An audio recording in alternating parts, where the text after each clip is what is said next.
Honourable members, the prayer. Lord, the God of righteousness and truth, grant to our King, to his government, to members of the Legislative Assembly, and to all in positions of responsibility the guidance of your Spirit. May they never lead the province wrongly through love of power, desire to please, or unworthy ideas, but laying aside all private interests and prejudice, keep in mind their responsibility to seek to improve the condition of all. Amen. Please be seated.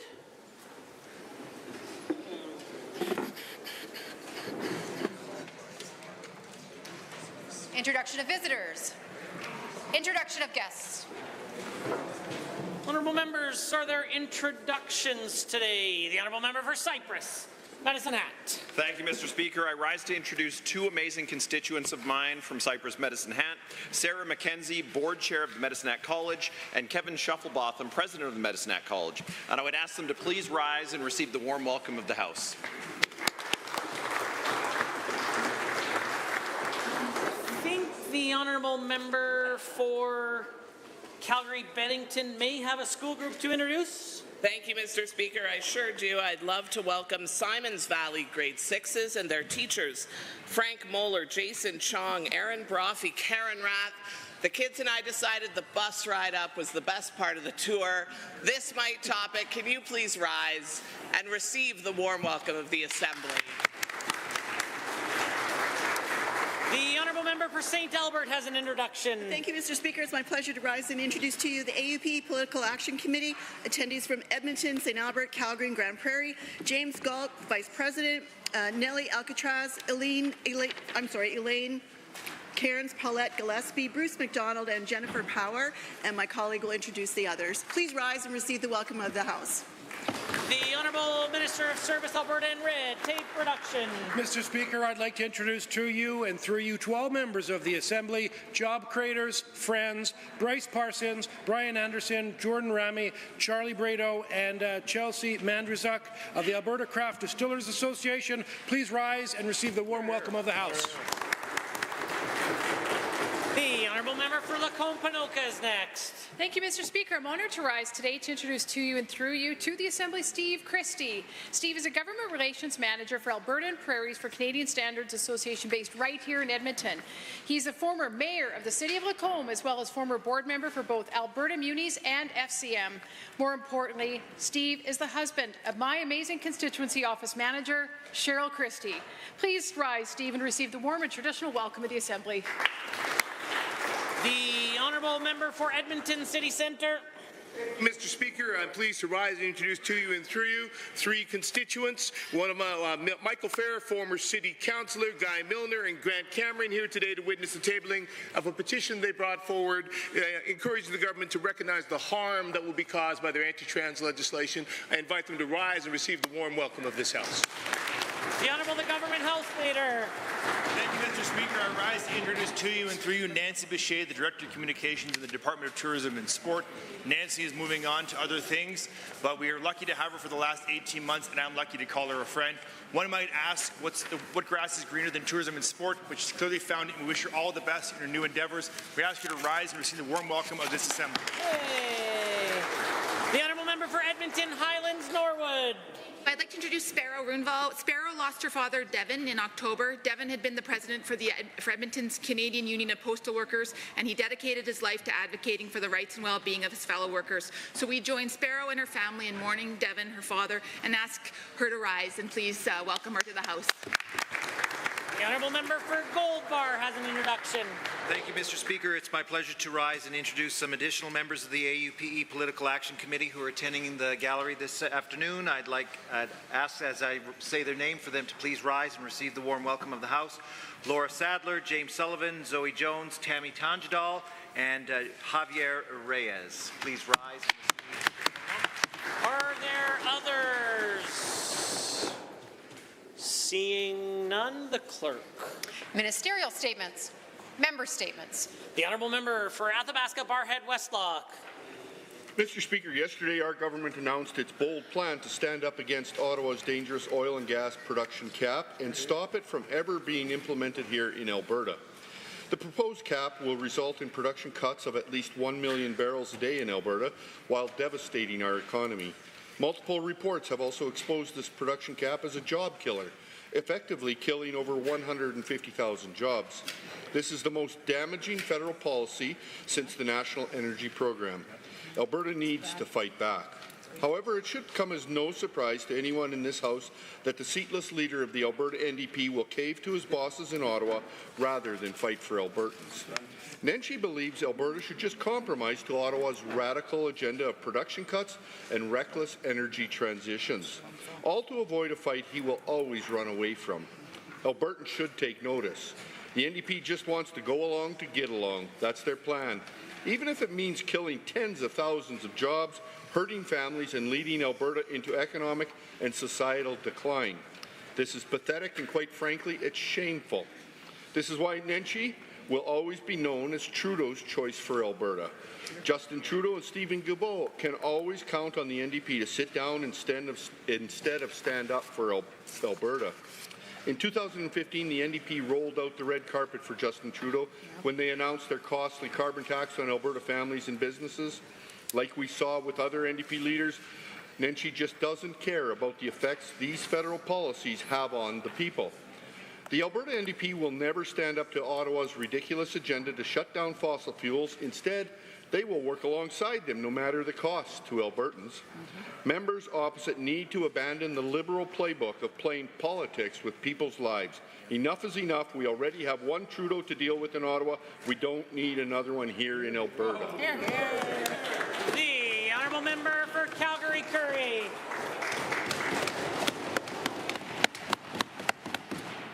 Just a few weeks ago, the UCP said that the solution to the affordability crisis is a job.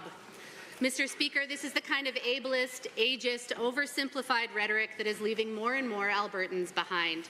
Albertans like Tom, who's worked hard all his life with a high school education and low-skilled work, but who now, due to chronic pain, can't work a full day like he used to. He finally became poor enough to qualify for Alberta Works, a meager $959 per month, that will now go up only 2% instead of the rate of inflation because of the UCP's changes to indexation in Bill 32. Albertans like Tina, who could not live and provide for her 2 children without AISH, a monthly base benefit of $1,863. But when the average price for 2-bedroom rental is just shy of $1,500, the only option for Tina to feed her family is to queue up at the food bank. Albertans like Theo, a disabled senior citizen who, after he pays for housing and utilities, has little left for transportation, food, and medication. He says the UCP provided relief through the gas tax, but who needs gas when you can't afford to go anywhere? Does the UCP think Theo should just get a job? These are real stories from constituents in Calgary-Currie, Mr. Speaker, and I could go on. Students trying to get a degree so they have better job prospects, but they're terrified of taking on more debt. Parents with jobs not sure about what's going under the Christmas tree this year. Workers with not 1 or 2 but 3 jobs just to make ends meet. Young people with no potential to save for that elusive down payment. Clearly, the UCP know the price of everything is going up. They just voted in favour of a 14% increase to their living allowance. On this side of the aisle, Mr. Speaker, we are not going to tell hundreds of thousands of seniors and AISH recipients that the only option they have to address the cost of living increases is to update their resumes. The honourable member for Lac St. Anne Parkland has a statement to make. Thank you, Mr. Speaker. A lot has been said on auto insurance lately in this province. Our government has engaged in summits, surveys, meetings to hear thousands of Albertans on this topic. The conversations have been long. A lot of information has entered the public discourse. So let's put to bed some of the misinformation and look at the facts today if we can. Our government is introducing a privately delivered Care First system in January 2027. And what does Care First mean? Well, exactly as it sounds, Mr. Speaker. It means that Albertans will get treatment and rehabilitation they need right away. Care First also provides greatly improved benefits. Under the current system, patients could only receive up to 21 pre-approved physiotherapy or chiropractic visits. Accident victims may only receive up to $50,000 in treatment for 2 years. Under a new Care First system, there will be no time limit for the cost of medical treatment. Albertans will receive payment for as long as they need it. There will be no need to go to court and hand over at least 30% to a lawyer for a settlement. If someone is catastrophically injured, there will be no time maximum limit for treatment. They will receive income and replacement, a lump sum payment, and have the ability to sue if their costs exceed those payments. Perhaps the greatest piece of misinformation that's being spread around about the Care First system is that bad drivers will continue to pay more in premiums, while at-fault drivers will continue to be at fault. They will pay higher insurance costs than good drivers with clean records. Ultimately, the Care First system will provide an affordable insurance for the average Albertan, savings of $400 with faster and better care. We preserve choice for Albertans, Mr. Speaker, who can pick from dozens of insurance providers for their policy. We're lowering the costs and providing better and faster benefits, and that is putting care first and Albertans first and foremost. Hear, hear. The Honourable Member for Calgary, Bular McCall. Thank you, Mr. Speaker. I hosted a constituency town hall a day before fall session started. There were many issues that came up. My constituents talked about cost of living, minimum wage, economic hardships, and lack of support for small businesses. They shared their concerns about the state of health care, wait time, mental health supports, and access to health care. They talked about lack of schools, kids being bused to other quadrants, out-of-reach university tuition, and youth unemployment. They talked about issues facing seniors, their pensions, rent, housing costs, public transportation, and isolation issues. They talked about public safety, rising crimes, access to legal services, police response, and police accountability. They talked about issues facing newcomers, lack of progress on foreign credentials file, training opportunities, wait time for link classes, and lack of public spaces for community-based programming. They also talked about connectivity issues in Northeast. They talked about August hailstorm, rising insurance costs, and their insurance policies being discontinued, including based on underwriting eligibility criteria and the complete absence of government support. Mr. Speaker, many of these concerns were raised by us in this sitting, and nothing has been addressed by this UCP government. The only solution they were able to come up with is to jack up Albertans' insurance costs by another 15% at a time when they can least afford it.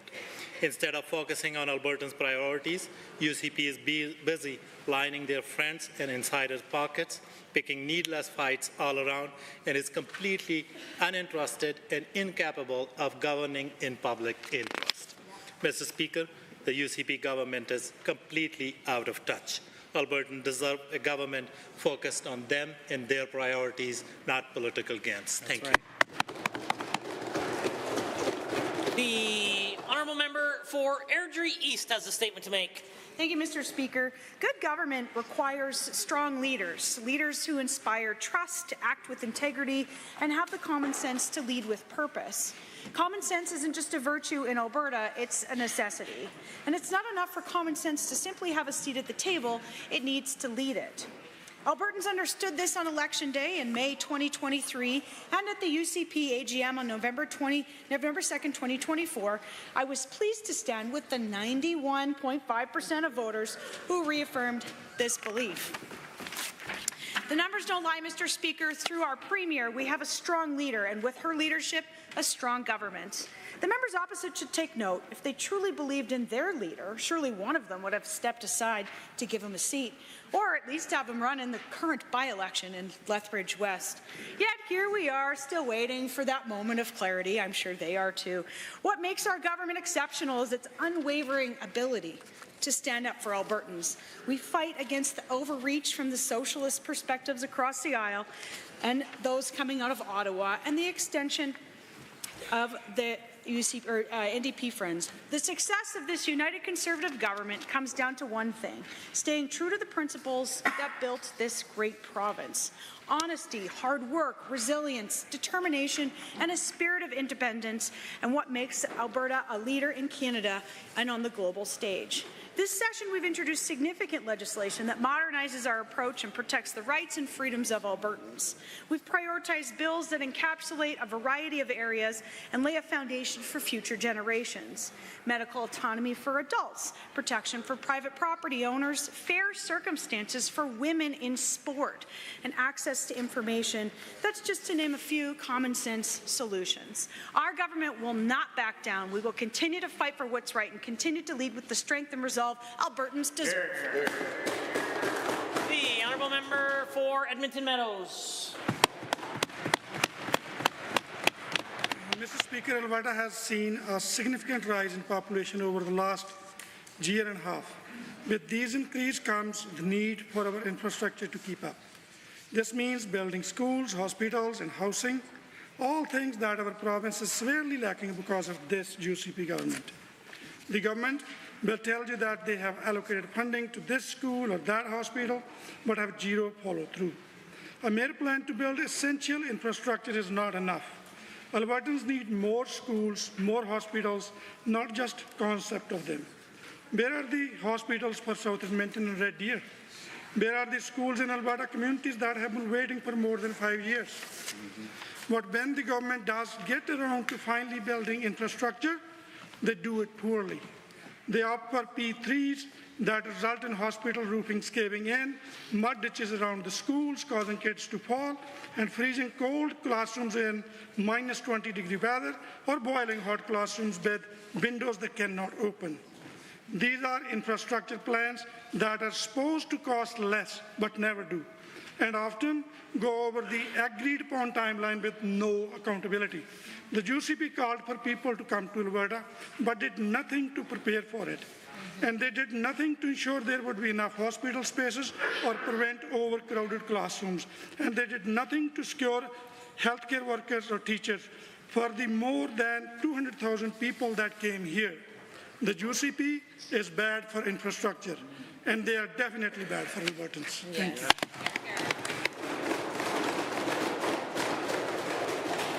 Presenting reports by standing and special committees.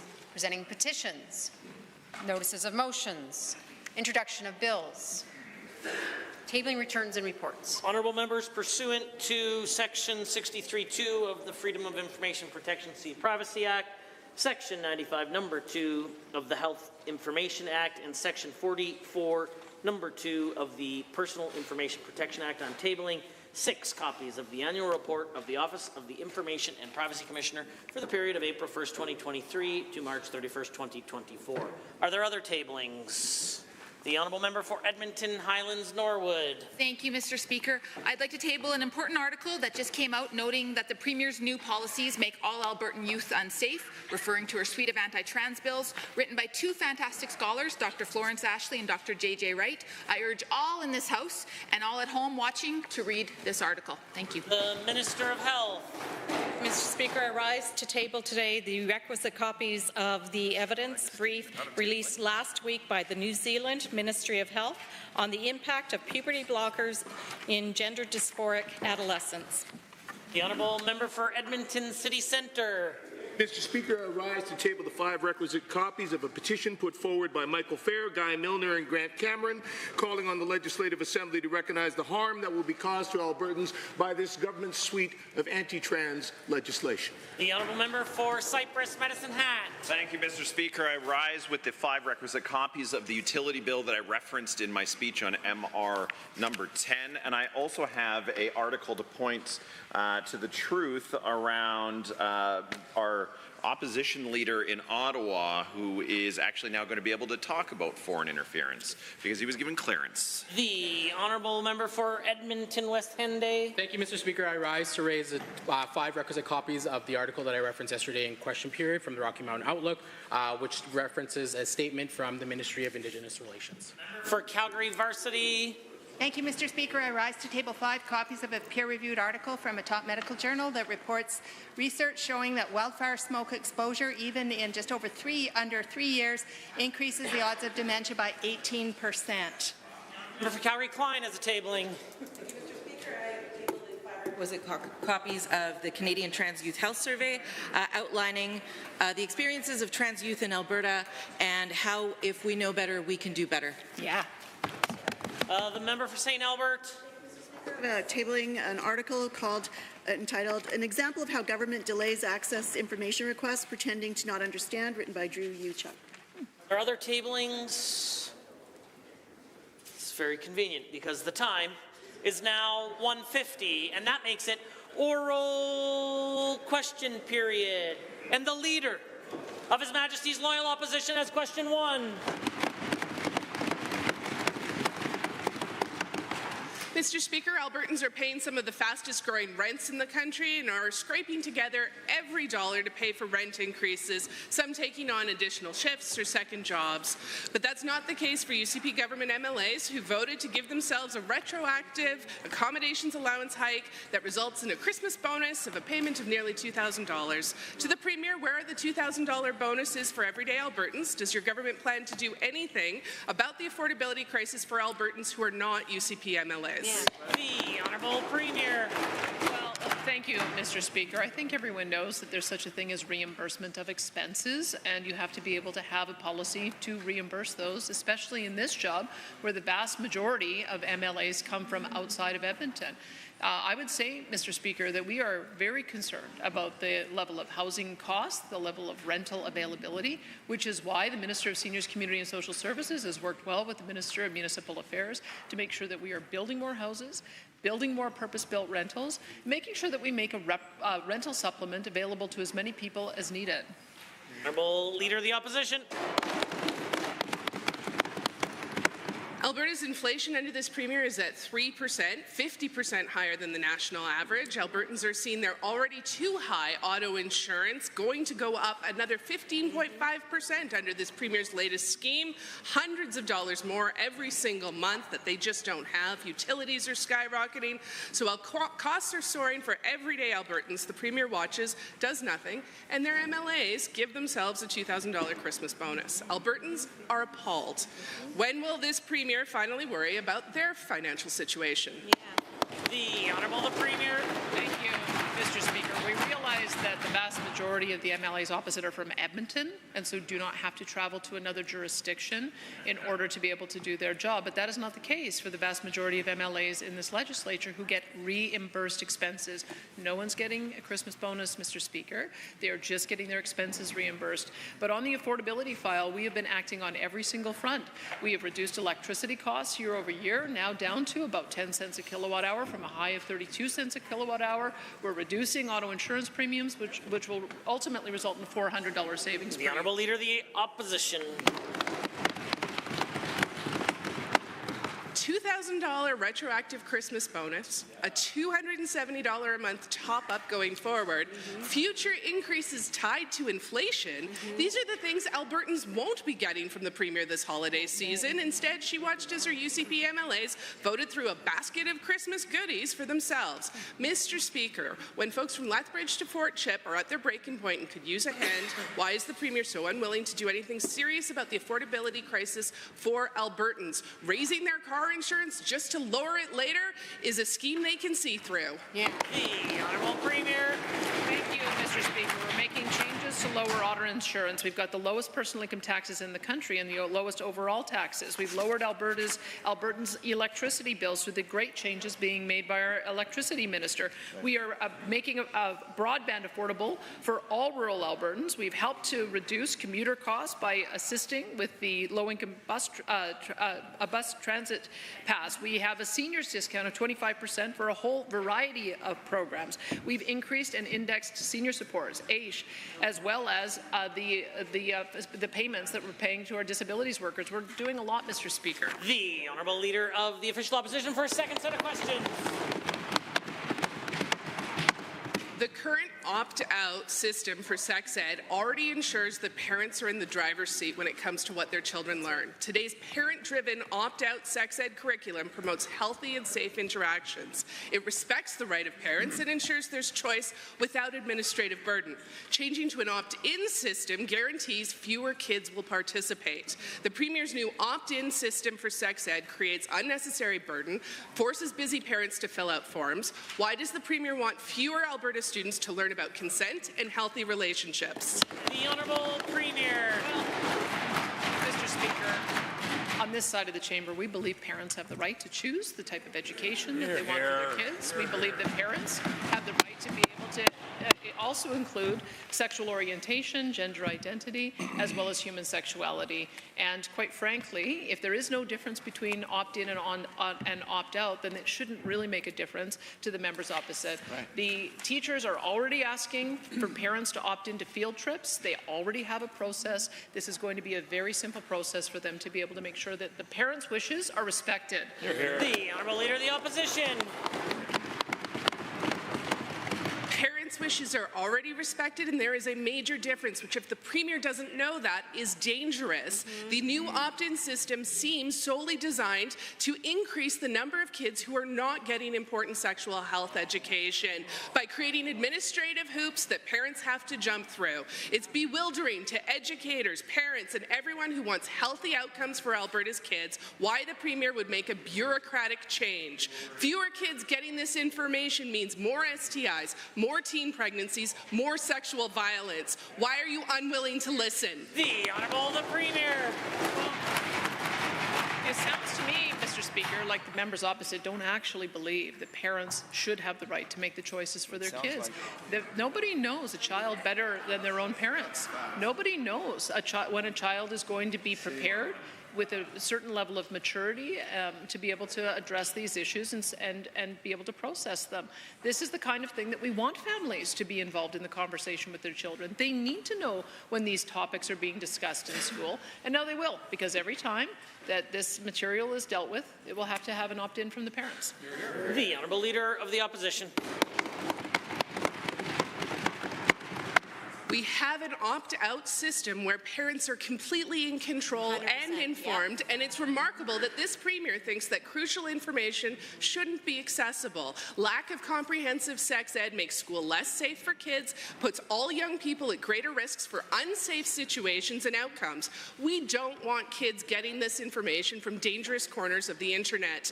The change to an opt-in system will only lead to worse outcomes. More teen pregnancies, more STIs, more kids in unhealthy relationships. Will this Premier do everything to keep kids safe? The Honourable Premier. Yes, Mr. Speaker, we will do everything we can to make sure age-appropriate material is introduced to those children at a pace that their parents think that they can handle. And that is why we are going to have an opt-in so that every instance where these materials are being presented in class and these topics are being discussed in class, the parent will have an opportunity to do that assessment and make sure that their kids are not being exposed to materials at an age where they don't think that they are ready to. This is what parent choice in education looks like. This is what living up to the principles that we have in our Bill of Rights and the School Act really looks like, Mr. Speaker. The Honourable Leader of the Official Opposition for question 3. Mr. Speaker, speaking of principles, the Premier seems to have no problem with people paying to get ahead of wait lists that she worsened by not investing in public health care. Yet in the last election, the Premier promised no Albertan will, quote, ever have to pay out of pocket for access to their family doctor or to get the medical treatment they need, end quote. Albertans deserve to know, does the Premier still stand by that promise that no one in Alberta will have to pay for required medical treatment? The Honourable the Premier. Thank you, Mr. Speaker. We know what the Canada Health Act says. It says that hospital services and doctor services have to be covered under the funding arrangement that we have with the federal government. The federal government has said that those are the services that are going to be cost shared with the federal government, and that is a condition of their funding. We signed a 10-year agreement with the federal government to live up to those conditions, and we intend to do that, Mr. Speaker. The Honourable Leader of the Opposition. A new for-profit surgical clinic in Fort McMurray promises a for-profit pay-for-your-surgery plan. The private clinic says it will cater to, quote, those willing to pay out of pocket for services like day surgeries, knee, hip, cataract surgery, end quote. And worse, 3 government MLAs, including the Premier's own Secretary of Rural Health, have fully endorsed it. Wow. So why, in violation of the Canada Health Act, is the Premier going to allow some wealthy Albertans to skip the line, pay out of pocket for their knee, hip, and cataract surgeries? The Honourable Premier. Thank you, Mr. Speaker.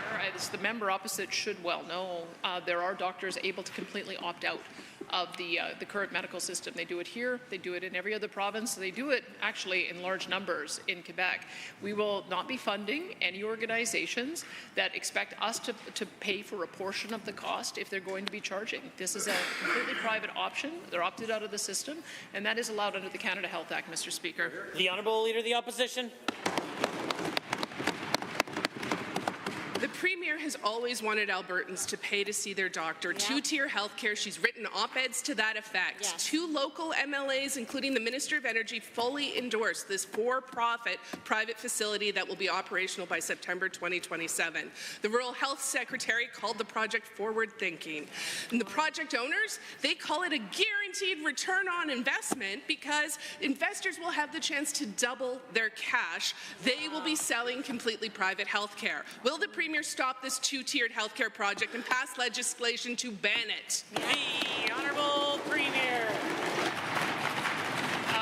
Mr. Speaker, look, if there is any violation of the Canada Health Act, if there is any danger that we are not living up to the commitment that we have made with Ottawa, that hospital services and doctor services that we provide and fund are somehow going to have dollars attached to it, we will intervene and we will not let that happen. But the member opposite should know that there are a lot of different models that are available across the country, and if a doctor has chosen to opt out of the system and is not receiving any money from us or the federal government, that is one of the things that is allowed.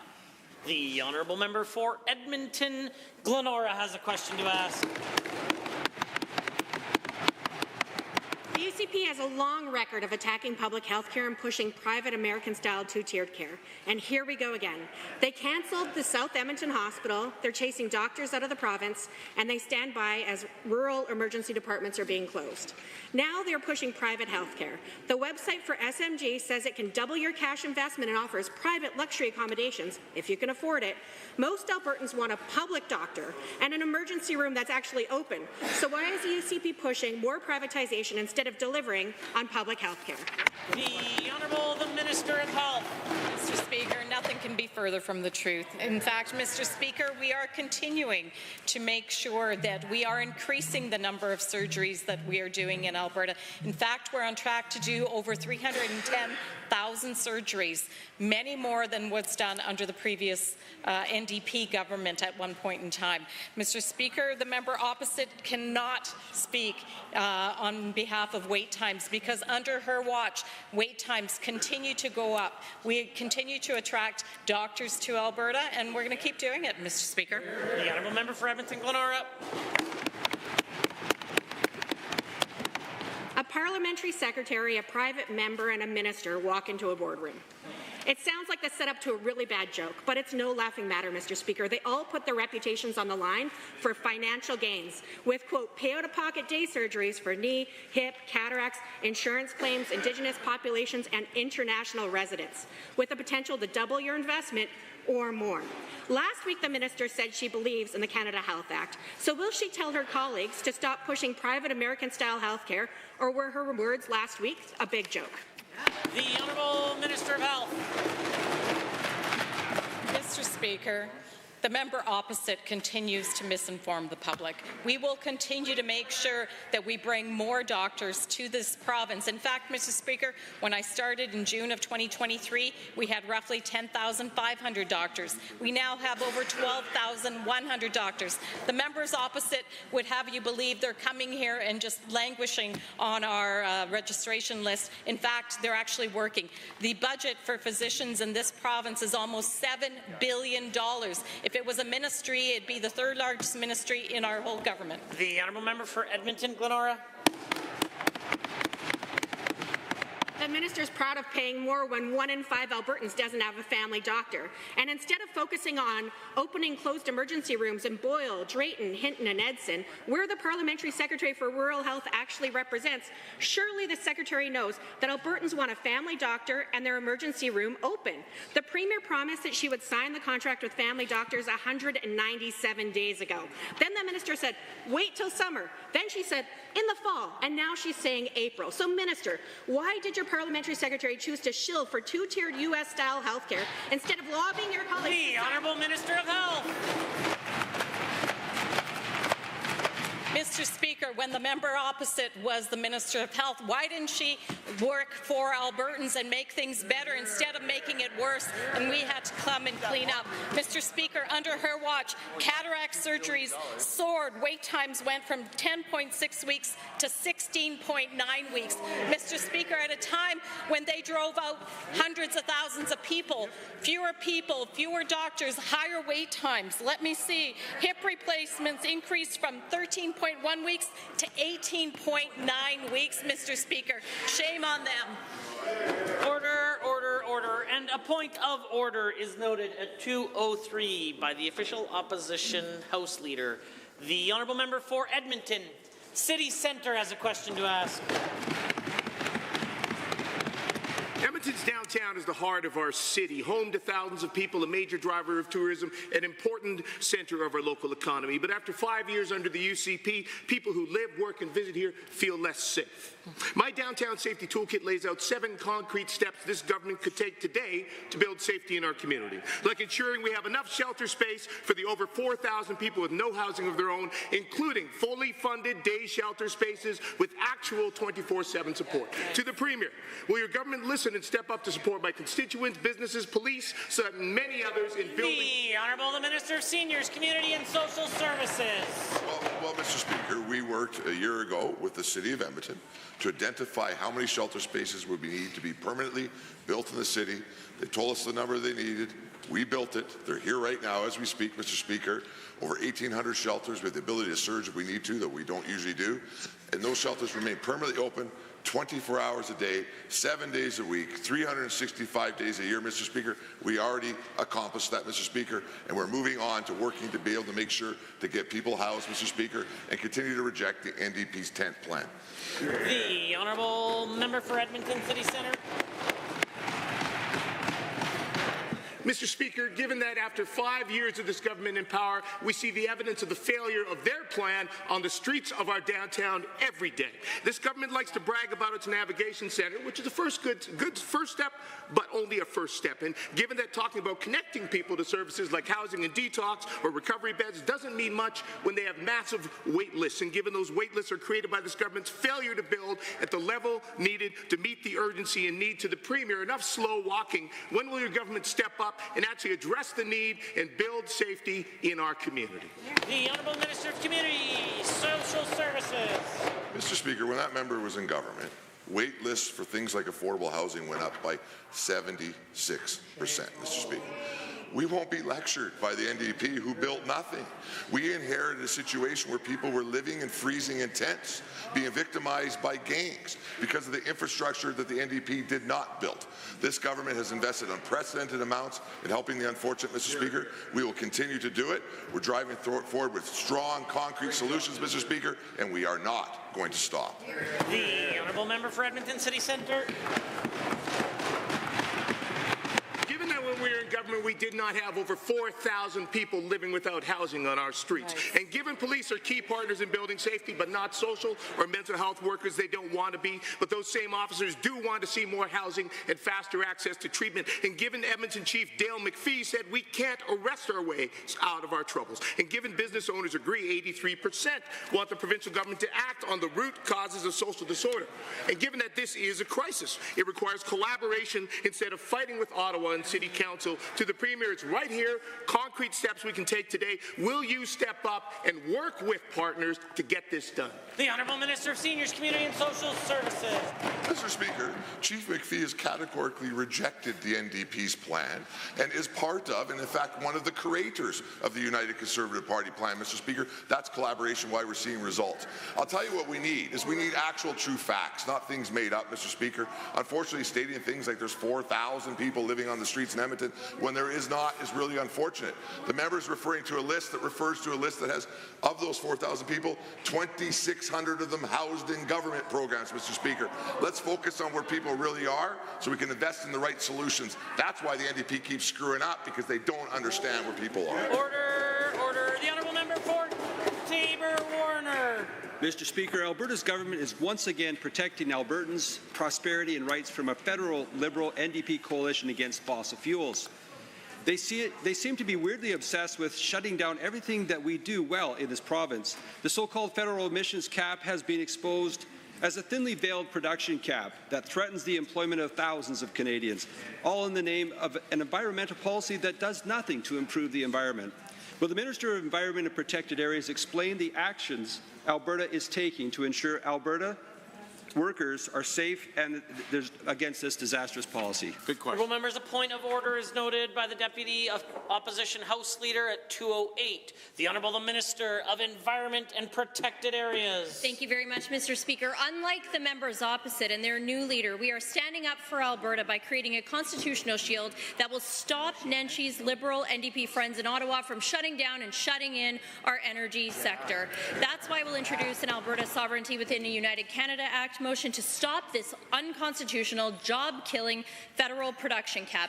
This motion will set Alberta up to challenge the cap in the courts while preventing its enforcement in our province. Mr. Speaker, on this side of the House, we will always stand up to defend our energy industry, affordable energy, and jobs for Albertans across our province. The Honourable Member for Taber-Warner. Thank you, Mr. Speaker, and thank you to the Minister for her answer. Given that natural resource development falls under provincial jurisdiction outlined clearly in the Constitution, and further given that Alberta is leading the way in responsible resource development without slowing down production, to the same Minister, why is it important that Alberta continues to fight to maintain control of our natural resources? The Honourable Minister of Environment and Parks. Thank you very much, Mr. Speaker. This cap is absolutely not about emissions. This is shutting down production in our energy industry. This is a radical obsession from the left about shutting down our energy sector, even if it costs thousands and thousands of jobs right across our country and hurts both the economies of Alberta and Canada. We must maintain control of our natural resources, and that's why we are going to be putting this motion in place to ensure the Constitution is respected and not ignored. The Honourable Member for Taber-Warner. Thank you, Mr. Speaker, and again to the Minister for her hard work on this file.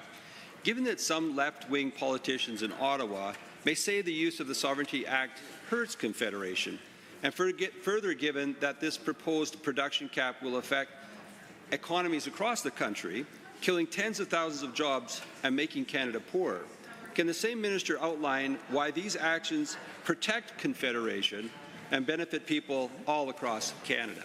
Minister of Environment and Protected Areas. Mr. Speaker, we in Canada have a federal government who is ignoring the Constitution, putting their ideology ahead of affordable energy, people's livelihoods and jobs for Albertans and Canadians. It is completely disrespectful of the Constitution of our country, Mr. Speaker, and I would like to remind this House of the many so-called experts who said we couldn't challenge the Impact Assessment Act or the ridiculous federal plastics ban, Mr. Speaker. We won in court both times and successfully defended Canadians' rights. We are going to do that again, whether the members opposite support us or not. Hear, hear. The Honourable Member for Calgary Mountain View has a question to ask. Salaries at the AER have more than doubled under this government. This in addition to lavish dinners and other perks, all while Albertans struggle to afford groceries. On Monday, the minister said this gravy train was just fine because, quote, the gravy train the member is referring to is the train paid for by industry, end quote.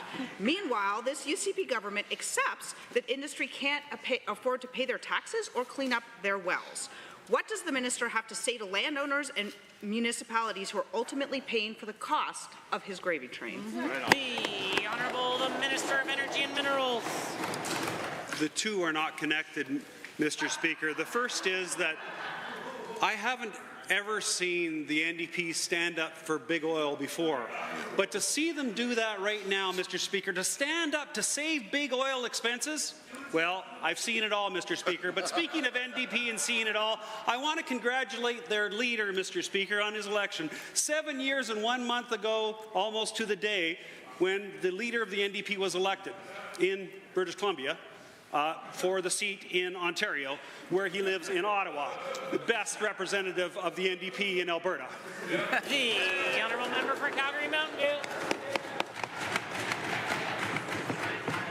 Given that the Minister of Municipal Affairs has said that it's totally normal for municipalities to go bankrupt, but I don't think residents of those municipalities are as excited about the prospect. And given that many Albertans are facing higher property taxes and service cuts because of this growing unpaid tax bill, and given that the government could prioritize getting those taxes paid rather than the gravy train, would the minister agree it's a bad look to give his friends at the AER a massive pay hike while municipalities are facing bankruptcy because of their refusal to act? The Honourable Minister of Municipal Affairs. Well, just for a minute, Mr. Speaker, we're going to visit reality. And in fact, municipalities are all in a different set of circumstances.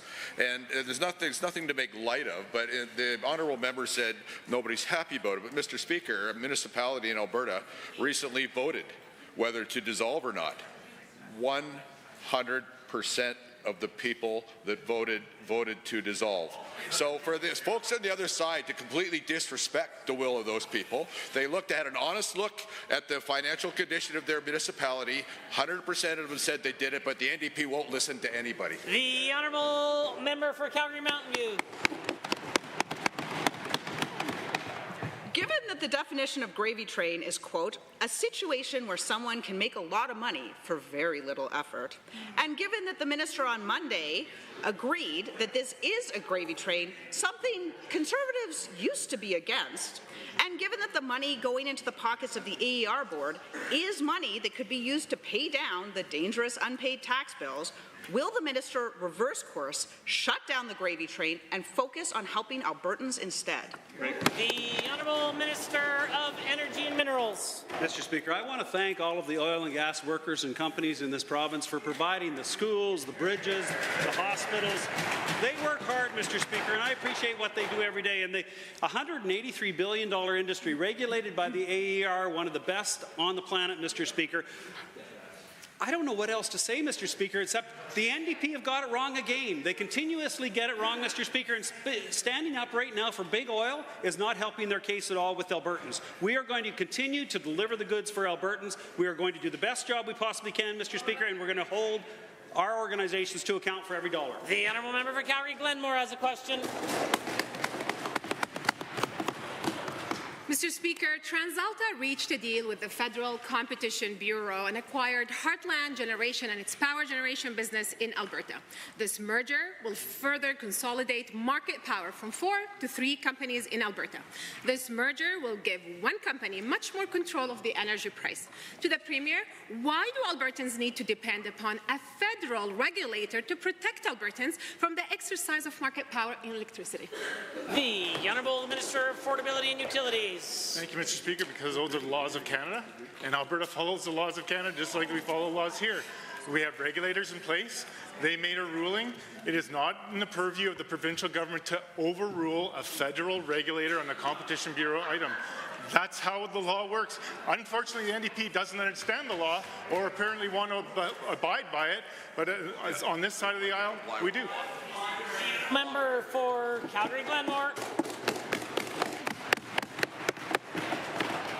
Given that we now understand this merger is a confirmation that Alberta's market design, even with the UCP's temporary measures taken in the spring, is insufficient to protect the public interest and to stop the price gouging by generators that can exercise market power, has the UCP government sought the advice of the Market Surveillance Administrator? And what will the government do to protect Albertans from the significant loss of competition that would result into further increase in electricity prices in both urban and rural areas?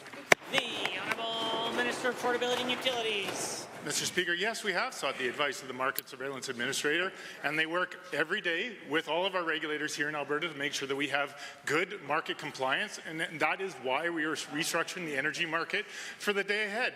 Not only have we already passed legislations on market power mitigation to stop the act of economic withholding for 3 years, at any time in the next 3 years we could extend that should we need to. We are also restructuring the electricity market to a day ahead where that kind of activity would become incredibly clear to every participant, especially the Market Surveillance Administrator. The Honourable Member. Given that this transaction will allow one company to have more market power than any single entity since deregulation, and given the Federal Commissioner alluded to TransAlta's ability to economically withhold and raise the market price when there is insufficient supply. Given TransAlta's monopoly on the ISO's strategic reserve, what is the UCP doing to remove barriers to entry to add investments within a sector that depends on competition, and how will market redesign achieve anything other than force Albertans pay more for electricity? The Honourable Minister. Mr. Speaker, again, it seems like the opposition has no idea how the federal regulator is not under the purview of the provincial government. However, we are doing the work to restructure the electricity market. We continue to see many participants added to our competition. We have hundreds of different individual generators providing electricity to the market. The day-ahead market will make that more transparent, more stable, and more affordable for every single Albertan. It's ironic that these questions are coming from the NDP, who ruined the system in the first place, and taxpayers are still paying $100 million a year for their mistakes. The Honourable Member for Drayton Valley Devon has a question. Mr. Speaker, our government recently announced the School Construction Accelerator Program to deal with the strain that our province's rapid growth has put on our education system. This $8.6 billion program will create 200,000 new and modernized spaces, with 20,000 new student spaces delivered through the modular classrooms in the next 4 years. To the Minister of Education, how will this program help build spaces for our students to learn, grow, and to reach their full potential? The Honourable the Minister of Education. Thank you, Mr. Speaker. I'm excited to have the opportunity to talk about the School Construction Accelerator Program. For anyone who missed it, it's a remarkable program. We'll be investing $8.6 billion to build 90 new schools in communities across the province, and in addition, we will be modernizing and replacing an additional 24 schools. After all things are said and done, this program will add over 200,000 spaces to communities across the province. Our government is going to make sure that we reduce the holdup and that we get schools building now so that families and students can reap the benefits and rewards of these facilities. The Honourable Member for Drayton Valley Devon. Thank you, Mr. Speaker, and through you to the Minister for the answer. Given that one of the schools being moved into the construction phase is the replacement for Spruce Grove campus at high school, and further given that many students from my constituency travel to Spruce Grove for their school education, could the same minister tell this House what a school replacement means for the students and families both in Spruce Grove and my constituency? The Honourable Minister of Education. Thank you, Mr. Speaker, and I want to thank the MLAs for the region. Of course, this morning we had the opportunity to visit the Spruce Grove Composite High School and announce that it is now ready to move forward from the design phase to the full construction phase, 5 months ahead of schedule. This is a direct result of the School Construction Accelerator Program, which allows us to move projects forward in year so that we can build schools faster. This is proof that our plan is working and that we will get the job done, Mr. Speaker. The Honourable Member. Thank you, Mr. Speaker, and again through you to the Minister. Given that many constituents of Drayton Valley Devon and Spruce Grove Stony Plain are anxiously waiting for the construction of the new high school, and further given that when completed, this high school will have the capacity to hold and educate more than 1,900 students.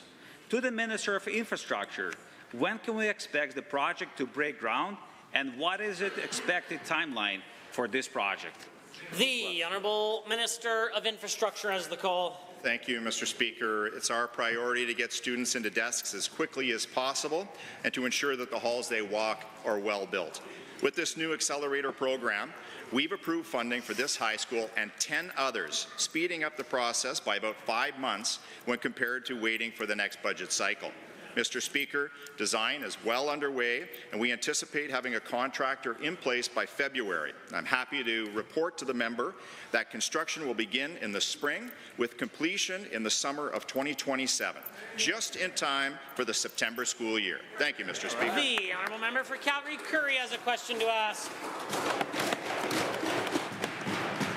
Mr. Speaker, the OECD recommends an optimal ratio of 60 psychiatric acute care beds per 100,000, while 30 is the minimum.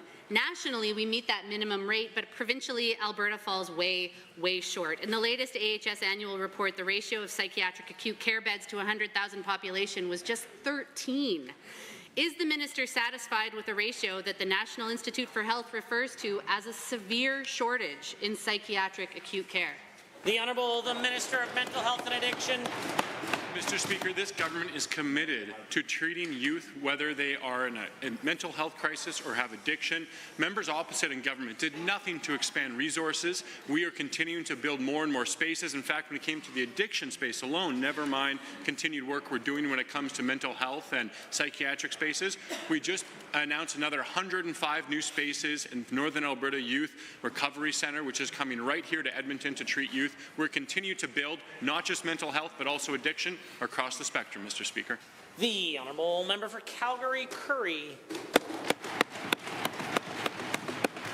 Given that didn't answer the question about psychiatric acute care beds for both youth and adults, and given that Albertans are deeply concerned about eliminating barriers to health care and support for people with complex mental health needs, and given that AHS reported in 22 that we should need to recruit 40% more psychiatrists before 2032 to meet demand, and given that I have heard from families from as far away as the minister's riding who've been told to travel to the Stollery for youth mental health services, has the need for highly specialized psychiatric services in all communities, large and small, registered in any way to this government? The Honourable Minister of Mental Health.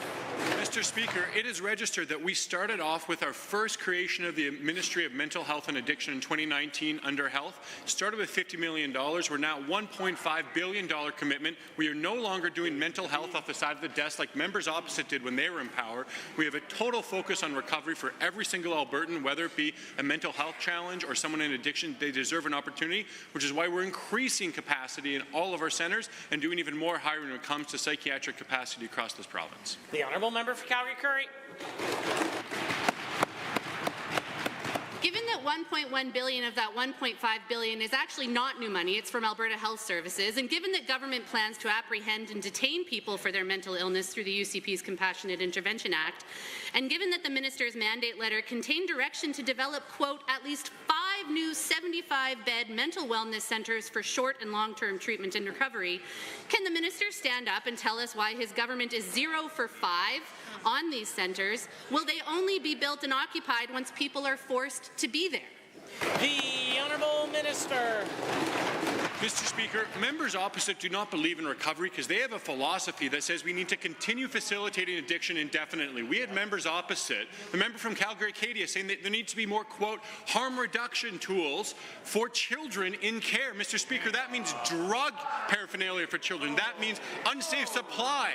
That means a policy that is graded on whether or not we have decriminalized drugs in Alberta. We object to that. We will never go down this path, Mr. Speaker. We believe every Albertan deserves an opportunity at recovery. We will not take lessons from members opposite. The point of order is noted at 2:27. The Honourable Member for Calgary-Fish Creek has a question to ask.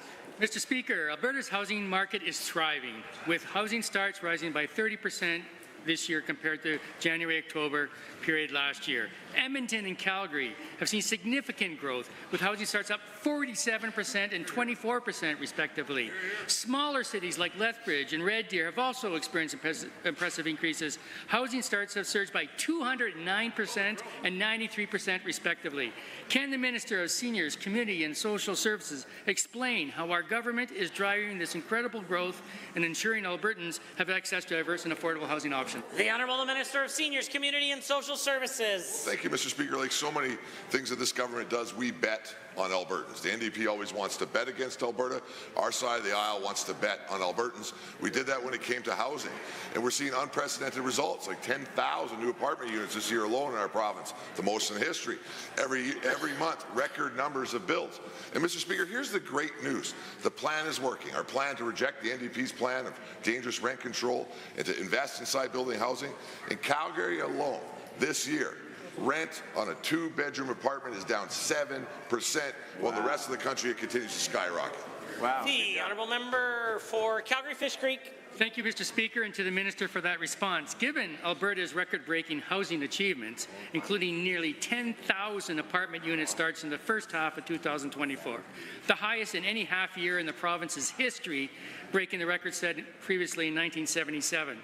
And given that Alberta has launched initiatives like the Stop Housing Delays online portal to address barriers and accelerate residential construction, can the Minister explain how these innovative strategies are helping municipalities and developers address bottlenecks in residential construction and meet the diverse needs of Alberta's growing population? The Honourable Minister of Seniors, Community and Social Services. Mr. Speaker, the record construction numbers speak for the results that we're getting from the work that we're doing.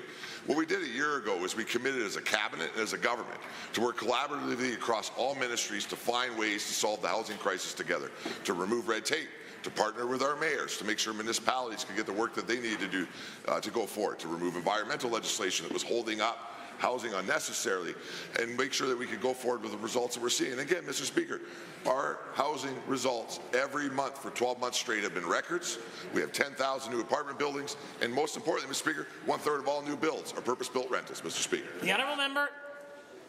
Thank you, Mr. Speaker. Given that last week the Minister announced up to $150 million in funding available through Alberta's Affordable Housing Partnership Program to support new affordable housing projects across Alberta, given that this is the largest round of funding to date, and further given that together with its partners, the government is supporting $9 billion in investments into 25,000 additional low-income households by 2031.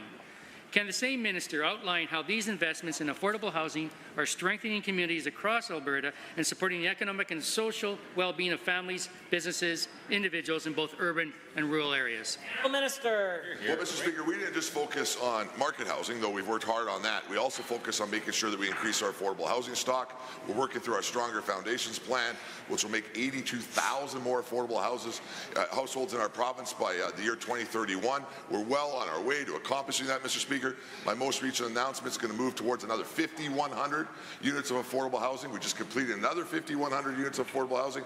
And Mr. Speaker, each and every month, we build more housing in 1 month than the NDP built the entire time that they were in government. The Honourable Member for Calgary Northeast has a question to ask.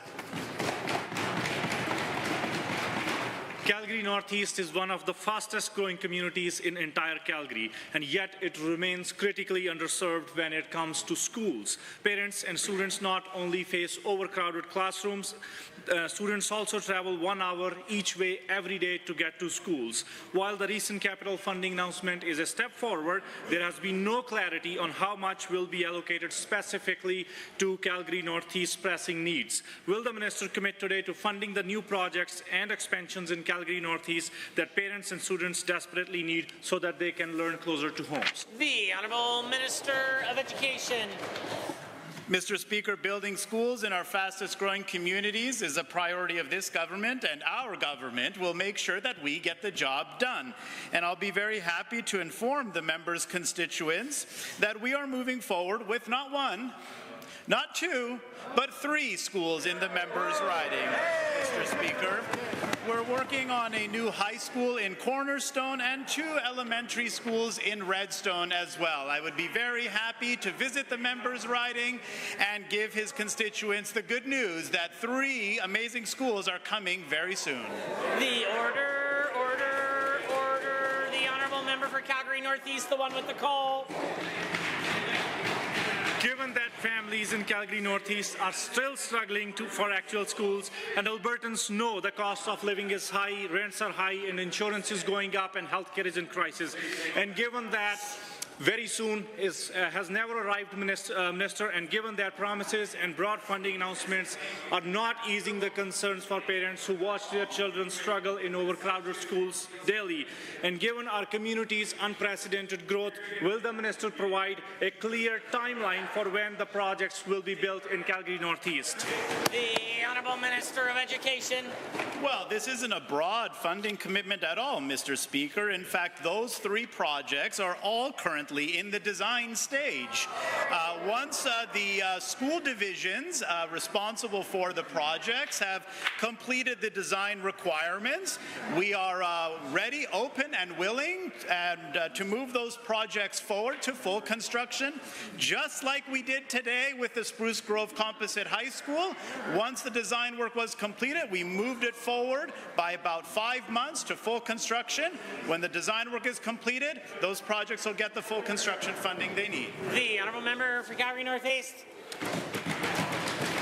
Given that Calgary Northeast is facing an urgent crisis with overcrowded classrooms and a severe lack of school infrastructure, vague funding announcements simply aren't enough. And given that families in our communities... Order. The Honourable Member for Calgary Northeast has the call. Thank you, Mr. Speaker. And given that families in our community are tired of commuting for hours every day to drop off and pick up kids, impacting their children's learning and well-being, why has the UCP ignored Calgary Northeast students and their families for such a long time? Good question. The Honourable Minister of Education. Mr. Speaker, I know that residents in the member's constituency are tired of having to drive long commutes, as he mentioned, to take their kids to school. And so I would tell them, we will get the job done, Mr. Speaker, and our government will make sure that we build those schools so those families and those parents don't have to make those long commutes anymore. I would encourage them to watch carefully these school projects, and I again confirm our government will be the one that will reduce those long rides and get those schools built in their communities. The Honourable Member for Gold Bar has a question. Mr. Speaker, my constituents are struggling to keep up with inflation. The cost of rent is going up, the cost of groceries are going up, wages are stagnant, and families are falling further and further behind. You know who isn't falling behind? Government executives. The CEO of Alberta Innovate's salary was increased $35,000 to a whopping $431,000 in 2022, when the finance minister granted her an exemption to the salary cap. To the minister, why did the CEO of Alberta Innovates get a big fat pay raise while my constituents got nothing? The Honourable Minister of Technology and Innovation has risen.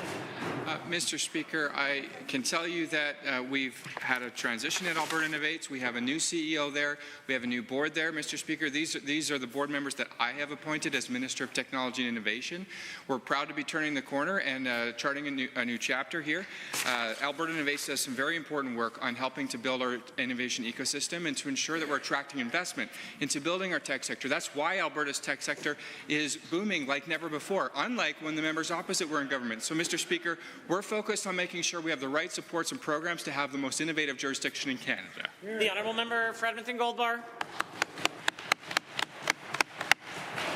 Mr. Speaker, given that in 2024 Alberta Innovate's CEO will be paid a base salary of $441,000, getting a $10,000 pay raise on top of the $35,000 pay raise they got in 2022, how can the minister justify raising the salary of the CEO of Alberta Innovates by an amount higher than the median income in Alberta? The Honourable Minister. Well, Mr. Speaker, shocker, the members opposite have incorrect information yet again. And they're imposing that incorrect information on Albertans. I can't imagine why. I wouldn't want to say that they're trying to mislead Albertans, Mr. Speaker. But the facts are, Mr. Speaker, we have a new CEO. That CEO's salary and compensation is in alignment with RABCA, which is the Reform of Agencies, Boards and Commissions Compensation Act. And we are committed as a government to ensuring that we follow those rules and we have the right folks doing the right job and being paid in accordance with those rules, Mr. Speaker. The Honourable Member for Edmonton Gold Bar. Given that they follow the rules except when the minister exempts them from the rules, which is exactly what they did with the old CEO and what they continue to do with the current CEO. In 2023, the CEO of Alberta Innovates compensation was $737,000. Given that she earned almost $300,000 in cash benefits, that's way more than the compensation regulation allows. To the minister, how can you justify breaking the salary cap, and what are you going to do to get Albertans' money back? The The Honourable the Minister. Mr. Speaker, it's rich coming from those members who were the ones that appointed the old board of directors that asked for that salary benefits exclusion for that CEO at that time. Mr. Speaker, this was their problem. We're the ones cleaning it up. The board of directors that they appointed are not the board of directors anymore under my leadership. We have a new board, Mr. Speaker, that's focused on making sure that we're delivering results for Albertans, we're getting good value for our tax dollars, and we are building the strongest technology ecosystem we have ever seen in the history of this province, Mr. Speaker. I might just take this opportunity to remind all members of the Assembly that on occasion we like to use our hands to help talk. If you're going to be pointing at folks in the Assembly, please be pointing at me. I don't think that it's very helpful for the decorum to be pointing at members opposite. I'm more than happy to see you pointing at me. The Honourable Member for Lesser Slave Lake has a question to ask.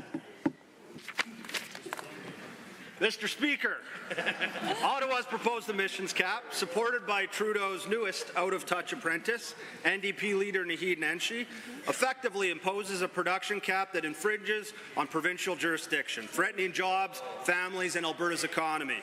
Section 92A of the Constitution clearly affirms Alberta's authority over the development of its natural resources to the Minister of Environment and Protected Areas. What is Alberta's government doing to protect our economy and uphold our constitutional jurisdiction against another example of federal overreach? The Honourable Minister of Environment and Protected Areas. Thank you very much, Mr. Speaker. We will be introducing an Alberta Sovereignty Within a United Canada Act motion here in this House, proposing measures to stop a federal production cap from damaging our province's economy, industry, and prosperity. Mr. Speaker, this will be a constitutional shield to help protect our economy, the jobs and livelihoods of Albertans, and ensure that provincial jurisdiction is not ignored. This production cap, Mr. Speaker, will put hardworking men and women out of work and decimate both municipalities, communities, and even First Nations communities who are already invested in this sector. We will absolutely continue to defend them on this front. The Honourable Member for Lesser Slave Lake. Thank you, Mr. Speaker, to the Minister for standing up for energy workers and Albertans. Given that the proposed sovereignty motion would launch a constitutional challenge to protect Alberta's jurisdiction over natural resource development, and given the members opposite across the aisle have appointed a new mysterious regional manager who can't be bothered to show up for work, continue to support these damaging policies, knowing they're detrimental to this province and this country, could the same minister explain why there's an urgent need to invoke a sovereignty motion? Here. The Honourable Minister of Environment. Thank you very much, Mr. Speaker. It is urgent because we here in Alberta, we've seen this movie before. We saw it in 2015 where the members opposite rolled out the red carpet for Justin Trudeau to shut down and shut in our major industries, killing 180,000 jobs, and they even implemented the carbon tax for them, Mr. Speaker. Wow. It took the member from Edmonton Strathcona months to get to Ottawa when they rolled out Bill C-69. I think she could have walked there faster than that, Mr. Speaker. We will not take advice from the members opposite on how to best defend Alberta. The Honourable Member for Lesser Slave Lake. Thank you, Mr. Speaker.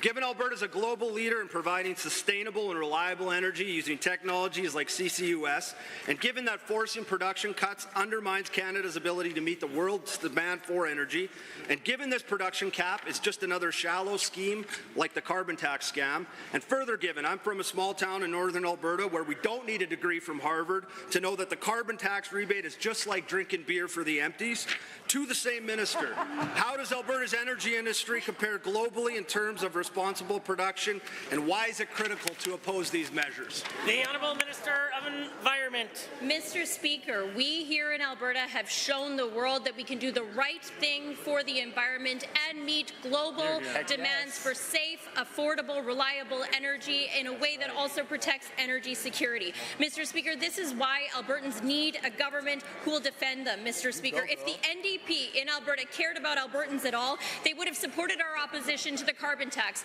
They would have supported our opposition to the clean electricity regulations. They would support us next week when we introduce this motion in the House to protect our province against an oil and gas cap, and maybe they could tell their puppet masters in Ottawa to call an election.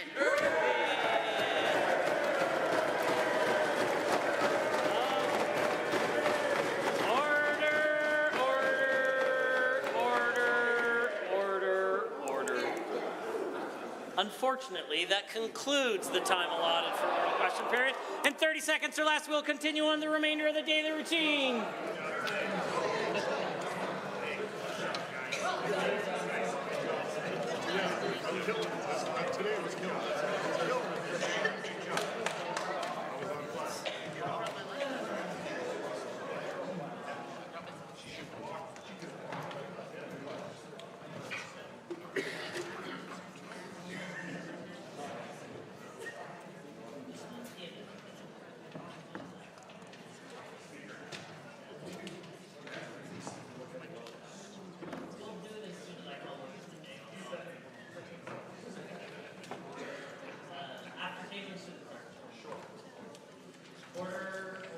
Order.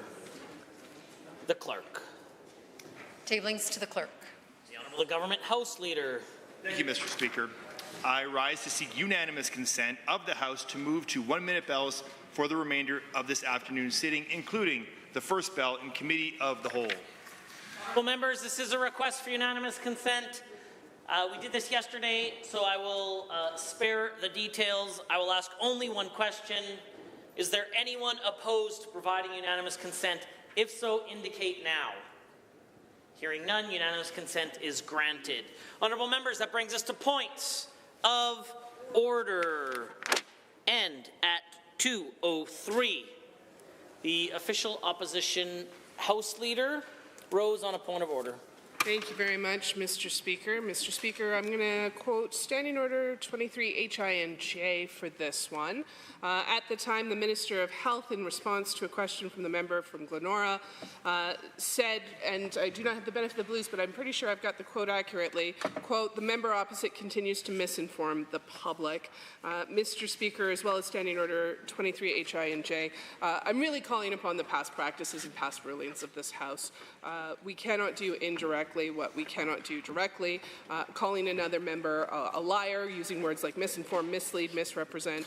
We've had many rulings on this. I know the Minister of Health is often very careful with her language, but in this case, I do believe this rises to a point of order because the member from Edmonton-Glenora would never deliberately misinform the public. What was happening was a matter of debate, an important one on public health care. I believe this is a point of order. The Government House Leader.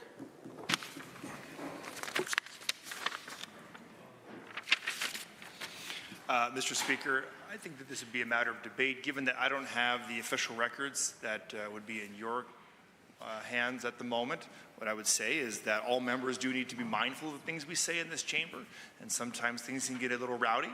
With that said, I don't have the official records. I don't recall exactly what the minister said.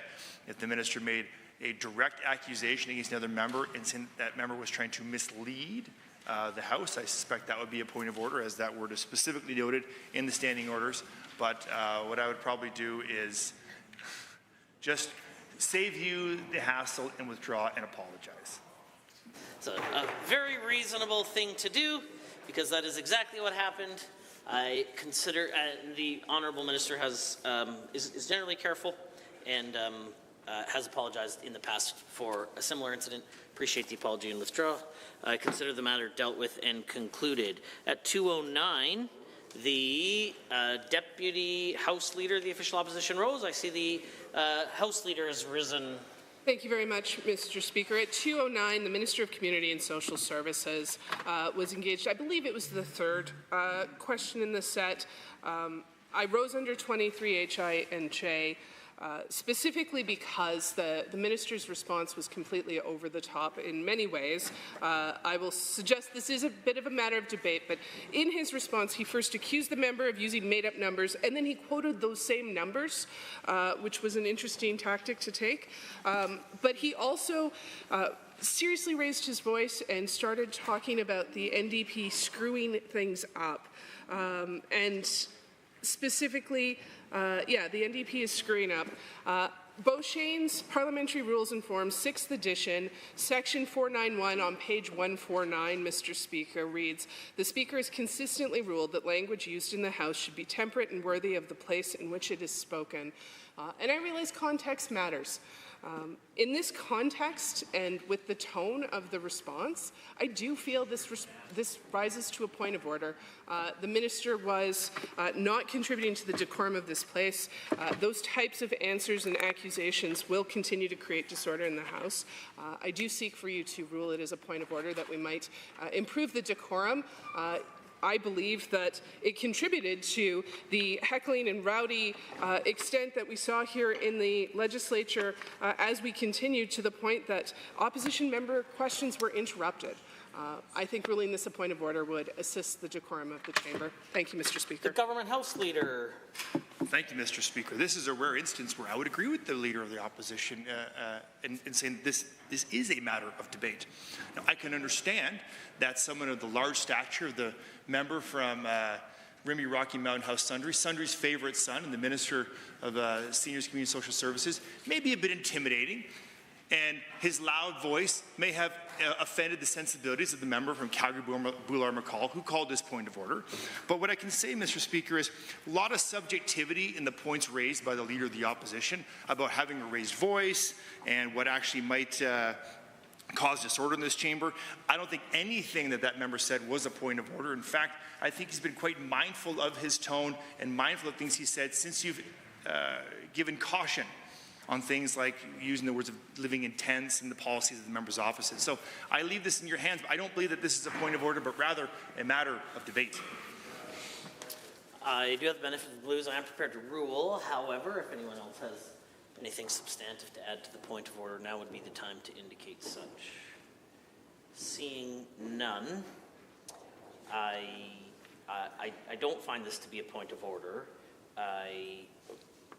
Often we see inside the Assembly members of both sides of the House raising their voice on occasion. I won't take this opportunity to point any of those individuals out, but it certainly happens on a semi-regular case. I don't think this is a point of order. Maybe a caution on use of the word screwing things up. It's perhaps not that parliamentary, but certainly don't want to give license to the use of that language or the not use of that language, to be clear, but I think we all need to be mindful of the words that we use. This is certainly not a point of order, a matter of debate. I consider the matter dealt with and concluded.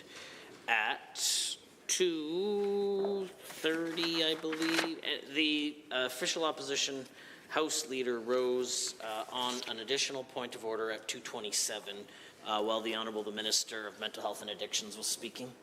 Thank you very much, Mr. Speaker. And I don't have the benefit of the blues with me, but I rise under 23 H, I, and J, as well as the precedents and historical rulings of this chamber, because the Minister of Mental Health and Addiction, in responding to a question, specifically named the member for Calgary-Acadia, specifically quoted the member from Calgary-Acadia, and then absolutely started to imply false and unavowed motives to what that quote should mean and what was happening. Now, without continuing debate, I will simply say that the Office of the Child and Youth Advocate has spoken significantly about harm reduction. There can be different interpretations of harm reduction. The minister very deliberately named a member and then attributed to her some of the worst possible attributions of what her intentions may have been.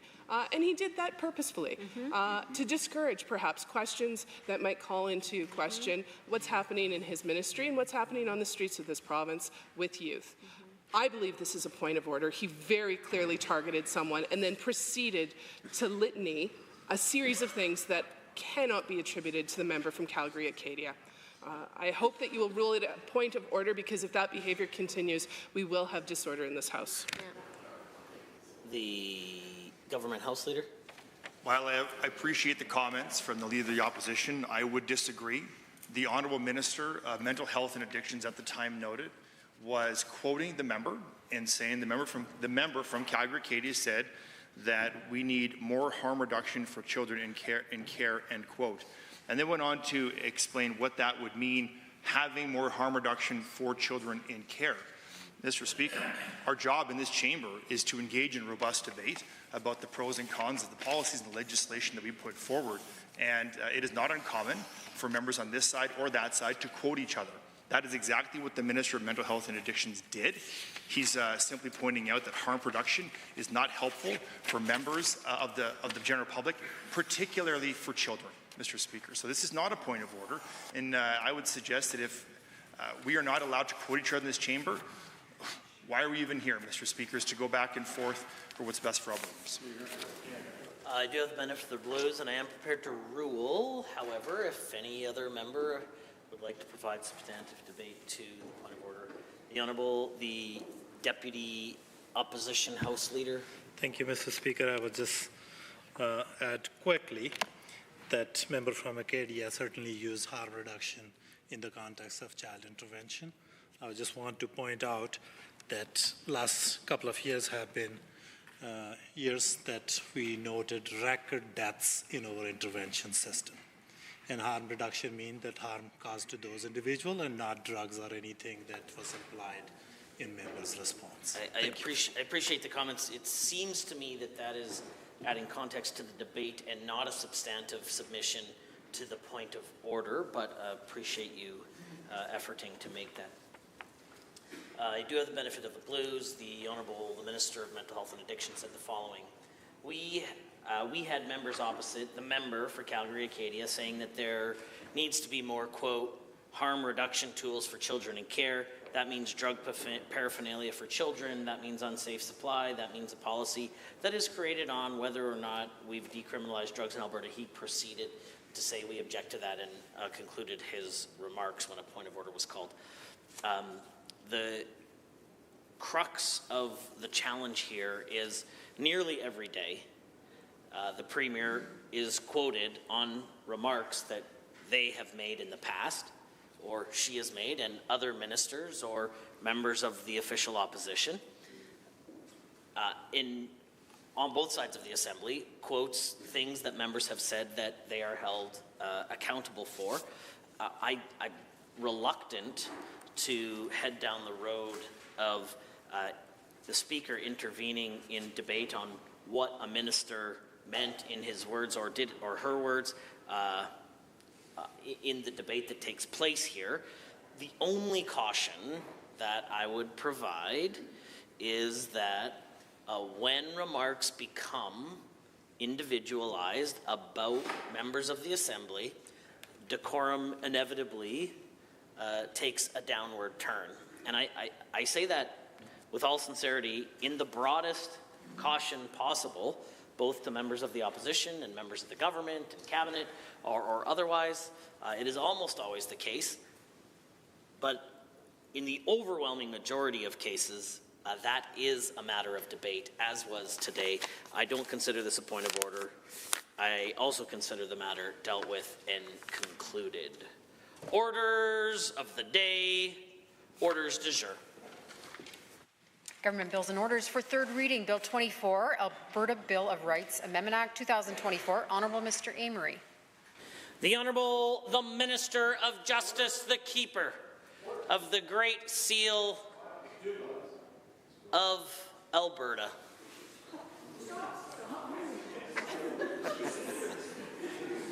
Thank you very much, Mr. Speaker. I'm pleased to rise and move third reading for Bill 24, the Alberta Bill of Rights Amendment Act. These amendments represent the first significant update to the Alberta Bill of Rights in 50 years, Mr. Speaker, and these updates are in fact significant. The amendments will broaden and strengthen Albertans' rights with protections for personal autonomy, including medical care and treatment, strengthened property rights, and more effective enforcement of all rights. Albertans have been asking this government to improve the protection of their fundamental rights, Mr. Speaker. The proposed amendments respond to what we've heard from our constituents and from the Public Health Emergencies Governance Review Panel. In fact, the member for Bonnyville-Cold Lake St. Paul recently introduced an amendment to our proposed reasonable limits clause during Committee of the Whole in response to concerns we heard with the original amendment. This government listens, Mr. Speaker. We heard from Albertans that our original amendment was not clear enough, so once again, we've responded to these concerns and we've taken action. The amendments introduced by the member for Bonnyville-Cold Lake St. Paul add the words proportionately and based on evidence to the proposed reasonable limits clause contained in the Bill of Rights. With this amendment, this bill will set a higher bar for justifying a limit on rights than is currently the case under the court decisions interpreting the Alberta Bill of Rights. A few other amendments to this bill were proposed during Committee of the Whole, Mr. Speaker, and I'd like to briefly address them as well. First, there was an amendment to include the right of an individual not to be restricted or prohibited from installing or using a solar energy panel on their property. With respect, Mr. Speaker, this amendment is simply too prescriptive for a Bill of Rights and could prevent government from fulfilling its responsibility to making sure that land is available for food production, for example. Other amendments regarding healthcare rights were also proposed. Healthcare rights are already encompassed in the Act's existing right to liberty and security of a person, and government proposed amendments specific to medical autonomy when the bill was introduced on October 28th, further demonstrating our commitment to protecting Albertans' healthcare rights. Mr. Speaker, this bill has been thoroughly debated in this House since its introduction on October 28th. I'd like to thank all members for their thoughtful contributions and their passion for making sure this government remains accountable to Albertans and to furthering the debate on protecting fundamental rights. I'm confident that we are bringing forward a far more robust version of the Alberta Bill of Rights suited to our modern times.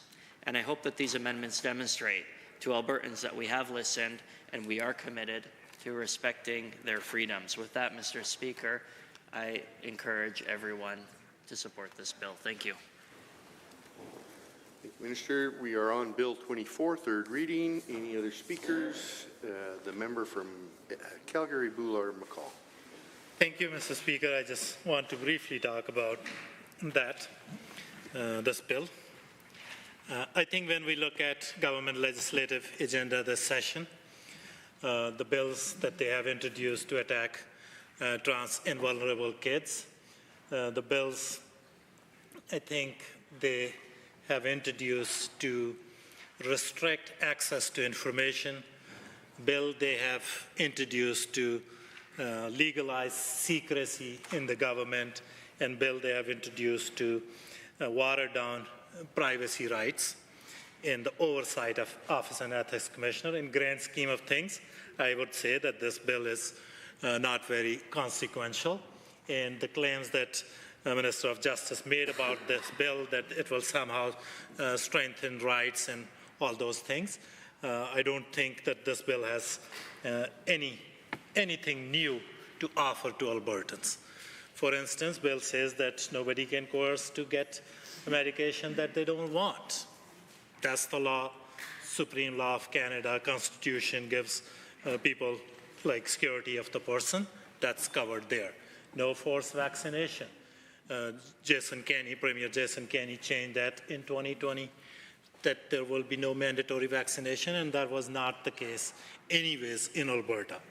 And then they say that whenever government takes property, there will be compensation. We have Expropriation Act that actually sets the framework for compensation.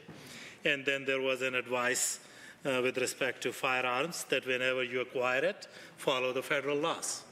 So, as you will see, Mr. Speaker, that bill doesn't add anything whatsoever. And Minister also said that they have heard from constituents and public. I think they have heard from just one constituency, and that was UCP's member base. And this bill was introduced to make sure that event on November 2nd in Red Deer goes smoothly. It doesn't add anything. So with that, I think I will cede the rest of my time and take my seat. Thank you. Any other members wishing to speak on third reading Bill 24? Seeing none, the Honourable Minister of Justice has moved Minister to close debate. Close debate. Thank you. The Honourable Minister of Justice has moved third reading of Bill 24, Alberta Bill of Rights, Amendment Act 2024.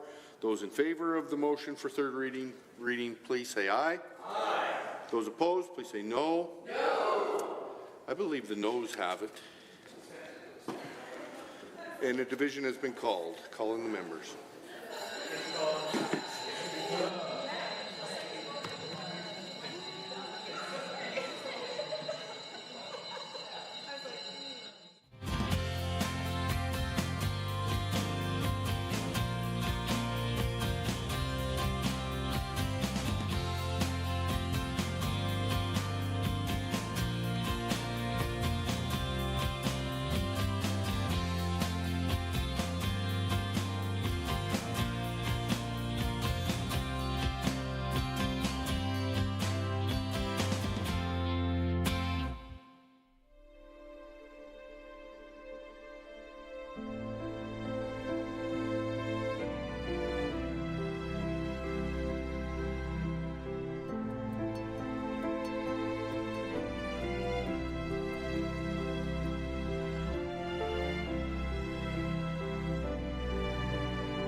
Order. Honourable members, a division has been called on third reading of Bill 24, Alberta Bill of Rights, Amendment Act 2024. All those in favour of the motion, please rise.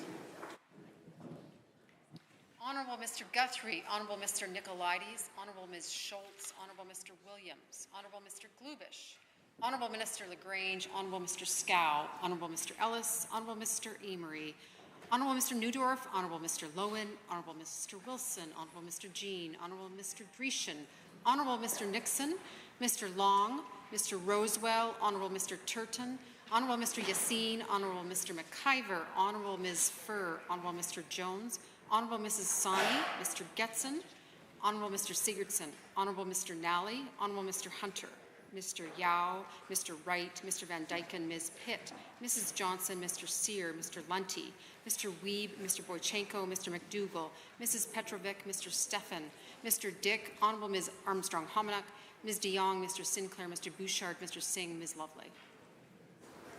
All those opposed, please rise. Honourable Ms. Gray, Mr. Haji, Honourable Mr. Sabir, Honourable Member Hoffman, Mr. Ip, Honourable Mr. Egan, Ms. Pancholi, Mr. Ellingson, Member Emaliki, Mr. Shepherd, Ms. Wright, Member Brar, Member Aramenko, Ms. Chapman, Member Hoyle, Mr. Kozowski, Member Batten, Member Tejada, Member Irwin, Ms. Renault, Member Boparai, Ms. Hayter, Honourable Mr. Schmidt, Honourable Member Ceci, Honourable Ms. Notley, Honourable Ms. Sigurdsson, Mr. Deal, Member Loyola, Mr. Dack, Ms. Goring, Dr. Metz. Mr. Speaker, total for the motion 46, total against 31. Motion is carried and so ordered. Bill 24, Alberta Bill of Rights Amendment Act 2024 is now read a third time. Committee of the Whole.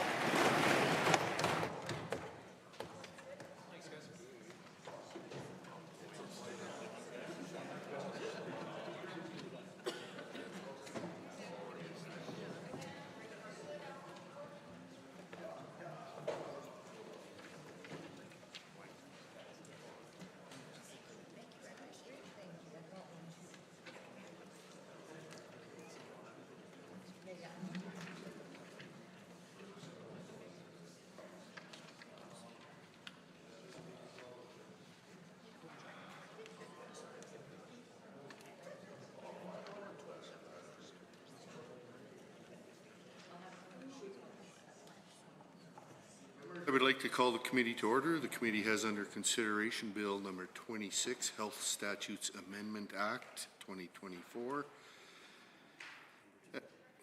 Number 2, is there anyone, any comments, questions, or amendments to be offered with respect to this bill? Member for Calgary Foothills has risen. Thank you, Mr. Chair. I rise today to speak against Bill 26, the Healthcare Statutes Amendment Act. And as I do so, I'd like to take a moment to talk about parental rights and the parental rights that are not being recognized with Bill 26. This government talks a lot about parental rights.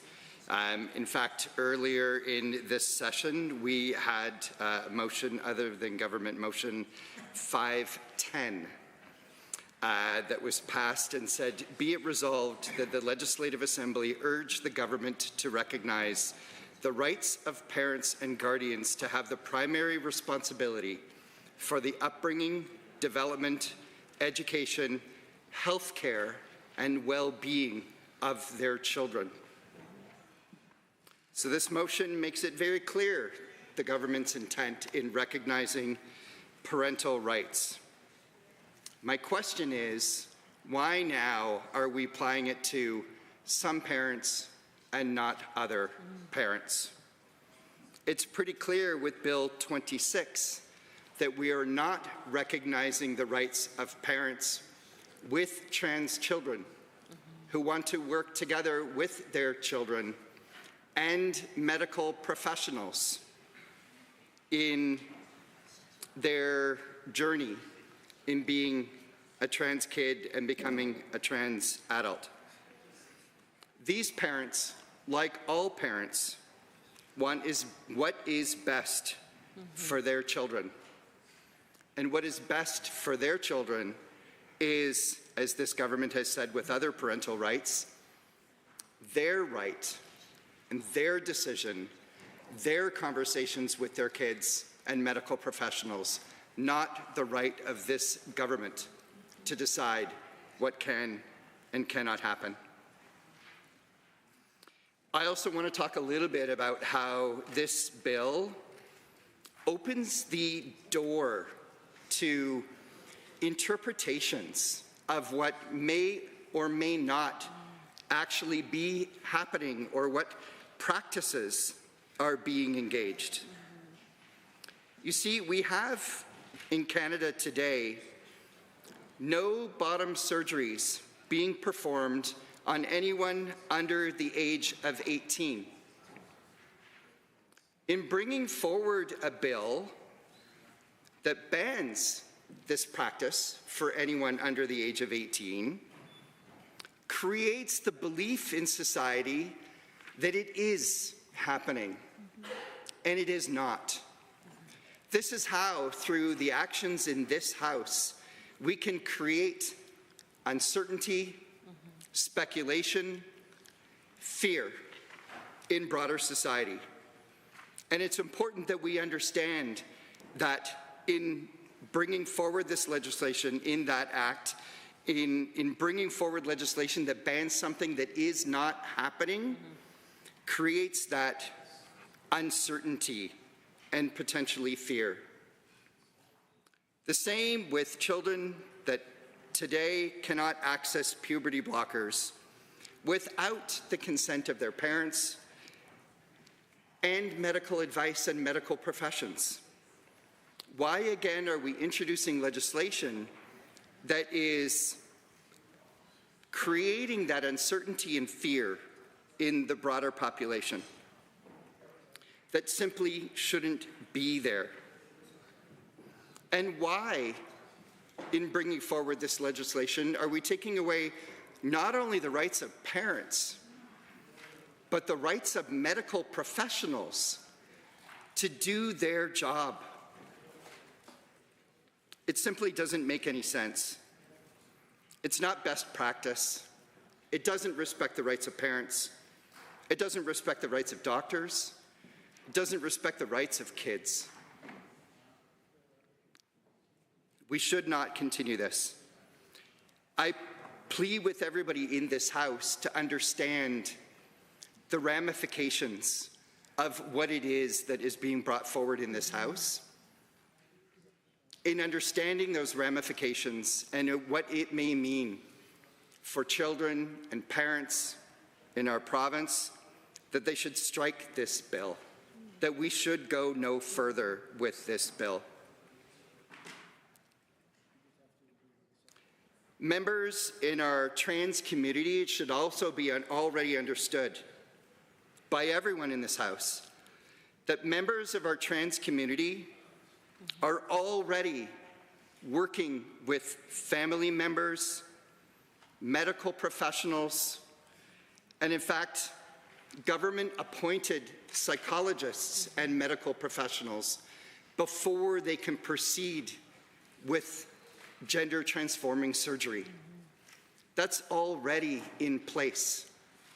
Adults today are already waiting months to see a government-appointed psychologist when they've already been working with their own psychologist for years to come to the decision that they have come to. Why are we disrespecting that? Why are we, in fact, not even recognizing that that practice is already in place? We should recognize that this practice and other practices are already in place, and we should strike this bill. We should recognize the rights of parents who want to work with their kids and medical professionals and make the right decisions for their kids. You know, I know that we're talking about a relatively small proportion of the population here, but every single person deserves this right. Every kid in this province deserves to be writing their own story, to live a full life and be joyous for who they are. This legislation takes that away from them, and it takes that away from their parents. We must vote against this bill. Thank you, Mr. Chair. Any other members wishing to speak? The member from Calgary-Klein. Calgary-Klein, thanks. Yeah. Thank you, Mr. Speaker. I am here to speak and to implore all members of this House to vote against the Healthcare Statutes Amendment Act. This Amendment Act, I find, like many of the government's focuses on policy, seem to completely miss the mark on the priorities that Albertans have told us they would like us to focus on. But we'll go over a little bit of the details here. So on gender-affirming care for minors, I just want to address the idea of restrictions on surgeries. So I would call this a solution to a problem that doesn't exist, but it's actually worse than that.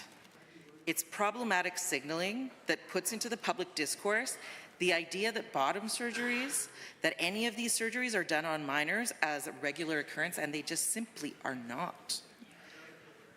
But the manipulation of the work that we do in this House to feed into mistaken perceptions and to actually flame and inflame the culture wars is truly egregious. In my work in constituency offices,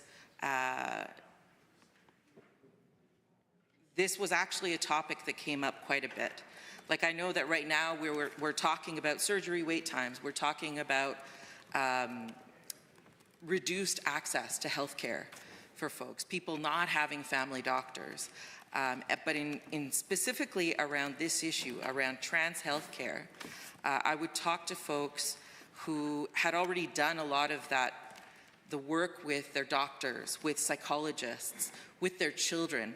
Let's remember that these are often intimate conversations that are happening between parents, their children, if they are fortunate enough to have some support networks, to have those support networks, and lastly, their doctors.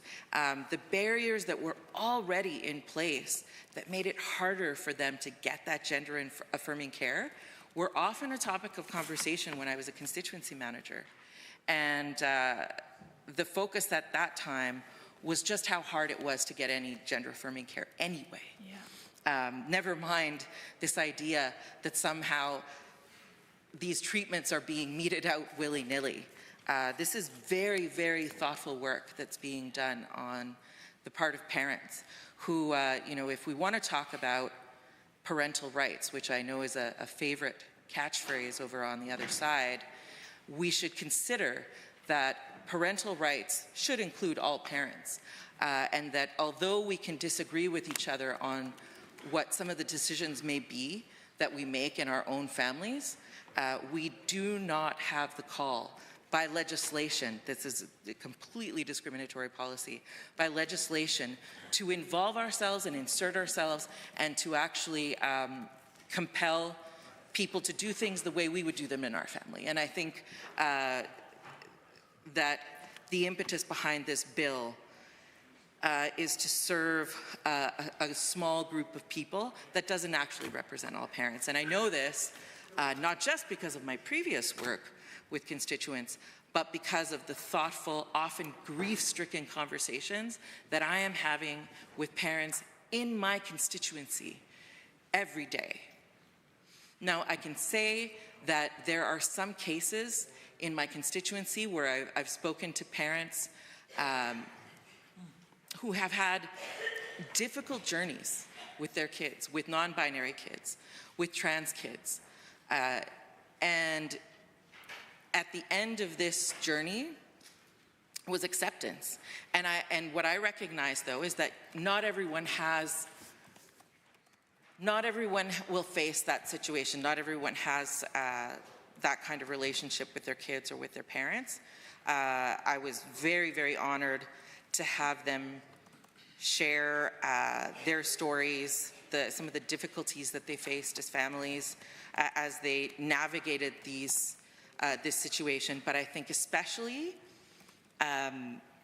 being able to see that family come out on the other side where the celebration of a high school graduation for a child that was able to authentically be themselves, who this parent was worried might not make it. Gender-affirming care is life-saving care. And in the case of this parent, it allowed them to go through that moment that we all dream about as parents, to watch our kids walk across the stage, to be able to rejoice in their achievements, to be proud of them, to tell them we love them, and to be able to imagine that future life, that future success, and for them to be the person that they truly are, to be authentic to themselves, and to be able to rejoice in all of the life stages that come after that. So that's, I went off a little bit on some of the other implications, but those are my comments on surgeries. In terms of puberty blockers, the discussion around puberty blockers is also rife with misinformation. The members opposite love to talk about irreversible decisions. So when it comes to gender-affirming health care, I'm just going to quote one of our Minister of Health's greatest hits that I hear in this House often, which is, "Nothing could be further from the truth." These are not irreversible treatments or irreversible medications. In fact, I've even taken some of these medications to treat other conditions because these are medications and treatments that really are employed in the life cycle of a person's life for many reasons. In the case of minors, it is also employed to address early onset puberty, and only done, also in those cases, in close consultation with parents and medical professionals. Yeah. Like most of us as parents, and I know that we have several parents on the other side, we care about our kids, we care about their health care, and we listen to the professionals that we trust, in this case medical professionals, to be able to provide the care, to be able to ensure their physical health, their mental health for the span of their lifetimes. Yeah. So I'm also talking about parental rights in the case of parents who have given consent, have had those intimate conversations and ongoing conversations with their children and with their health professionals. And while note is that these are treatments that are given wide application, we know this. These are therapies that have a wide application, but the fact that this legislation is laser focused on restricting it only when used on the life-saving medical care needed for non-binary and trans children. This almost surgical precision being employed by this slate of bills, this one in particular, makes very clear to members on this side and the many families that have reached out to our offices, that have shared with us their very personal stories, their journeys, the families who have also shared their stories and journeys with the members opposite. Yeah. They know they've been reached out to, because we get copied on those emails. That we know that the desired outcome of this legislation is so focused on discrimination of non-binary and trans children. What it does is it sends a message, and we know that really that was the goal. One of the goals was to send a message for political gain, I'll say that. The fact that it's discriminating against non-binary children and their families and their own rights as parents sends a message that their very real fears for the safety and the survival of their children are being disregarded. And with that, I will cede my time to my colleagues. But for that reason, I ask that we all vote against the Health Statutes Amendment Act. Well said. Honourable member from Calgary Varsity. Thank you for allowing me to speak to this bill. I want to say very strongly that Bill 26, the Health Statutes Amendment Act, is something that there's no possible way that I can possibly support. This is a bill that really punches down on vulnerable children. It removes the right of a child to grow up in a healthy state and to be who they are. It removes the right... Point of order has been called. Government House Leader. Thank you, Mr. Chair. I rise on 23 HI and J, particularly language that causes disruption in this chamber. The member opposite just said clearly, member opposite clearly just said punching down on punching down. Mr. Speaker, there has been an abundance of caution provided about this specific language and the violent implications that it has. We certainly are not punching down on anyone. We believe that this legislation is in the best interests of Alberta families, children, etc. We will allow debate to continue about that, but in this specific instance, I think punching down is certainly unparliamentary, and I would ask you to rule it out of order and ask that member to apologize and withdraw. The official opposition deputy House Leader. Mr. Chair, to read a definition of the term punching down, to attack or criticize someone who is in a worse or less powerful position than you. Example, if a Canadian punches down, they make fun of people who are less powerful or privileged. So this is not expression of violence, Mr. Chair. The member did not suggest any particular member of government was punching down. The member was indicating what we have heard very clearly from many Albertans, from the trans community, parents of trans children, that this legislation is indeed attacking, specifically targeting trans youth, who by definition, Mr. Chair, absolutely have less power than this government. Those families have significantly less power than this government. In fact, they have no power to stop this government from its discriminatory legislation. So I recognize the government members may be uncomfortable with this term or with the concept that they are in fact exercising power that is othering these families and these individuals.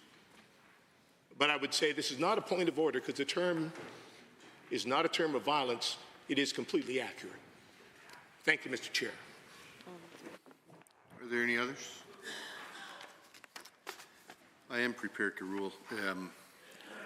Speaker Cooper the Speaker has spoken to this issue just a couple of weeks ago, and we have to recognize that terminology can be defined differently in different occasions. And I believe that in this occasion, the government, what I heard is that the member was speaking about the government as opposed to individual members, and used the word punching down. Speaker, in his ruling, essentially encouraged and implored upon people to be careful in how they use that terminology. The terminology can be interpreted to be a violent act as well, and so the definitions are fairly broad. So I would encourage members to hesitate to use that terminology, as it has shown that it's caused decorum within this forum. And I'm not going to rule this as a point of order at this time, but just encourage members to choose their words carefully. The member from Calgary Varsity can continue. Thank you.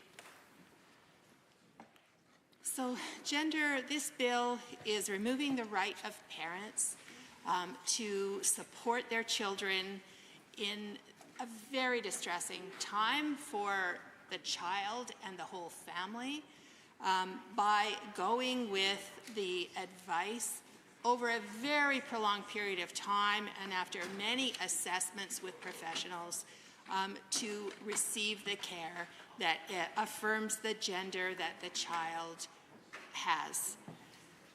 There are many systems in place already to assure the safety of all of these measures.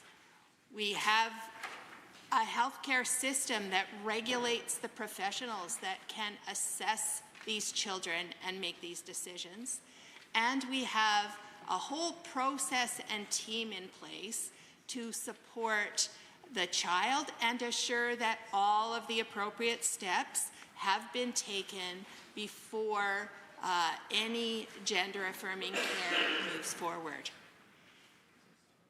By implementing this bill, we are preventing the opportunity to delay a decision by that child until they're more mature.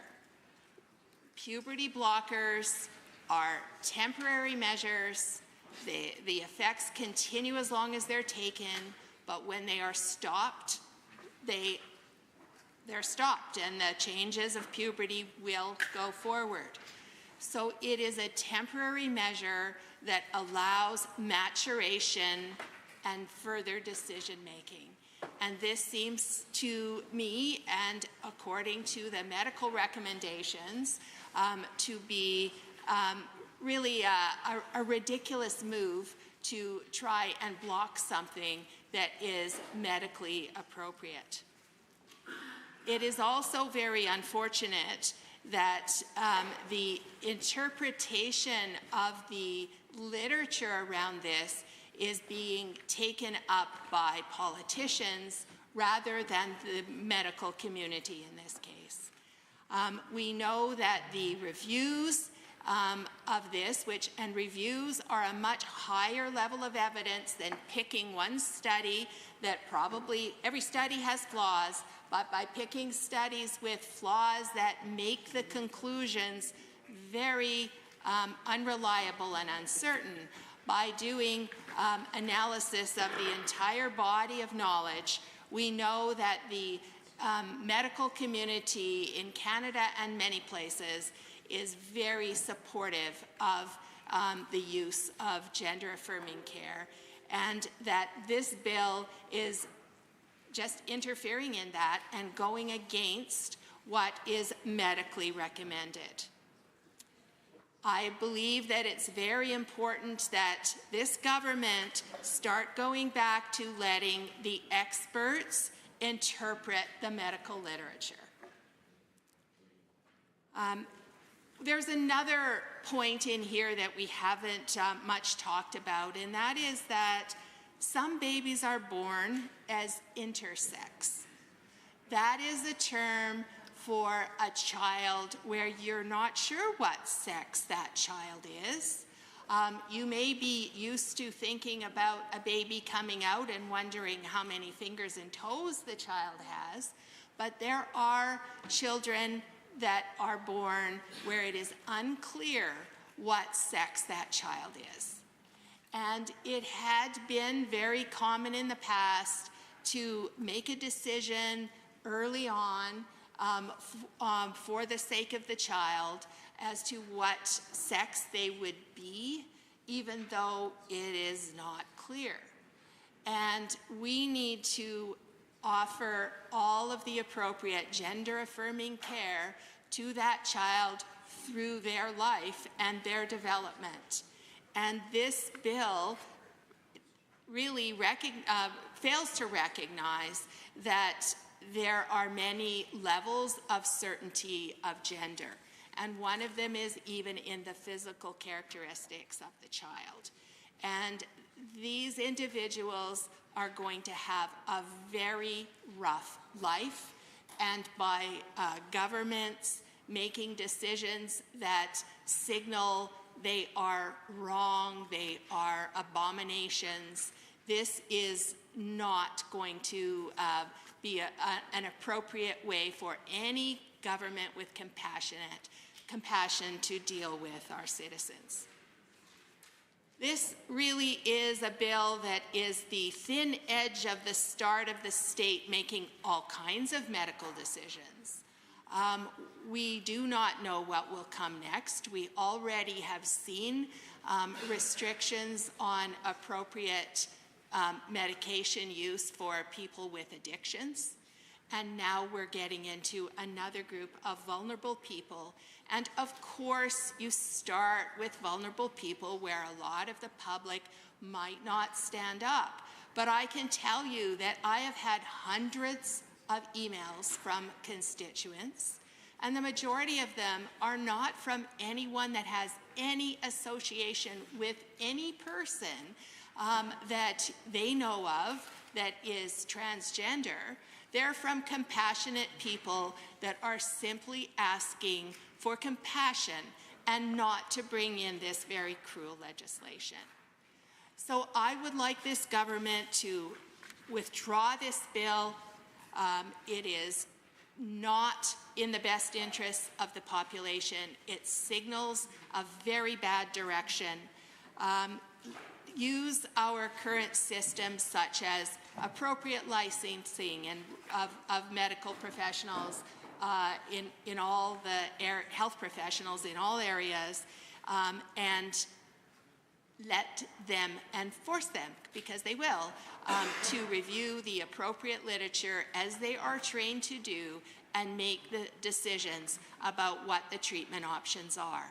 and then let those decisions, those discussions happen with the patient, their parents, and their doctor. And let's move on from that. Thank you.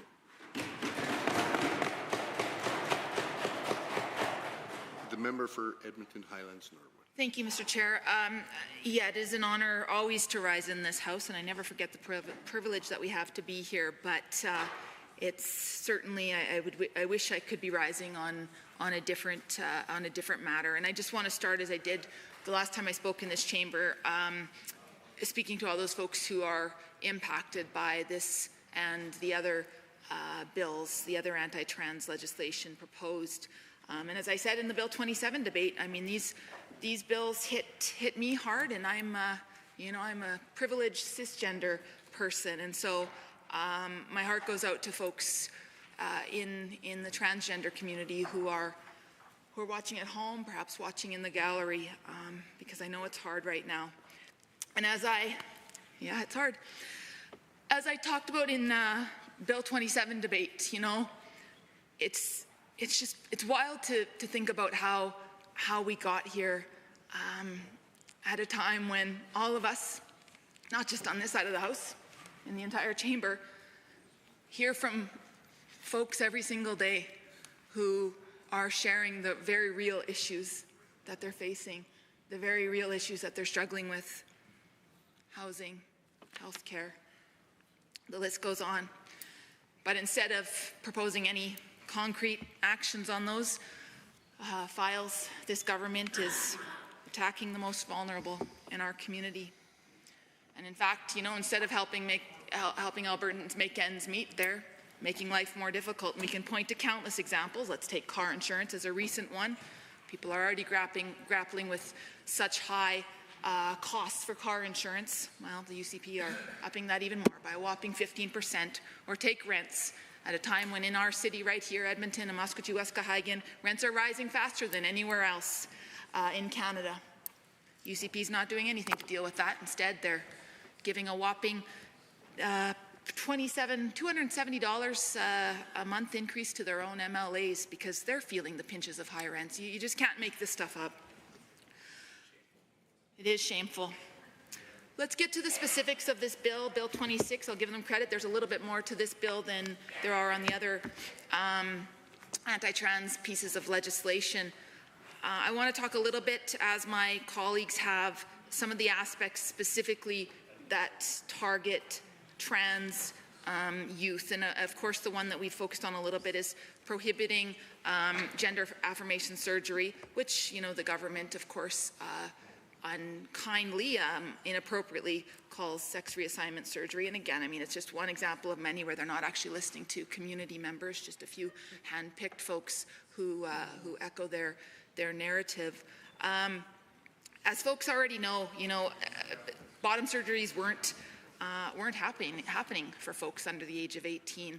And what I think is most troubling to me, and I know my colleague from Calgary Klein, I know from White Mud and others have talked about this too. It's the fact that this legislation is specifically calling out gender-affirming care so that, folks, young people could still get access to some of these surgeries as long as it's not for anything to do with them being trans. And so when we, I won't repeat the language used for the point of order, but when we use language like that, it's because that's exactly what you're doing.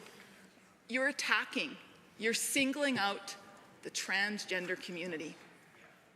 And if the members opposite want to disagree with me, perhaps they'll join debate.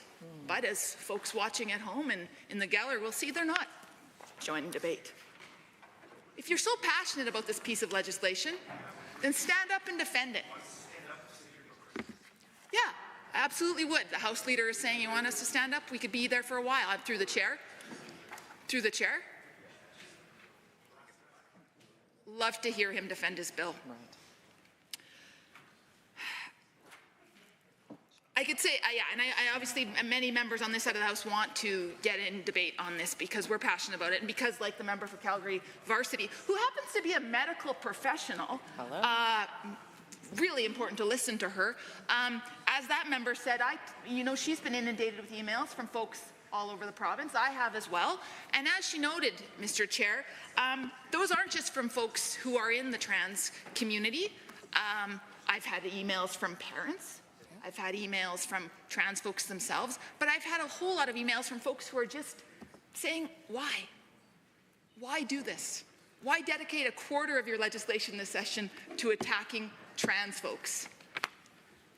This legislation, what does it mean? This is going to make Alberta have some of the most restrictive approaches to gender-affirming care across Canada. And what was interesting to me is we had this discussion not long after I was elected in 2019 around Bill 8. Bill Haight. Alberta became at that point the first provincial government across Canada to actually roll back 2S LGBTQ+ rights. Here we are again. Here we are again, being leaders for all the wrong reasons. I've heard from a number of my colleagues who are parents. I'm not a parent, but as my colleagues have said so well, these are very sensitive, vulnerable conversations between parents, children, medical professionals. I'm not a parent, but I know of a lot of parents who are impacted by this legislation, who are hurting. Parents of transgender kids and youth who just want their kids to lead healthy, safe lives, be their best selves. I worry deeply about the mental health impacts of legislation such as this. We know, the evidence is clear, that restricted access to care during development periods, for young people leads to increased rates of depression. We know the data is clear that approximately 45% of trans youth in Alberta seriously considered suicide in the last year. And we know from recent studies in the United States that state-level anti-transgender laws increase suicide risk among transgender and non-binary youth by up to 70%. 70%, let that sink in, that's heavy. Why? Why would this government, why would you not do everything you can to support the mental health of young people in Alberta?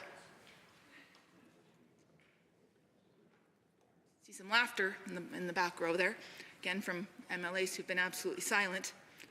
I'm not shocked.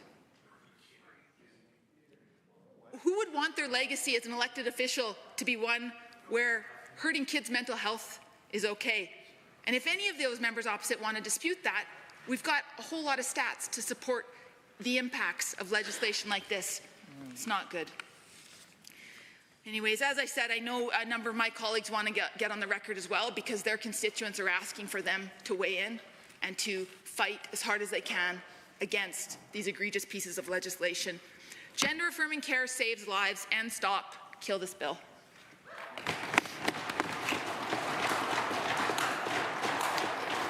Member from Edmonton Riverview.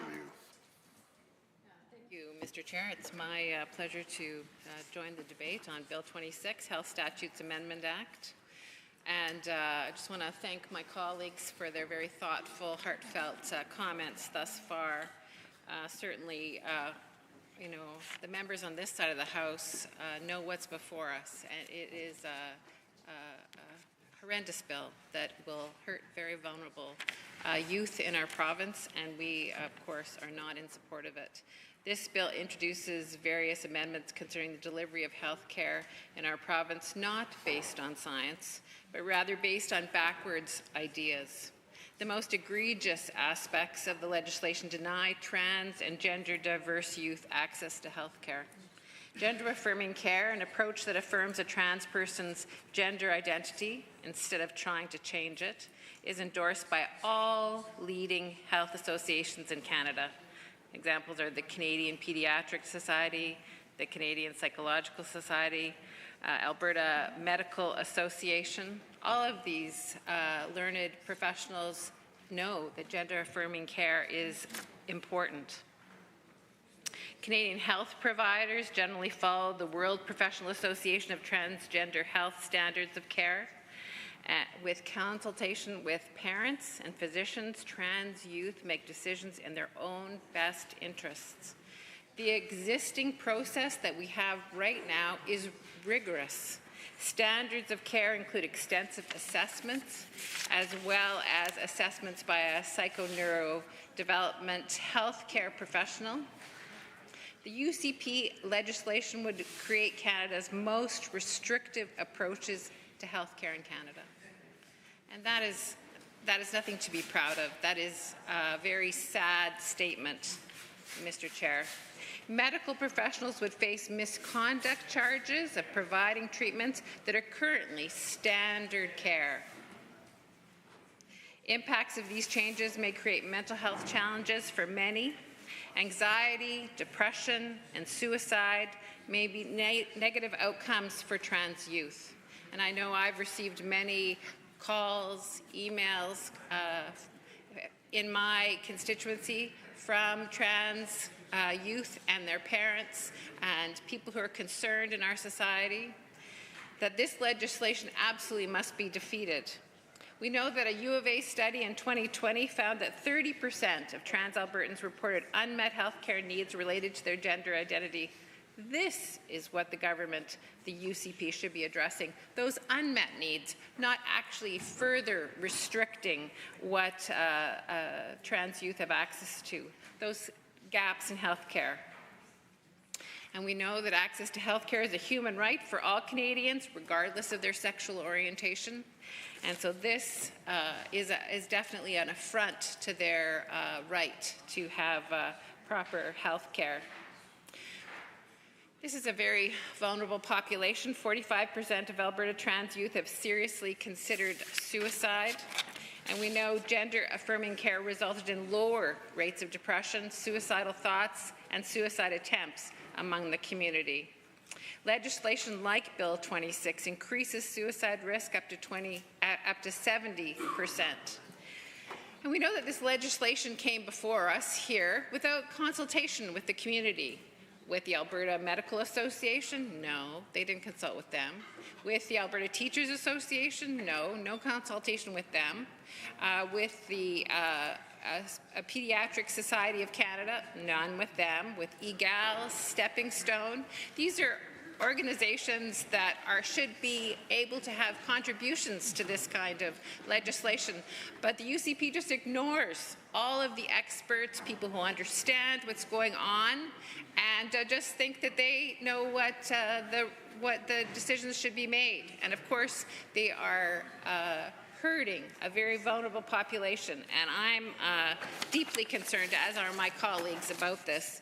And I just want to add, share, this is an open letter that the Child and Adolescent Psychiatry of the Medical Association wrote to the Premier, and it's an open letter. And I think their voices are very important, and I just want to share that for the record, and I'm happy to table this tomorrow, consequently, so that everyone can have access to that.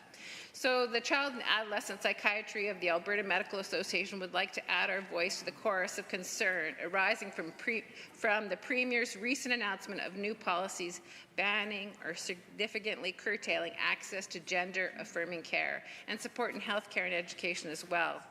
We stand with our colleagues who have already issued statements, but even more importantly, we stand with our parents. As specialists in pediatric mental health who have the privilege of working with transgender, gender-diverse youth, we have the opportunity to experience firsthand their strength, courage, and resilience. We also bear witness to the suffering and pain that arises from gender dysphoria and from questioning one's identity without access to appropriate support to help them through their journey. We are fortunate to live in an era where there is clear scientific evidence supporting safe and effective treatments for youth that alleviate their suffering and save lives. It is essential that all youth have access to these interventions in a timely, safe, and appropriate manner. We hold our responsibility to the health of Albertans sacred, which includes a duty to bring healing and hope, as well as to do no harm. In a safe and secure and trusting environment, psychiatrists work to support youth in their exploration of their gender identity as one component of finding and embracing their authentic selves. This may involve no interventions at all, aside from support. It may involve advice on socially transitioning, such as dressing in clothes that support one's gender identity or changing one's pronouns. It may involve being part of a broader team of offering puberty-blocking agents to temporary slow development to give youth time to explore and consider. One's journey may also eventually include hormone therapy at the appropriate time as determined by the youth, their family, and the team of medical professionals. In Alberta, youth under 18 years of age do not have access to gender-affirming surgeries, but they may later choose to pursue these as adults. Before any decisions are made and along each step of the individual's journey, the child, the family, the guardian accompanying them are offered extensive discussions and multiple professionals around the potential risks and benefits of interventions. Care is taken to ensure that those making the decisions have the capacity to understand and consent to treatment. This process is done carefully and thoughtfully without pressure or persuasion. So, Mr. Chair, there is already a very respectful process in place that people have access to, and Bill 26 will take that all away and will put our youth at risk, and it will hurt us deeply in our province. And it's as I said, backwards legislation. We need to make sure that all Albertans have access to health care. It is a human right. Do you want to keep going? It is access to health care, which is a human right, and so this bill absolutely should be defeated by all members of this House. And I want to just talk very briefly about another section, because this section is so important. This part of the bill is the most egregious aspect, but there's also another section where it's on page 4 and it amends section 8. It's where the continuing care aspects that used to be housed in the health ministry are going to be moved over to seniors and community social services. And so this transfer, this administrative change, seems to be what the UCP thinks is a panacea. Somehow, continuing care will now be miraculously fixed. It won't be. I just want to let everyone know that this administrative change does not mean that anything's changed. We still have huge workforce issues where there's high turnover. We have no minimum daily hours. We have too low unit costs. There's significant issues in the continuing care system, and the UCP government are ignoring those aspects, and this change in the bill is no support at all for that. So with those comments on the legislation, I would ask that all members not support this legislation. Thank you. Are there any others wishing to speak?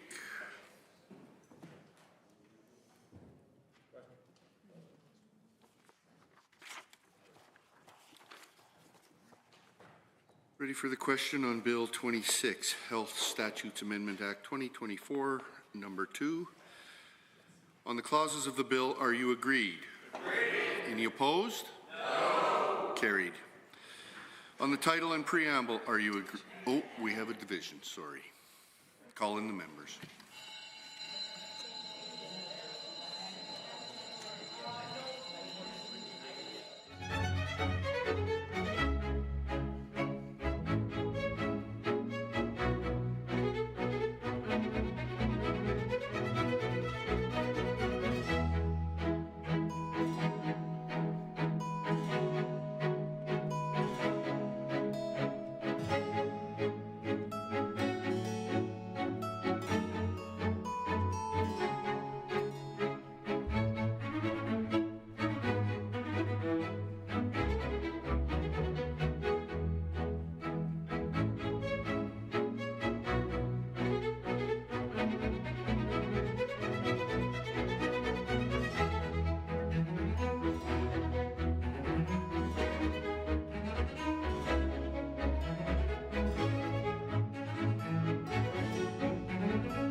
Members, on Bill 26, Health Statutes Amendment Act 2024.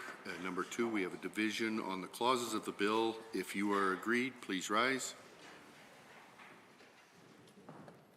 Honourable Mr. Guthrie, Honourable Mr. Nicolaides, Honourable Ms. Schultz, Honourable Mr. Williams, Honourable Mr. Glubish, Honourable Minister LaGrange, Honourable Mr. Scow, Honourable Mr. Ellis, Honourable Mr. Amory, Honourable Mr. Newdorf, Honourable Mr. Lowen, Honourable Mr. Wilson, Honourable Mr. Jean, Honourable Mr. Dreeshen, Honourable Mr. Nixon, Mr. Long, Mr. Rosewell, Honourable Mr. Turton, Honourable Mr. Yassine, Honourable Mr. McIver, Honourable Ms. Furr, Honourable Mrs. Sawney, Mr. Getson, Honourable Mr. Sigurdsson, Honourable Mr. Nally, Honourable Mr. Hunter, Mr. Yao, Mr. Wright, Ms. Pitt, Mrs. Johnson, Mr. Sear, Mr. Lunty, Mr. Weeb, Mr. Boychenko, Mr. McDougall, Mrs. Petrovic, Mr. Stefan, Mr. Dick, Honourable Ms. Armstrong-Hominack, Ms. de Jong, Mr. Sinclair, Mr. Bouchard, Mr. Singh, Ms. Lovely.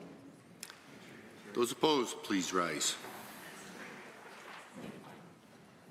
Honourable Ms. Gray, Member Arkan Paul, Mr. Haji, Honourable Mr. Sabir, Honourable Member Hoffman, Mr. Ip, Honourable Mr. Egan, Ms. Pancholi, Mr. Ellingson, Member El-Maligi, Mr. Shepherd, Ms. Wright, Member Brar, Member Aramenko, Ms. Chapman, Member Hoyle, Mr. Kozowski, Member Batten, Member Tejada, Member Irwin, Ms. Renault, Member Beaupre, Ms. Hayter, Honourable Mr. Schmidt, Honourable Member Ceci, Honourable Ms. Notley, Honourable Ms. Sigurdsson, Mr. Deal, Member Loyola, Mr. Dack, Ms. Goring, Dr. Metz. Mr. Chair, total in favour 44, total against 32. That is carried. On the title and preamble, are you agreed? Agreed. Any opposed? No. That is carried. Shall the bill be reported? Are you agreed? Agreed. Any opposed? No. That is carried.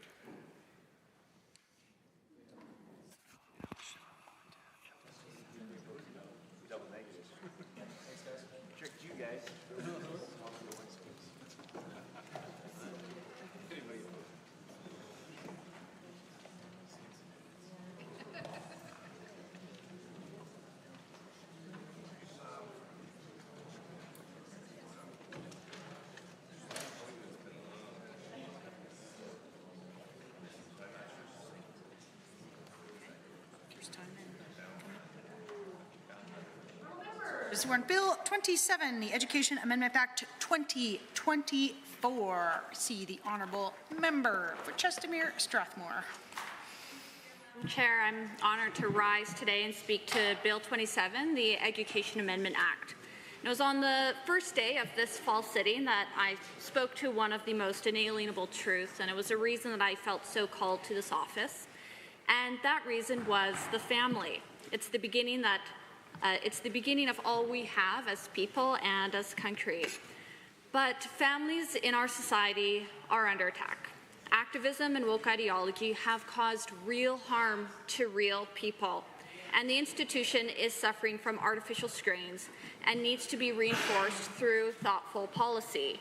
We must defend the family from those who would make it a target of neo-Marxist experimentalism or antagonism.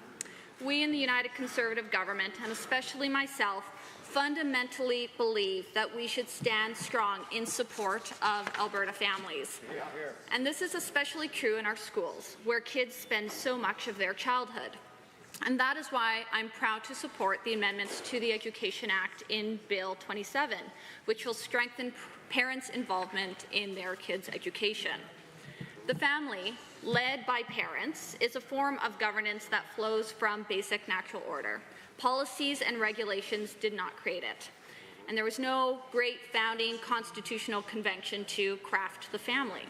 The family is natural, and the purposes of the family are natural. The family is the mechanism by which people pass on their fundamental beliefs and values to their children. And parents have always held the authority to raise and to educate their children. Anything that uses wedges to drive parents and children apart, anything that would fracture that crucial relationship is wrong. In earlier times, as education transitioned from informal learning at home to more formal schooling outside of the home, Parents had the option to delegate the delivery of their children's education to others. However, it's important to note, Madam Chair, that the extent and nature of that delegation has always been at their discretion. Parents continue to play the primary and the central role in determining how their children are educated.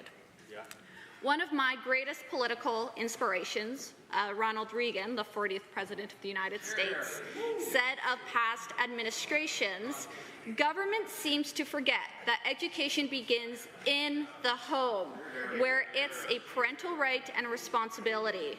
Both our private and our public schools exist to aid your families in the instruction of your children. For too many years, people here in Washington acted like your family's wishes were only getting in the way, while we've seen what that Washington knows best attitude has brought. Well, Madam Chair, I will reiterate, anything that seeks to undermine these fundamental truths is detrimental to families and to society. The United Conservative Party Statement of Principles says that the family is the building block of society and the means by which citizens pass on their values and beliefs, and we must ensure that families are protected from intrusion by government. I will add to that, it's not just intrusion by government, but any other actor. Parents are the primary leaders and caregivers, not government, not union bosses, not the schools, not the media. And the Alberta Bill of Rights currently states that it is the right of parents to make informed decisions respecting the education of their children. I had the opportunity to meet with an incredible group of students and parents. In fact, they visited the legislature just last week. And during our earlier discussion, they asked what I thought was a key ingredient necessary to ensure the highest quality of education here in Alberta. And my answer today is the same as it was back then. Trust parents. Parents are the real experts in their own children and are naturally suited to be making these decisions. The family is at the center of education. From academic achievement to mental health, children do best when their parents are closely involved. Parents have inherent rights respecting their education of their children. No, it's not granted by the state, but it's recognized by the state. And this isn't about left or right. This is about simple, universal truths. The family is a resilient and an unbreakable institution. But families in our society are not immune to forces that seek to break them down and strip their inherent rights from them. The Universal Declaration of Human Rights recognizes this as well. Signed in 1948, after a time of global crisis, the leaders of the free world got together to agree on a set of basic truths as they regrouped and rebuilt. And these statements were necessary after the horrific violations of inherent rights that had been perpetrated around the world. Article 16 reads, "The family is the natural and fundamental group unit of society and is entitled to protection by society and the state." Article 26 reads, "Parents have a prior right to choose the kind of education that shall be given to their children." A prior right. That means a natural and inherent right, a right that existed prior to any of us having anything to say about it. And these articles were a direct challenge to authoritarianism, experimentalism, and activism. They were a challenge to all those who believe that they had found a new and better way to build society through breaking down the family and treating humans as individual units to be manipulated and remade to suit the whims of government. In 2020, the Choice in Education Act amended the Education Act here in Alberta to recognize this truth in the preamble, which already recognizes that parents have the right and responsibility to make informed decisions respecting the education of their children. These are the cornerstones of sound education. In fact, I've met many people across Alberta in my constituency, like my dear friend Jen, who moved with her family from BC because of this, because we recognize and we respect these rights here in Alberta. Parents have rights as integral parts and leaders of their family. When I was running for office, I met Mona, a loving mother of 8 kids, who told me, Chantal, I just want to be able to raise my kids and love my family. Every day, Mona is a powerful reminder to me of why I ran for office and of my duty as a legislator to Albertans. I have a responsibility to parents like Mona and Jen who are concerned about being crowded out by government, by the media, by schools, by any other influencers or influences that think they can do a better job of raising their kids than parents. We cannot shut parents out of the education of their children. Madam Chair, for good measure, I want to include with some more words of wisdom from Reagan. He said, parents care about their children's education with an intensity central authorities do not share. He continued to say, parents know that they cannot educate their children on their own. We must recognize in turn that schools cannot educate students without the personal involvement of parents. With that, Madam Chair, I'm honored to support Bill 27, the important amendments to the Education Act, and I asked all members of this House to stand with me in support of families, in support of parents, and in support of a free and a prosperous society. Thank you. The Honourable Member for Edmonton-Whitemud. And speak in committee of the whole on Bill 27. As the member across the way, I also very much strongly support parents and students and teachers and the acknowledgement that we all work together to make sure that we raise kids that are not only safe and secure in who they are, but that they are also successful and they have the opportunity to reach their full potential and also to be good citizens of this province, of their city and their community and their country and the world, really. So, you know, we can have an alignment on those statements because I think we certainly all share them. But I don't think we share agreement on the intent and the outcome of this bill. And we believe there's a lot that's wrong with this bill, Madam Chair. We've spoken about it quite passionately in the past. I've had the opportunity to speak to it, and we're going to try to make some attempts, I think, Madam Chair, to try to make some small improvements to a piece of legislation that ultimately is focused on making things more challenging for vulnerable young people in school and undermining their ability to succeed. So with that, I would like to introduce an amendment, Madam Chair.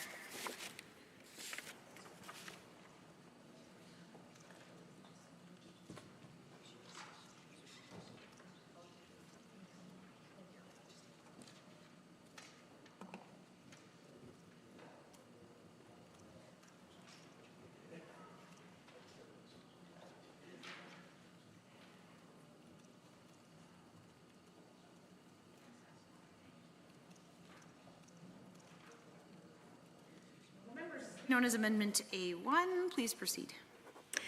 Thank you, Madam Chair. So the amendment that I've introduced, and I'll read it out for the record, says that I move that Bill 27, the Education Amendment Act 2024, be amended in Section 9 and the proposed Section 33.2, subsection 2, by striking out, quote, the board shall, end quote, and substituting, quote, the board shall notify the student of the board's obligations under clauses A and B, and if the student decides to proceed with the request, shall, end quote.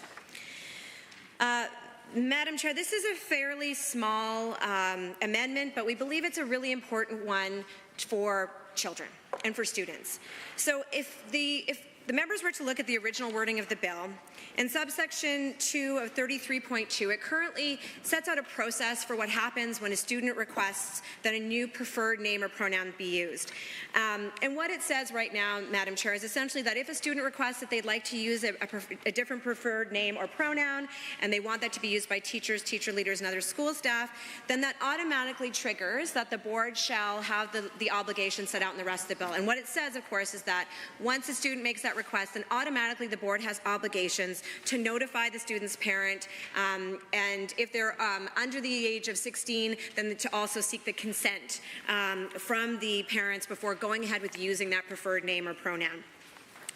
The problem here, Madam Speaker, is that while we in this House, and certainly some of the more engaged people who are following this, and we know, and I want to acknowledge that there are many people who have been in the gallery regularly to listen to this debate. We know that there's many people watching who are deeply concerned. We've tabled in this House a number of emails from parents and young people and teachers who are deeply concerned about the legislation that's being brought forward. But while we may be following that, we have to acknowledge that many students are probably not.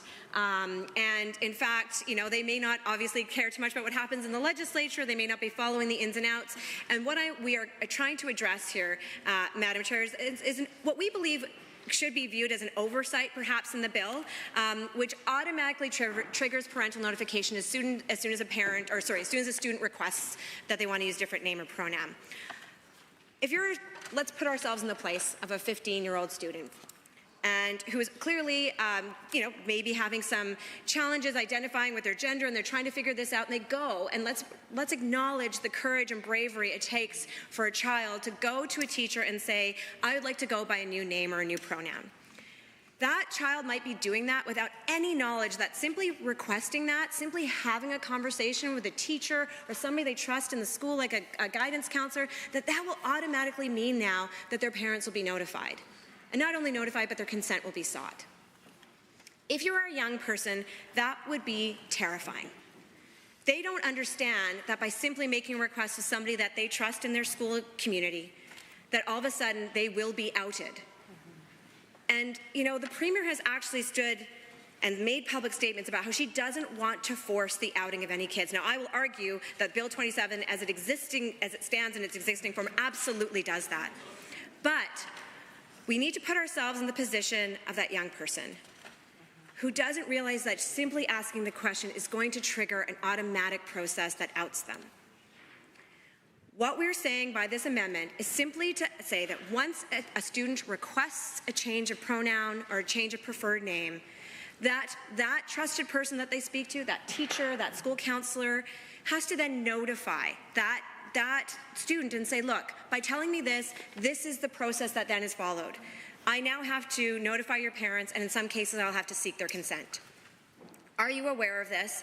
And then if the student wishes to proceed with the preferred name change or the pronoun change, then the obligations that are set out in Bill 27 will proceed.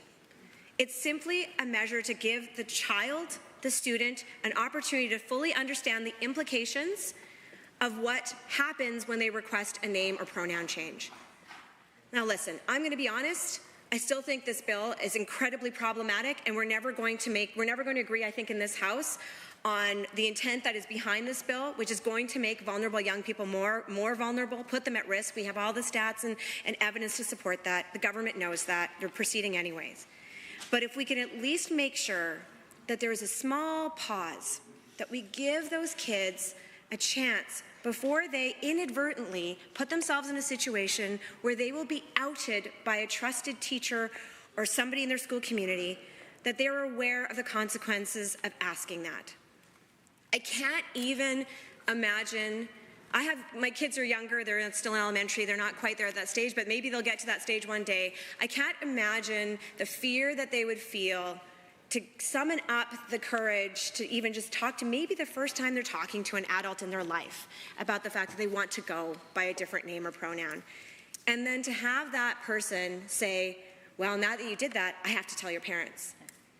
It's such a fundamental break of trust between the student and the teacher, the student and a trusted adult in their lives. And I think we should all be able to agree in this House that while we are, as parents, if you are a parent, of course you want to have that primary role in their lives and be the person that they talk to and confide in and look to for guidance and advice and all the things that as parents we're obligated to do and want to do for our children. But I'm also really rooting for the fact that there are lots of other people who are also looking out for the safety and security of my children, and that includes the people in their school. This is a common sense, we believe, amendment meant to rectify something that we believe and we hope was an oversight in the legislation, to just simply make sure that students know what will happen before they go forward. They deserve that. So much of the rest of the bill has been undermining their autonomy, their ability to make choices, their ability to work with and have the support of people in their lives. This bill and the other bills brought forward by the government on these issues are meant to make these kids more vulnerable. Can we do this one thing, Madam Chair, and give these kids a chance to understand the consequences of going forward with a requested name or pronoun change before we do it? To me, that's just simply an act of decency that we can offer to these kids if we're going to proceed with the rest of the act. I dearly hope that this doesn't have to be a partisan issue. I think in other jurisdictions they do similar things, and I really, really, truly hope that this is one that the government can get behind.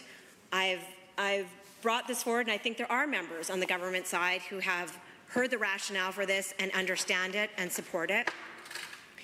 It doesn't change what they intend to do. It doesn't mean that their bill, if they're looking for an achievement that they want to wave before their base, they will have still achieved that.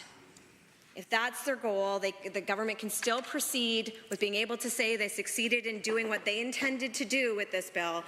But this is one small change that would give those kids a chance to preserve the trust in the relationship with the person they've talked to at their school and not be forced to be outed by somebody in their school community. So I strongly urge all of the members on the other side, the government side, to please see this as a way to improve this section for the sake of students and the sake of children. Thank you, Madam Chair. Any other members wishing to speak to Amendment A1? My apologies over there. Honourable Member for Calgary-Beddington. Thank you so much, Madam Chair. Thank you for the opportunity to respond to this amendment. I'd like to thank my colleague from Edmonton Whitemud for bringing this amendment. I think this is a really common sense compromise. As the member for Edmonton Whitemud said, we're never going to agree across the aisle on this bill. Earlier when we were discussing the sex ed opt-in, opt-out portion, I noticed a lot of eye rolling and seeming irritation at the mention of the outcomes that we know are tied to good sexual health curriculum. I don't understand that, because the evidence is very clear and it's well documented that a good sexual health curriculum results in lower teen pregnancy rates, delayed timing for first sexual encounters. These are outcomes that parents, I as a parent, I want to see these things for my children. And then on a broader scale, we know that there are real impacts on domestic partner violence and gender-based violence that can be addressed with a comprehensive sexual health curriculum. Back to the amendment. I'm sorry, Madam Chair, I just needed to squeeze that in there. But on this amendment, I think what is important here is that, look, I've got a teenager. I've got a 13-year-old. She follows along a little bit, actually, of what we do in here. And she is absolutely the anomaly in her peer group, okay? No one wants to talk to her about what's happening in the legislature. The other kids in grade 8, they're not following along what we're doing in here. So I understand that we have a real deep understanding now. We've been debating this bill now for weeks. We know exactly what these changes are going to make to the Education Act and the impact they're going to have. We cannot say the same for our teens.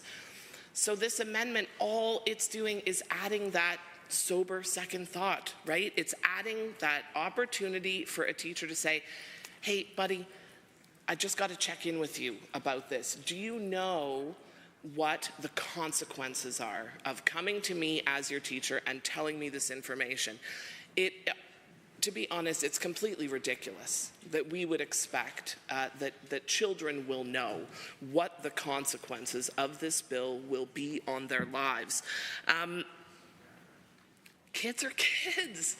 Teenagers, they experiment. Mine's coming out all of a sudden with makeup. It's very difficult for me, actually. It's very difficult for me. She was a baby, not that long ago. I was talking to her last night, and she said to me, At school today, Mom, we were talking about refined sugar. Refined sugar. Mom, did you know that refined sugar actually has like quite a negative impact on your sleep quality? I don't know, she rattled off the whole whatever's in the nutrition curriculum to me on refined sugar. And she said to me, what do you think about me trying to cut out refined sugar?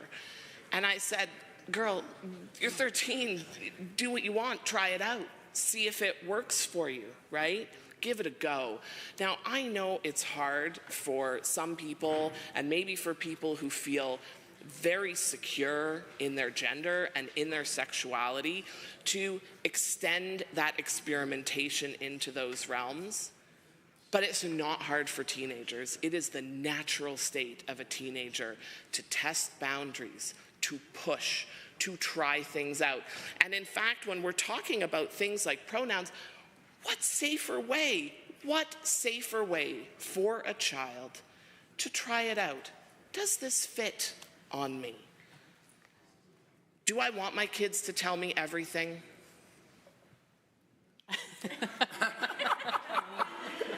It's a really complicated question, actually. No, in some ways I don't want my kids to tell me everything. I am not the be-all, end-all for my children. Am I a very important person in their network of support? You bet I am. Because I am their mom. And that doesn't mean I have rights to my children. It means I have responsibilities for my children. But I am not the only person that can be a safe space for them. That is not a healthy way to grow up. It's not a healthy way to be an adult, and it's not a healthy way to be a child. I have many colleagues who want to speak to this, and I already talked for 5 minutes. Okay, so I'm going to sit down, but I really would just like to reiterate that what this amendment does is that it fundamentally does not alter what the government is trying to do in this bill, okay? You're still going to get to do all the things you want to do. You're still going to be able to reduce the number of kids who have access to good sexual health curriculum. You are still going to be able to prevent kids from doing this kind of experimentation with pronouns, with gender identity at school. You can still do all of those things. All we are asking for here is that you give kids the opportunity to understand the consequences when they go to their teachers with this kind of request. Thank you, Madam Chair. Any other members to join the debate on Amendment A1? Seeing none, I will call the question on Amendment A1 as moved by the Honourable Member for Edmonton-Whitemud. All those in favour, please say aye. Aye. Any opposed, please say no. No. Amendment is defeated. Division has been called. Ring the bells.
Honourable members, a division has been called on Amendment A1. All those in favour of the amendment, please stand.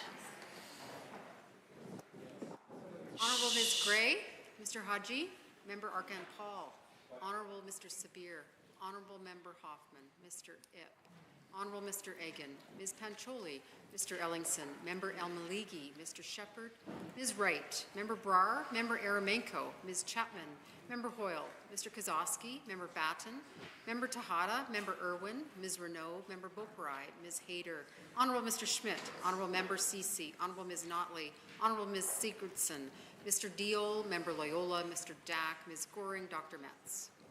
Any opposed, please stand.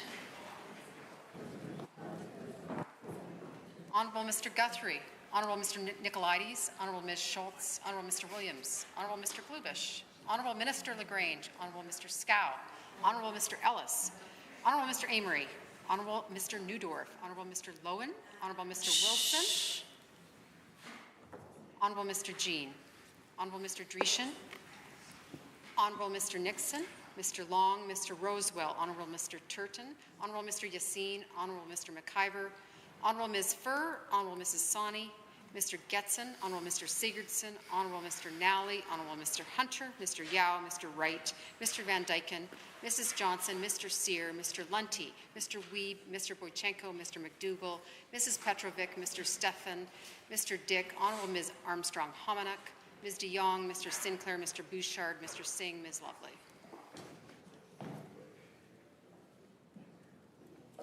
Madam Chair, total for the amendment 32, total against 44. Honourable members, that amendment has been defeated. I am seeking members wishing to join the debate on Bill 27. The Honourable Member for Edmonton White Mud. Nope, it's me. Thank you, Madam Chair. I have to say I am disappointed that amendment wasn't. Not only was it not accepted by the members opposite, but I would have appreciated hearing on the record some rationale as to why the government could not support that amendment. I thought it was a very thoughtful one.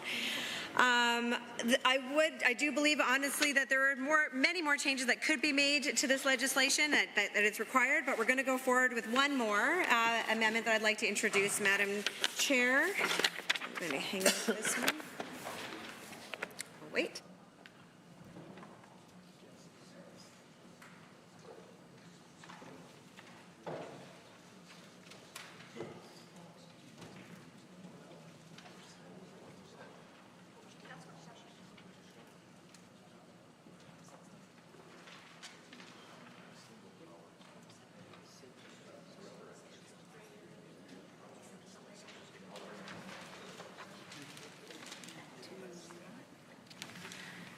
Honourable members, please note this amendment is 2 pages, and this will be known as Amendment A2. Honourable member, you might proceed. Thank you, Madam Chair. Would you like me to read this whole amendment into the record? No. I don't think. Thank you. I appreciate that. It is quite lengthy. It's only because it is somewhat modifying what's in the bill, but also reintroducing some provisions that are in the existing Education Act, which are proposed to be deleted by Bill 27.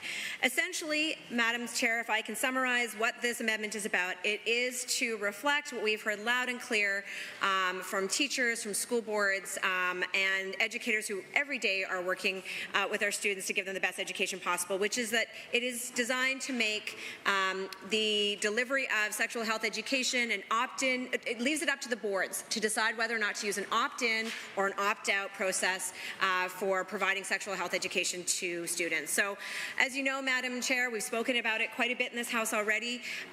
Our existing system, which is an opt-out system, which means, and I think this is important because we've heard some comments from members on the other side who seem to not understand exactly either what happens or actually what the role is of parents currently when it comes to their children receiving sexual health education. Let us be clear, for the record, right now the current system, which is an opt-out system, provides parents complete choice about whether or not their child receives sexual health education at school.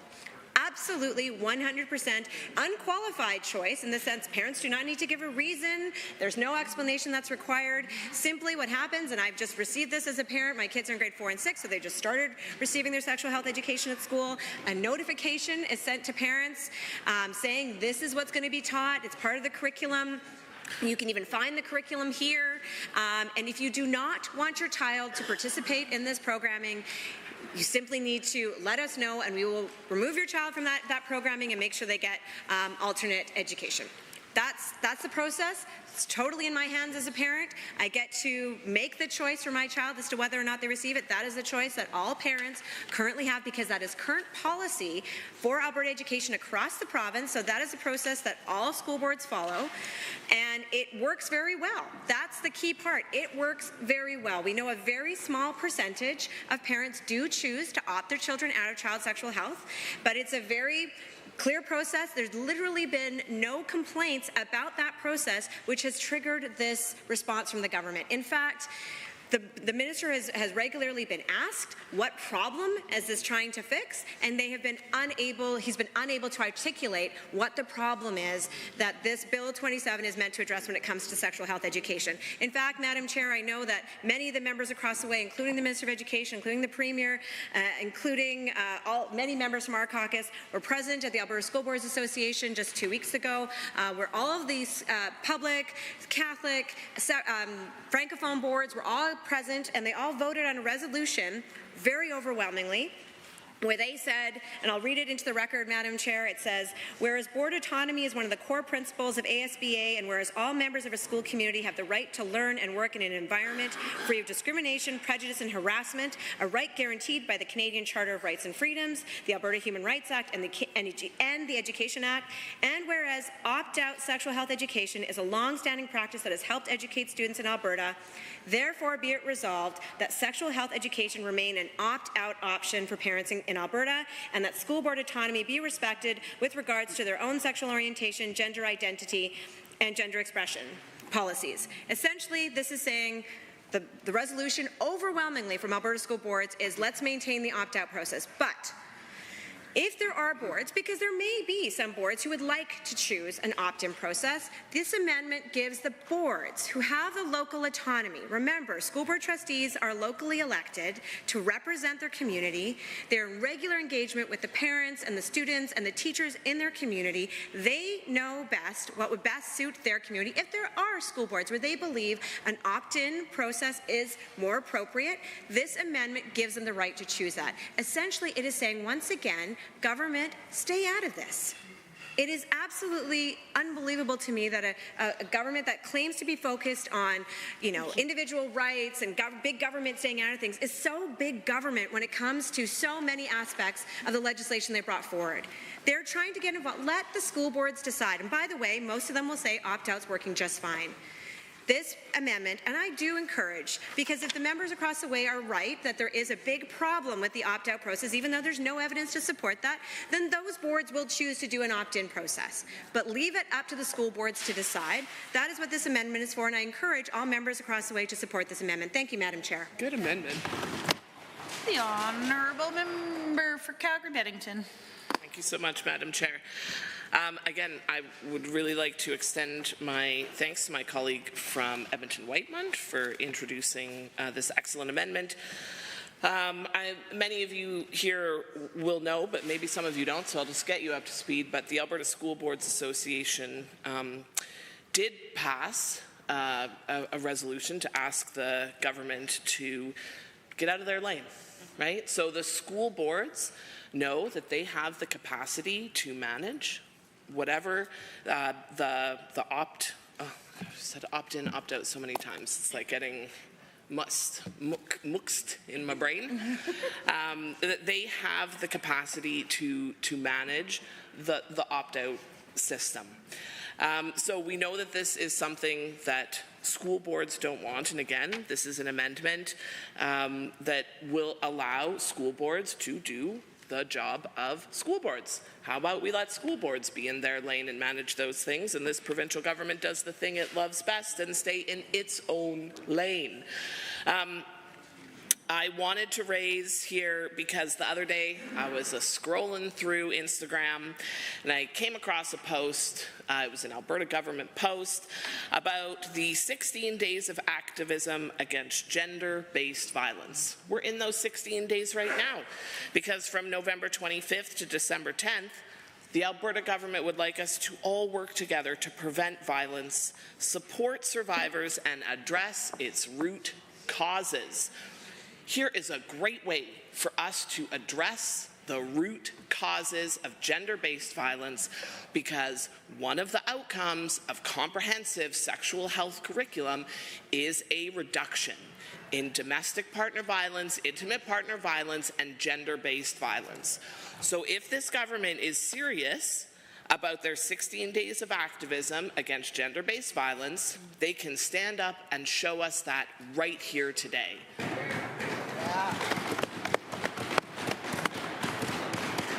I know I have many colleagues who also want to get in their thoughts on this very not good bill, so I will take my seat.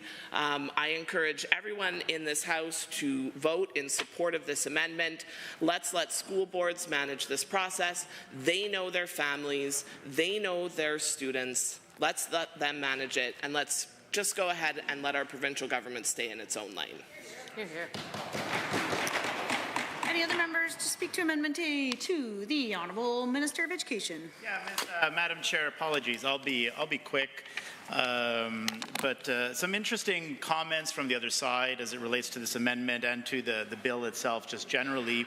But I just wanted to provide some guidance to members and encourage members to not support the amendment. I think it's contrary to what the government is seeking to achieve, which of course fundamentally with this bill is to help support students by ensuring that parents are included in important conversations related to human sexuality, gender identity, and sexual orientation, because we know, of course, parents being the primary caregivers of their children are in the best possible position to support their children and supplement education that they're receiving at school and supplement that at home. And of course, when we do that, regardless of topic, when parents are the most well-informed as possible and able to supplement the learning that's occurring at school at home, you get the best possible outcomes. And so this doesn't do that. I did just want to take note, because I thought it was interesting that the NDP wants to give boards the ultimate ability to determine what their final policy is when it comes to opt-in versus opt-out, and trying to lecture and tell the government to stay in our own lane. However, when they were in government, they didn't seek to make any changes to the structure of sex education in the province. During their time in government, the legislation indicated that parents have the ability to opt their children out of instruction related to human sexuality and religion, and they were fine with being in the lane of school boards during that time, Madam Chair. They were fine with telling the school boards what to do and how to do it. They had no problem, because they supported the inclusion of that provision in legislation and made no attempts to change that or to remove that. Trying to suggest now that the government is getting out of its lane. Well, I disagree as well. I think it is absolutely the lane of government, Madam Chair, to determine the priorities of our education system and to determine how parents are involved in the education of their children, and to determine how important topics such as sex education are addressed. That is absolutely within the purview and responsibility of the provincial government. Why else do we have a Ministry of Education if we're not going to address priorities related to the education of our children? So this is absolutely of priority. And of course, the other interesting thing that I've noted, not just right now, Madam Chair, but in other debate and other conversation that we've had on this, is I just hear a lot of potentials. I just hear a lot of statements and claims with no information or no details or no evidence or no science to back up any of their claims. They say that STI rates are going to increase as a result of moving to an opt-in. They've not presented any information to base that on. The only thing that they're trying to stretch is to say that if you don't have sex education, you have increases in STI rates, etc. Nobody's removing sex education, Madam Chair. They're trying to really stretch the conversation here, but they're saying that if we move to an opt-in, it means that we will have all of these things. And again, all they're doing is just making a claim, and they're not providing any detail or any information or any objective evidence to support the claim. They say that the forms are going to get lost in the backpacks. Parents aren't going to return them, and as a result of parents' delinquency or inability to find these forms, that students are going to lose out on important sex education, a claim that they have no basis or information to support. I believe it's important to always follow the science and always look at the details. And they laugh, and it's really interesting. I would strongly encourage the members opposite to look at jurisdictions that have an opt-in requirement. And I was just doing that, Madam Chair. The state of Nevada in the United States has an opt-in system, and I will ask the Assembly if they know what percentage of parents in the state of Nevada return the forms and do not want their children to participate in sex education. 90. What percent, I'll repeat it, what percent in the state of Nevada, what percentage of parents under an opt-in system, what percentage of parents return the forms and say that they want their children out of sex education? Through the chair, of course, but if any member has an intervention and wants to intervene to provide the answer, I am open to listening. Or perhaps interventions are not provided in committee of the whole, but we can debate it back and forth. But I'll give you the answer anyway, Madam Chair. 1%. 1% of parents return the forms and say they do not want their child to participate. So the NDP will make all of these grandiose claims. All of these students are going to miss out on sex education. STI rates are going to go up. We're going to have more teen pregnancies. All of this, which is based on conjecture and is not based on any kind of actual fact. In the state of Nevada, that does have an opt-in system, only 1% of families return the forms and take their children out. So it works. But I didn't want to go down on too many tangents because I just wanted to stay focused on the amendment here. But I have been hearing these comments through question period, through even just as early as today in questions to the Premier and saying, why don't you want kids to learn about sex education? The totally ridiculous assertions, so far from the truth. Again, our government is focused on making sure that parents are involved in their kids' education, because we know, and I'm confident the members opposite would agree with the statement, that when parents are heavily involved and supporting their kids' education, you get the best possible outcomes for that child. I don't believe the NDP would disagree with that statement. So we should do everything that we can to strengthen the involvement of parents in their child's education, and this will help us do that. So again, just encourage my colleagues to reject the current amendment. Thank you, Madam Chair. The Honourable Member for Banff Kananaskis on Amendment A2. Thanks so much, Madam Chair, and thank you very much to the Minister for sharing those thoughts. Definitely triggered some things I wanted to say in support of this amendment.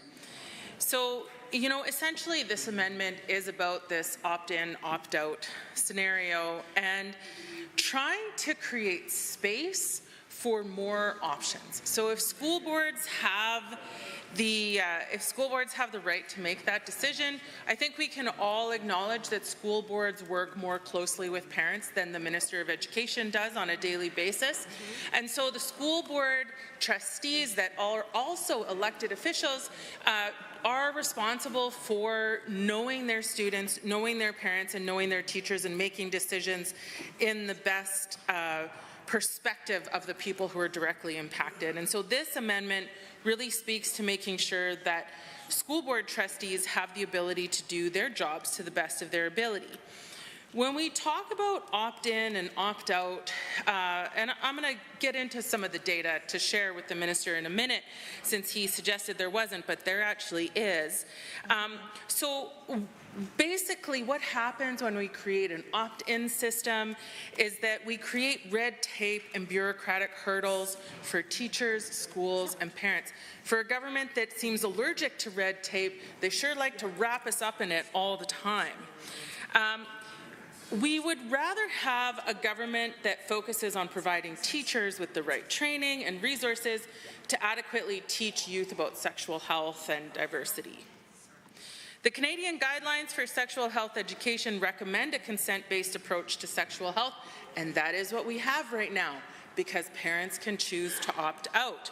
So we already have a system that is working, and it is not broken, as my colleague from Edmonton-Whitemud has said. The requirement for opt-in poses an extremely high barrier to formal education on these fundamental topics, and that is not me, that is coming from other education organizations whose names I didn't write down in my notes, sadly, but now I wish I did. So there are studies that indicate parental involvement is effective when schools have the flexibility to adopt to a family's needs. And I think that is a critical piece here, is that schools and school boards need flexibility to adopt to their constituents and their families. This amendment allows for that flexibility. I wasn't going to talk about this, but this idea came up to me today while I was speaking with a colleague of mine about some other issues, but this idea of the precautionary principle. So in science, there is broad recognition that we don't know everything, and there's not data to support everything, because we as humans are kind of flawed. There is a limit to our knowledge. We can't know everything about everything. I think the members opposite like to think that maybe they do know everything about everything, but I tend to disagree. So we have this thing called the precautionary principle in science, which basically says in instances where we don't know everything, where there are data gaps or there are questions remaining, we should err on the side of caution and make decisions with the best available data, but make decisions recognizing that maybe if we err on the side of caution, we don't foreclose future options that may be available to us. And I was triggered to think about the precautionary principle with the minister's remarks, because he's saying that we don't have a lot of data about opt-in and opt-out and how that might lead to increases in STIs or increases in sexual violence and whatnot. And if we don't have that data available, then the precautionary principle is a great way to move forward. And in that case, we would not change our current system to be opt-in, because our current system isn't broken and nobody's complaining about it. But what we would do is we would collect more data to truly assess how opt-in and opt-out affect STIs and rates of sexual violence. We know that STIs in Alberta are on the rise. We know that gonorrhea is up to 1,334 cases in the first quarter of 2024, up from 1,247 in 2022. We know that we're having increased rates of HIV from 293 in 2022 to 507 in 2023. Chlamydia is up by 19%. Babies born with congenital syphilis is also up. And we know that educating people about STIs is a critical component of reducing STI rates. We also know that a lot of that education about STIs, their transmission and their prevention, comes through sexual health education in school. That could be inhibited by mandating an opt-in over an opt-out system, but it is vital information. The other part of this that I think is really important to consider is that there are 9,000 to 10,000 children in care. Who opts them in? They don't have parents. So who is opting them in the system? That is, I think, a critical point that is not addressed here. We also know, I'll wrap up my comments momentarily here, but I just want to say that I am a mom, And I like to think that I'm actually a pretty good mom. I think my kids think I'm a pretty good mom too. Thank you. I hope they're watching right now, which they totally aren't. But I'll show them the clip later. But my husband and I believe in fostering open communication in our household, and we have always told all our girls that they can come and talk to us about anything at any time, and we are available for them. Whatever the question is, it's not too hard, it's not too outrageous, we will talk to them about it. There are things that my kids did not tell me as they were going through their teen years. They're 19 and 22 now, so fortunately we've come out the other end of teenageness and we've survived.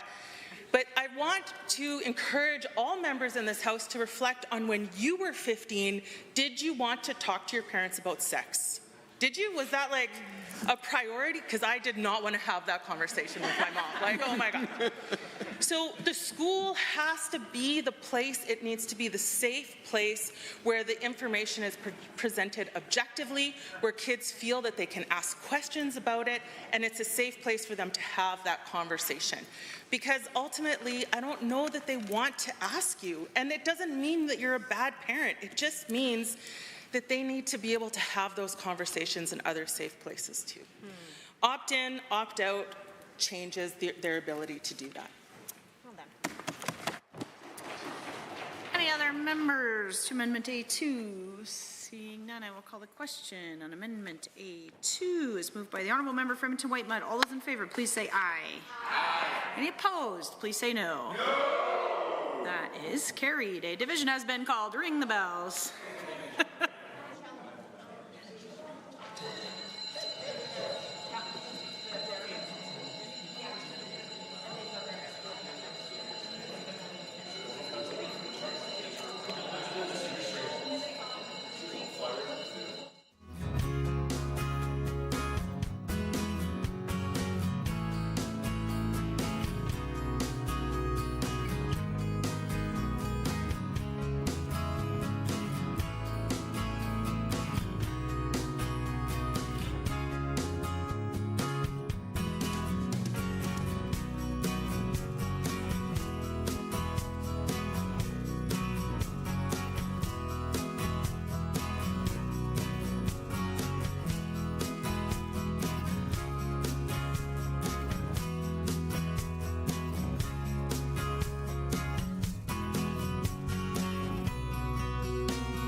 Honourable members, a division has been called on Amendment A2. All those in favour of the amendment, please stand.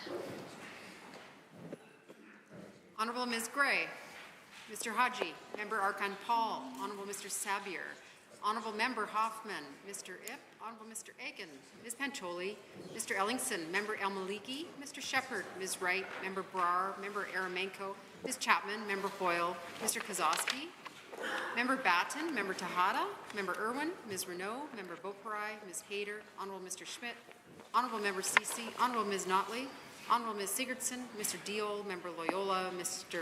Dack, Ms. Goring, Dr. Metz. Any opposed, please stand.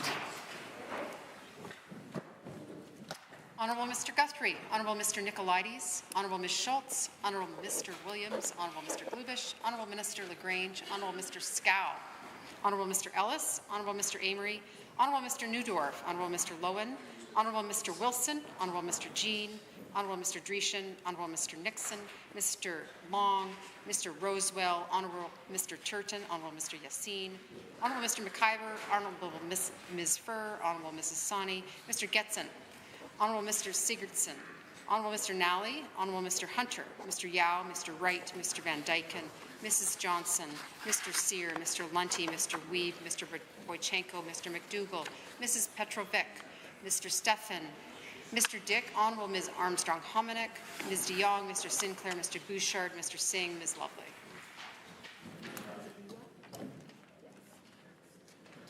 Madam Chair, total for the amendment 32, total against 44. Members, that amendment has been defeated. I seek speakers to Bill 27 for us with no amendments. The Honourable Menace. Does anybody want to vote? Do we want to vote? Do we want to speak? The Honourable Member for Edmonton Millwoods. Thank you very much. I stand only to oppose this bill, and to add my voice to the record, I will now cede my time to other members. The Honourable Minister of Education. Yeah, thank you, Madam Chair. I do have an amendment that I'd like to submit.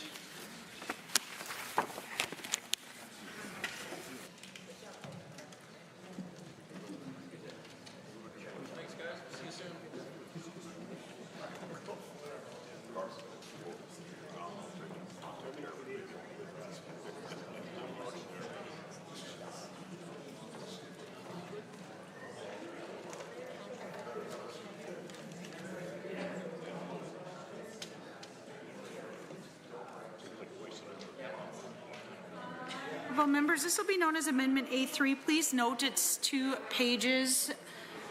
The Honourable Minister may proceed. Thank you, Madam Chair.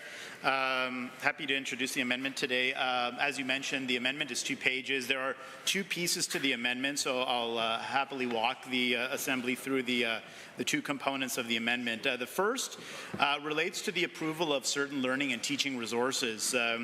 Of course, the Act, it does include a new requirement that the Minister of Education approve all learning and teaching resources that deal primarily with and explicitly with human sexuality, gender identity, or sexual orientation. This requirement would apply to all public, separate, francophone, charter, and independent schools across the province, as I'm sure everyone in the Assembly is familiar with.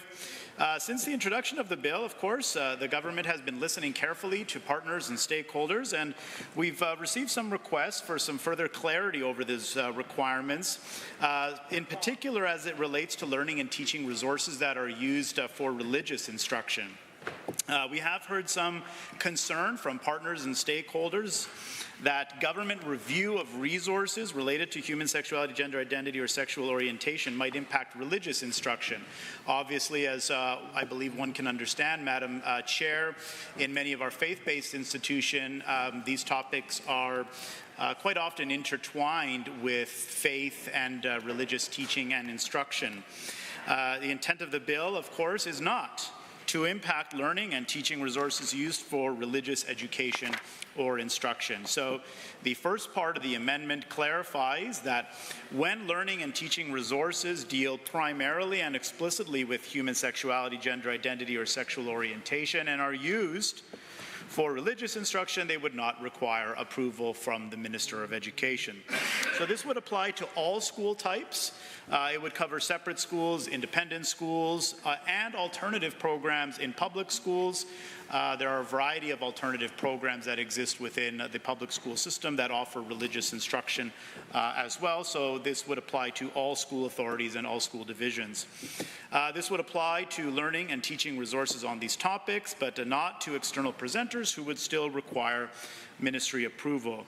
The proposed amendment is intended to help strike the right balance between the need for transparency and oversight on resources to ensure that we are providing age-appropriate resources to students on these important topics, and ensuring as well the ability of school authorities to select appropriate materials related to their religious instruction and religious faith that aligns with their religious view.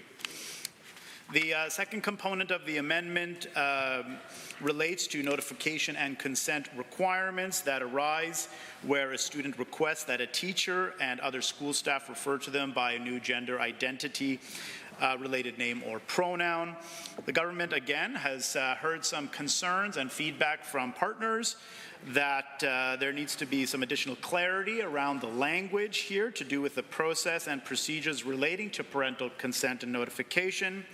Parents will still, in all cases, be notified, but the approach in the amendment clarifies that the intent of this policy will help to ensure transparency, so that students will be made aware of any requests that their children are making, of course.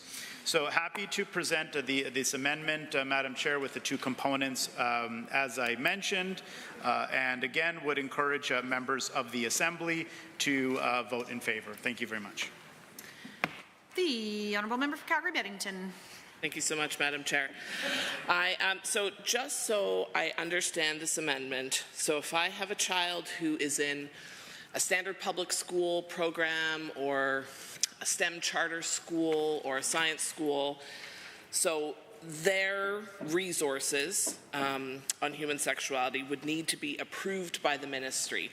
But if my child is in a religious school program, then they do not have to have resources approved by the ministry. Am I understanding this amendment correctly? Thank you so much, Minister. Wow.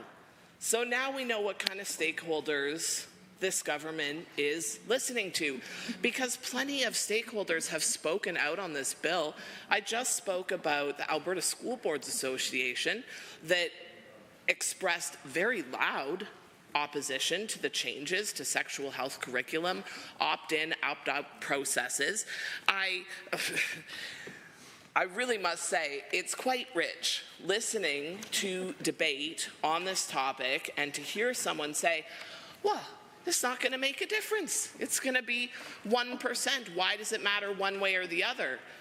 If it doesn't matter one way or the other, why have we been discussing this legislation for weeks? Why would you bring the change in the first place? Obviously, there's a reason.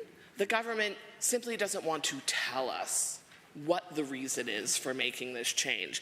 But we do at least now see the kind of stakeholders that the government is listening to, who they're willing to make little carve-outs for, to make more comfortable. It's not my kids, just in a public school system. It's some other separate little niche group of community that this government is making way for. And one final thing, because this is a bad amendment. I encourage everyone in the House to vote against this amendment. But I really would like to... Thank you. I sense I'll get some support on this side of the House for my suggestion. But I really just need to speak very briefly to this idea that changing this opt-in, opt-out procedure somehow will have parents becoming more involved in their child's education. Completely ridiculous. If it's the exact same thing, why would it change how a parent is involved in their child's education? A parent has the option right now to make the choice. There's nothing in this bill, there's nothing in this amendment that the government just submitted that has any kind of clarity for additional information that school boards will have to provide to parents, right? We have timelines for how far in advance they have to do this, but there is nothing in here that compels school boards to have parents be more involved in this decision making. It's like you flipped a box on the form. Okay, so you used to opt out, now you opt in. At no point has this government provided any kind of rationale for how this will result in parents being more involved in their child's education. The reason they haven't provided that rationale is because it does not exist. I encourage all members of the House to vote against this amendment and against this bill when we get to that point. Thank you. Any other members on Amendment A3? Seeing none, I will call the question on Amendment A3. It's moved by the Honourable Minister of Education. All those in favour, please say aye. Aye. Any opposed, please say no. No. The amendment is defeated. A division has been called. Ring the bells.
Members, a division has been called on Amendment A3. All those in favour of the amendment, please stand. Shh. Honourable Mr. Guthrie, Honourable Mr. Nicolaides, Honourable Ms. Schultz, Honourable Mr. Williams, Honourable Minister LaGrange, Honourable Mr. Scow, Honourable Mr. Ellis, Honourable Mr. Amory, Honourable Mr. Newdorf, Honourable Mr. Lowen, Honourable Mr. Wilson, Honourable Mr. Jean, Honourable Mr. Dreeshen, Honourable Mr. Nixon, Mr. Long, Mr. Rosewell, Honourable Mr. Turton, Honourable Mr. Yassine, Honourable Mr. McIver, Honourable Ms. Furr, Honourable Mrs. Sawney, Mr. Getson, Honourable Mr. Sigurdsson, Honourable Mr. Nally, Honourable Mr. Hunter, Mr. Yao, Mr. Wright, Mr. Van Dyken, Mrs. Johnson, Mr. Sear, Mr. Lunty, Mr. Weeb, Mr. Boychenko, Mr. McDougall, Mrs. Petrovic, Mr. Stefan, Mr. Dick, Honourable Ms. Armstrong-Hominack, Ms. de Jong, Mr. Sinclair, Mr. Bouchard, Mr. Singh, Ms. Lovely. Any opposed, please stand. Honourable Ms. Gray, Mr. Haji, Member Arkan Paul, Honourable Mr. Sabir, Honourable Member Hoffman, Mr. Ip, Honourable Mr. Egan, Ms. Pancholi, Mr. Ellingson, Member El-Maliki, Mr. Shepherd, Ms. Wright, Member Brar, Member Arameko, Ms. Chapin, Member Hoyle, Mr. Kozowski, Member Batten, Member Tejada, Member Irwin, Ms. Renault, Member Beaupre, Ms. Hayter, Honourable Mr. Schmidt, Honourable Member Ceci, Honourable Ms. Notley, Honourable Ms. Sigurdson, Mr. Deol, Member Loyola, Mr. Dack, Ms. Goring, Dr. Metz. Madam Chair, total for the amendment 43, total against 32. Members, that is carried. I seek speakers to main bill in committee hall, Bill 27, seeing the honourable member for Edmonton Southwest. Thank you, Madam Chair. As you can tell, I'm very eager to speak against this bill, and so I rise to speak against Bill 27, Education Statutes and Amendment Act. Recently, I was speaking to a parent and constituent in Edmonton Southwest, and she was perplexed by this government. She's worried about affordability, class sizes, a lack of teachers and educational assistants, health care, and not parental consent. And so she was surprised that this bill that targets trans and queer kids is what the government is focusing their efforts on. She remarked to me how this legislation is something you would see from a bygone era. Not only is it a dangerous bill and will put kids at risk, it would fit perfectly if it were introduced in the 1950s or when the social credit government were in power. This legislation, to put it plainly, is predicated on antiquated notions of morality and human sexuality. It's predicated on the idea that talking about sex and sexual education is somehow dirty, should be hidden, and that comprehensive sexual health information available to young people should be minimized. And it is also predicated on this notion that children belong to parents as though they were property. But Madam Chair, if the other side of the House hasn't noticed, Alberta has changed. And this government is taking us backwards, is actually undoing the progress that we've seen, and Albertans are paying the price. I'm going to briefly speak to two aspects of this bill: the requirement for opt-in on sexual education and the consent for pronoun changes. Alberta is a leading jurisdiction in Canada in terms of STI rates, unfortunately. And in fact, we saw a 73% increase in HIV cases between 2022 to 2023. And alarmingly now, congenital syphilis cases have risen from 30.8 per 100,000 live births to 169.1 per 100,000 live births. And that has resulted in 50 babies, for example, being stillborn as a result of this disease. Well-established peer-reviewed studies and the evidence tells us that the most effective way to prevent STIs is through comprehensive sexual health education, testing, and access to care. Yet this government is going the opposite direction. Rather than making it easier to access comprehensive sexual health, they are making it harder with the shift to opt-in sex education under this bill. And by mandating that parents go through another bureaucratic layer so their children can receive the information that would benefit them, the government is actually doing a disservice to young people. I should mention that under various versions of the Education Act, opt-out has actually worked well, and it's worked well for decades. The UCP government is trying to convince Albertans that there's a problem when there isn't one. Parents have always had an important and primary role in their child's education and well-being. No one is disputing that. And in fact, if members across the aisle, I would invite any member across the aisle to visit a school in Edmonton or in any school across the province, and they'll see that parents and guardians are very much involved in the school community. But by increasing the bureaucratic burden on teachers and school administrators when they are already trying to support students in the classroom, teachers are doing everything they can. They're faced with classroom complexity. All of this simply will just take away from kids, and it ends up only hurting kids at the end of the day. But it's part of a broader pattern of this government and their agenda. I have witnessed firsthand the deliberate, precipitous dismantling of Alberta's prized publicly funded education system. This government has intentionally starved and underfunded the education system, from cutting program unit funding to dragging their feet on building new schools, or the lack of teachers and educational assistants. This government has chosen to prioritize ideology over evidence, restricting access to information that could prevent further infections and save lives, and ultimately this puts young people's lives at risk. There is well-established case law, I should mention, Madam Chair, that in this province and in this country, children have rights. And children have a right to privacy, and children have agency. Now I want to turn to perhaps the most harmful aspect of this legislation, the requirement for parental notification and consent for name and pronoun changes. First of all, forcing schools to notify parents in all cases assumes that every home is a safe space, and we know that that's not a reality for all children. Unfortunately, some students and some children will need the protection of other adults in their lives, and they might come from environments where revealing their gender or sexual orientation could lead to rejection, punishment, or even violence. And so by mandating the way that this government is doing so will absolutely put kids at risk. And I want to be clear, Madam Chair, no child should have to choose between being authentic and being safe.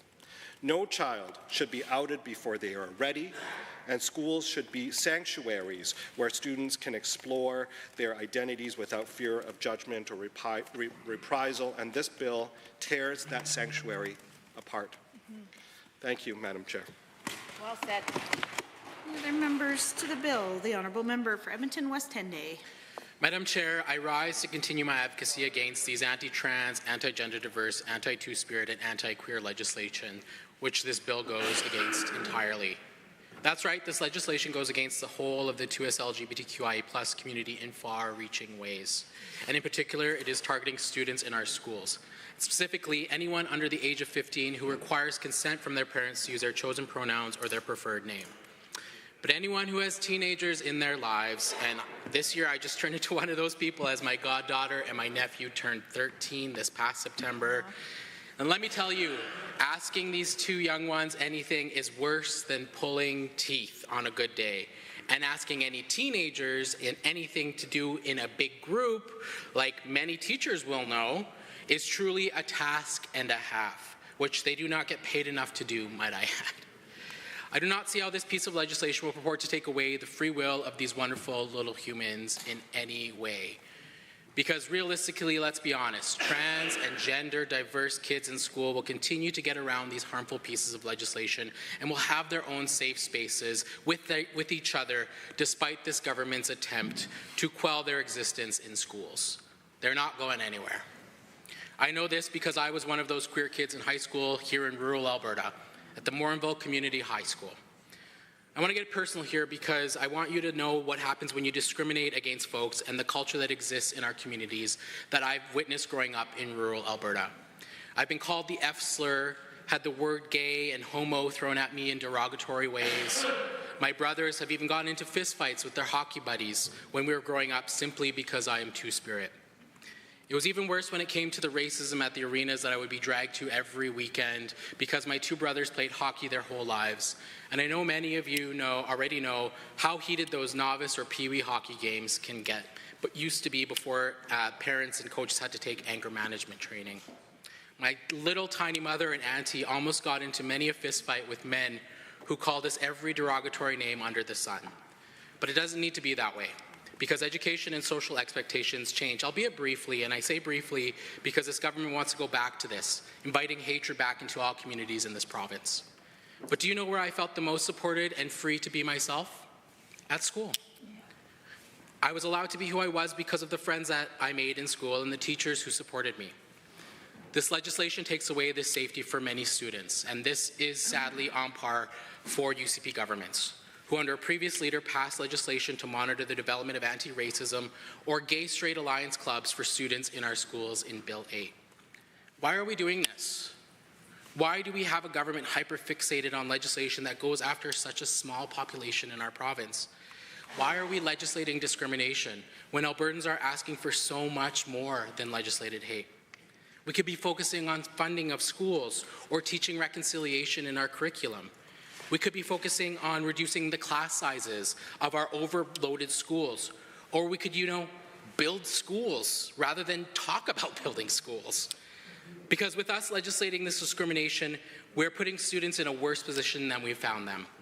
Countless organizations such as the Canadian Pediatric Society who have raised serious issues with items in this bill related to parental opt-ins for anything related to gender identity, human sexuality, or sexual orientation. The Alberta Teachers Association have stated that they are concerned that teachers in our province will be impacted in their ability to provide safe and inclusive spaces for all students. The Canadian Psychological Association also issued in a position statement titled "The Promotion of Gender Diversity and Expression and Prevention of Gender-Related Hate and Harm." In that statement, there are findings that regulations such as this policy and the suite of legislation that this regressive government has put forward to discriminate against trans, gender diverse, and the queer community at large. It states, quote, "These regulations exemplify the systemic barriers that expose gender diverse people to higher rates of depression, suicidal ideation, suicidal behavior, transphobic violence, and socioeconomic instability. Respecting trans and non-binary people's chosen name is associated with improvement in mental health issues such as reduction in depressive symptoms, suicidal ideation, and behavior," end quote. Suicide ideation and attempts are linked with discrimination, transphobia, family rejection, and physical attacks. Madam Chair, is this the legacy that this government wants? I don't think any one of us want the deaths of Albertans on our hands. But this is what the data is showing us. We know that over 81.7% of transgender, diverse, and two-spirit folks seriously consider suicide at some point in their life. I have. My best friends have. Albertans that I've spoken with have. And it's only going to get worse. Madam Chair, this bill is already harming Albertans before even getting through this House. Hate-motivated attacks are up against the 2S LGBTQI+ community. And it's only going to get worse when we start legislating hate. No one in this House thinks that parents should not be involved in the safety and security of their children. I'm so thankful that I had very welcoming and loving parents who have accepted me for who I am, who supported me and my partner to this day, and to be quite frank, who probably loved my partner more than they loved me. I'm just kidding. Mom, if you're watching, I know you love me the most. Thank you. I'd love to say so much more on this topic, but I just want to share that we love you, everyone out there. You matter, and we will keep fighting. You're here.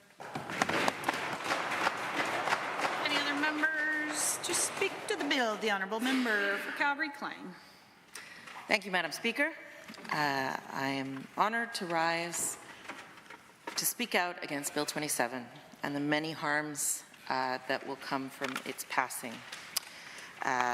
Again, I come to this idea of a solution to a problem that doesn't exist, and that in fact will create more problems. And through, I think, the life cycle of where we are right now, when we first heard the introductions, and I would say actually even back as far as Bill 8, or Bill Hate as we referred to it earlier, that what policies like this, what legislation like this does, is it actually creates a wedge in families, between families and our educators, between parents and children, and the trifecta of parents, children, and educators. That didn't exist. I grew up in the 80s in ultra-conservative Alberta. And throughout the time in the 80s that I lived in, I actually had a classmate who, at the time, referred to themselves as a tomboy. And so they had a very feminine name, which they had then asked to be shortened to one letter, which was the beginning of their name. And so this kid existed among us in the 80s, lived their life. No teacher felt compelled by their own desire, and especially, and not as what is wrongly being proposed here, compelled by any government or any politician to go to their parents and out them. Now, from what I've learned of this person who's now an adult, a non-binary adult, who's fully comfortable in their skin and in their identity, They were very, very lucky to have parents that accepted them. Those conversations were still hard, as I referred to from a lot of the other constituents that I've spoken to, difficult conversations that are done in a loving manner and can still be emotional, because that's what it's like in a family. That's what it's like when you're a parent and you have honest discussions with your kids. And that's, if you're lucky enough to have parents that are open to having that discussion and you know that there's a chance that they're going to accept you. On the other end of the spectrum, I also had a best friend who at 14 was able to come out to me. They lived in a household where they told me that if they had come out to their family, or if their family found out, and when I was told under the express agreement that I would not share their story. And I want to emphasize this point. It was their story to tell. Yeah. It is not the teacher's story to tell. What I'd really love to see, if we're so concerned about education and legislating what happens in education and taking responsibility for education as a ministry, is I'd like us to focus on what people are asking us for, which is to reduce class sizes, yep, to properly fund for the operation of schools, including EAs, because I tell you, it is tough in those classrooms. From everything I'm hearing from teachers, from everything I'm hearing from EAs, who are basically sprinting from classroom to classroom. And they're focused on the success of those students. And that is what I would really love to see this government focus on. I'm learning, sadly, through my time here in this House, and even, like I said, as far back to Bill 8, that unfortunately the success of students may not be top of mind for this government. Yeah. Instead, what we're focusing on is outing kids. Shameful. And I want to just hearken back to a little bit of what I heard from one of the members on the other side about what causes the breakdown in families, and citing things like, I think it was activism, woke ideology, but then also talking about how the family is the beginning of all we have. So why don't we talk about that, how the family is the beginning of all we have? And we can also talk about how some of our families may not be as accepting, but they're still all we have.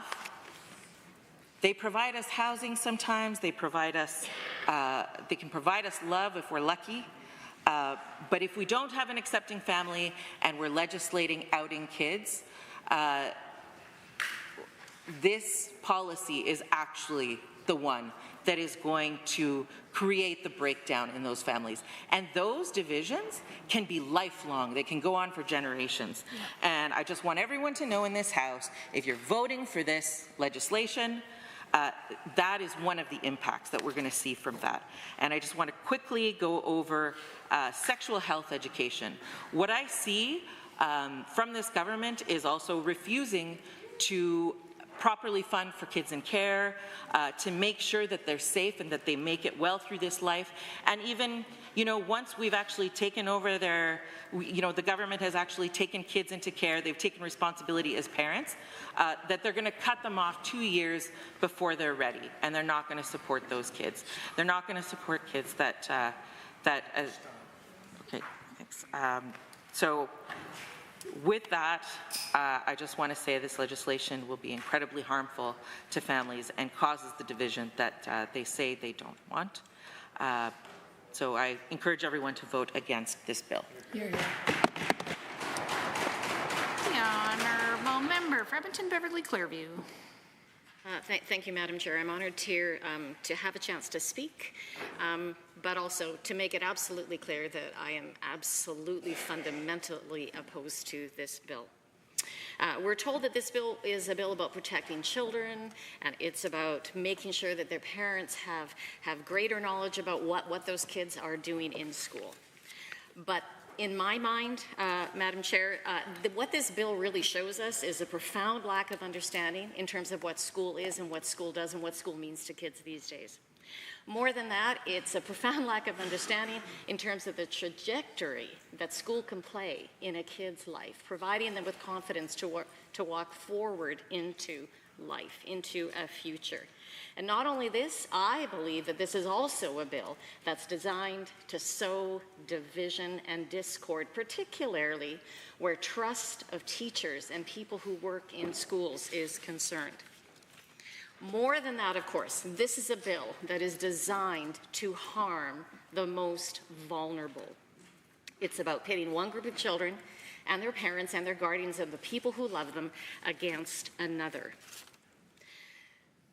But the trouble is, these are our kids, these are our colleagues, these are our cousins, these are our relatives, our extended family members, our neighbors. Transgender, diverse, two-spirited folks have always been here. They have always walked alongside us. And quite frankly, it's time that we walk alongside them. This is one of the most vulnerable groups of our population, and they face so much every day. And as a teacher, I have witnessed what they face. They face discrimination, they face bullying, they face harassment, they face hatred on all fronts, in all forms, each and every day. And the consequences of the passage of this bill, the suite of bills, will be an increased risk, and my colleagues have already talked about it: employment and housing, discrimination, depression, illness, continued lack of appropriate health care, risk of suicide and violence. I've taught these kids, and quite frankly, all these kids want to do is be kids. They want to have a chance to play with their friends at recess. They want to have the chance to sit with their very best friend and talk about all the important news of the day. They want to figure out how to take that bus the very first day of school on their own because that's important. They want to remember those field trip forms. They want to have the courage to join that club because they are just kids. They deserve a life like every single other child out there does, and this bill will make it hard for them to do that because it demands that the people that they should be able to trust, they cannot trust any longer. Because one of the things that this bill does, Madam Chair, is it demands that teachers go against the Code of Ethics. It demands that school boards no longer follow the Education Act, where it talks about the responsibility of teachers to create safe and caring classrooms, when it talks about the responsibility of principals and other teacher leaders and school boards to create safe and caring and inclusive spaces for all kids. Believe it or not, trans kids are all kids. Frankly, you know, when I read the part about, but it's okay. If you believe that there will be danger done to these kids, that's okay. All you have to do is make sure that there's a mental health consultant or a counselor available to that kid. I'm here to tell you there aren't enough mental health counselors to go around. There aren't enough social workers to go around. There certainly aren't enough trauma-informed psychologists to go around. And even in an emergency, they don't exist. It takes time. Ensuring the student is provided with counseling or other assistance, clearly there's a lack of understanding of how schools actually operate from day to day. More than anything else, it demands that teachers break trust with the kids that they've worked so hard to build that trust up with. And that is perhaps the most egregious thing. I am fairly positive that every single person in this room can think of one teacher that was that person for them.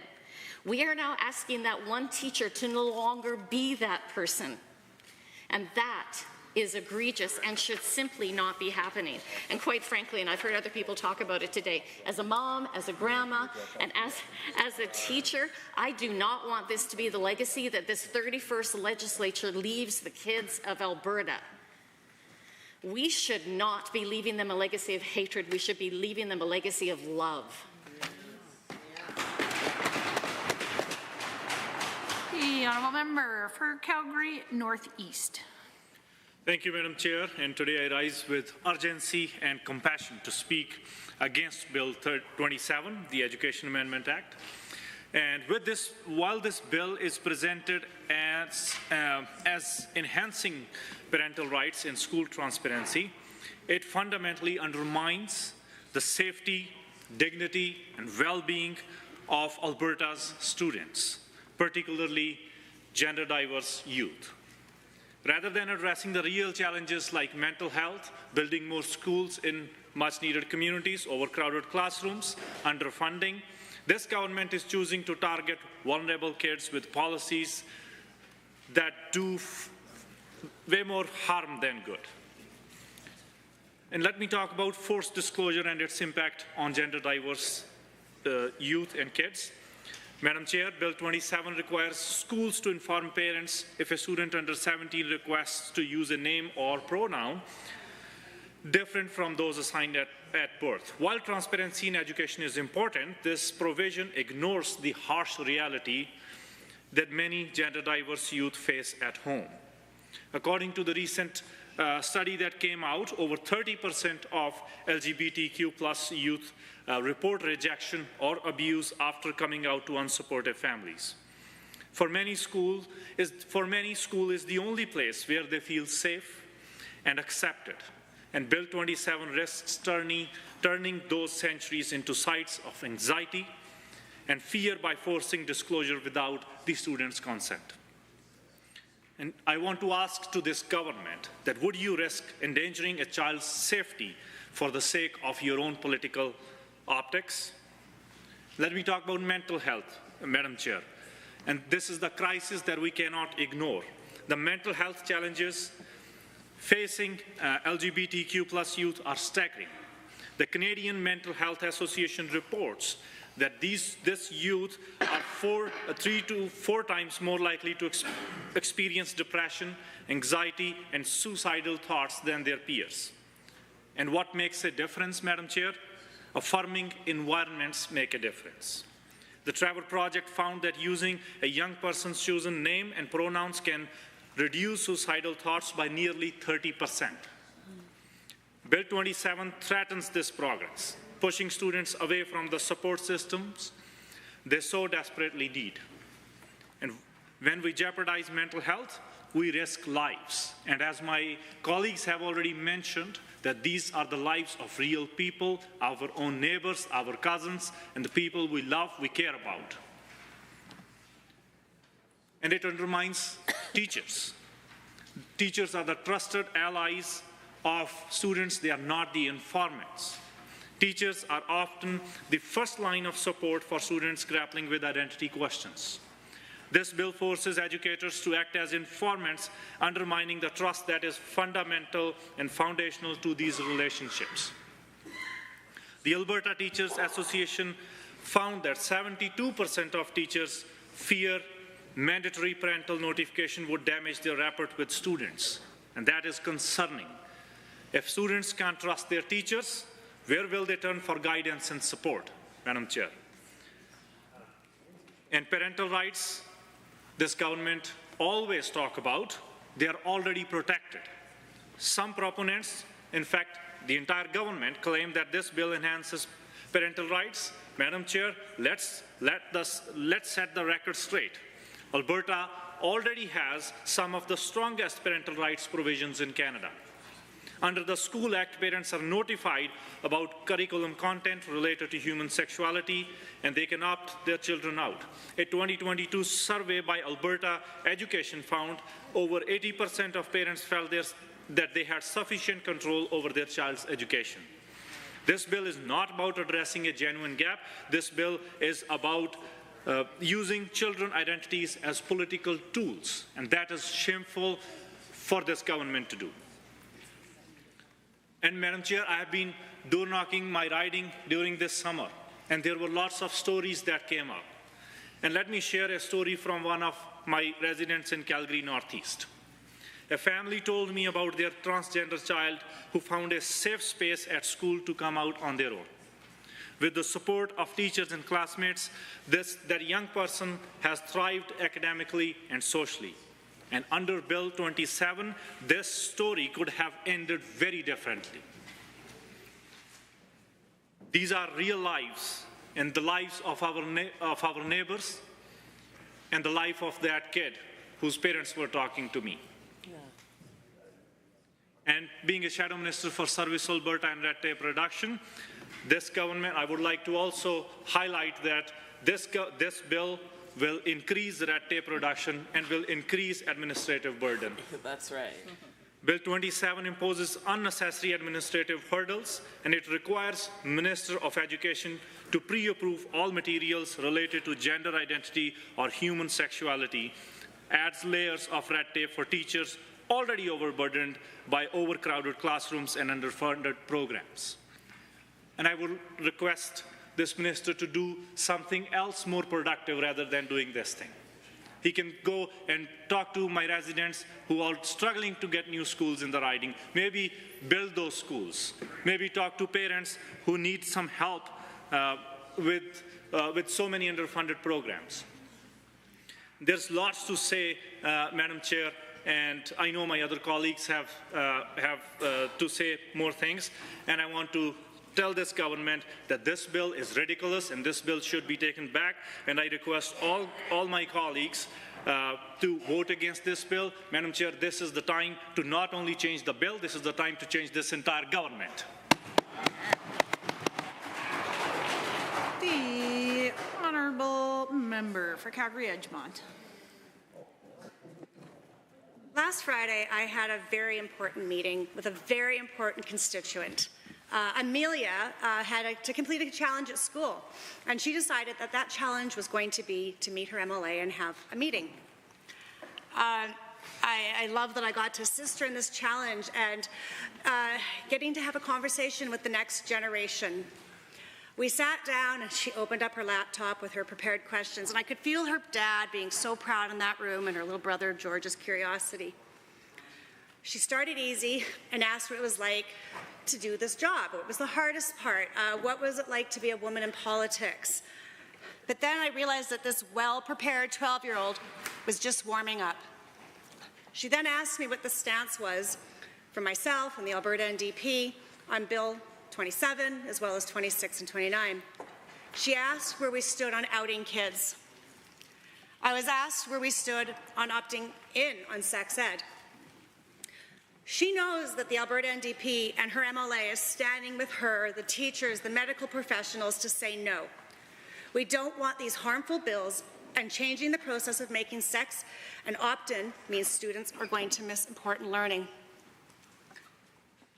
I then asked her what her thoughts were as I represent her. She beamed, but then she said, I want you to tell the government to stop pushing through this harmful legislation that's going to hurt friends. I love as well that Amelia watches the news every day. She was so well informed.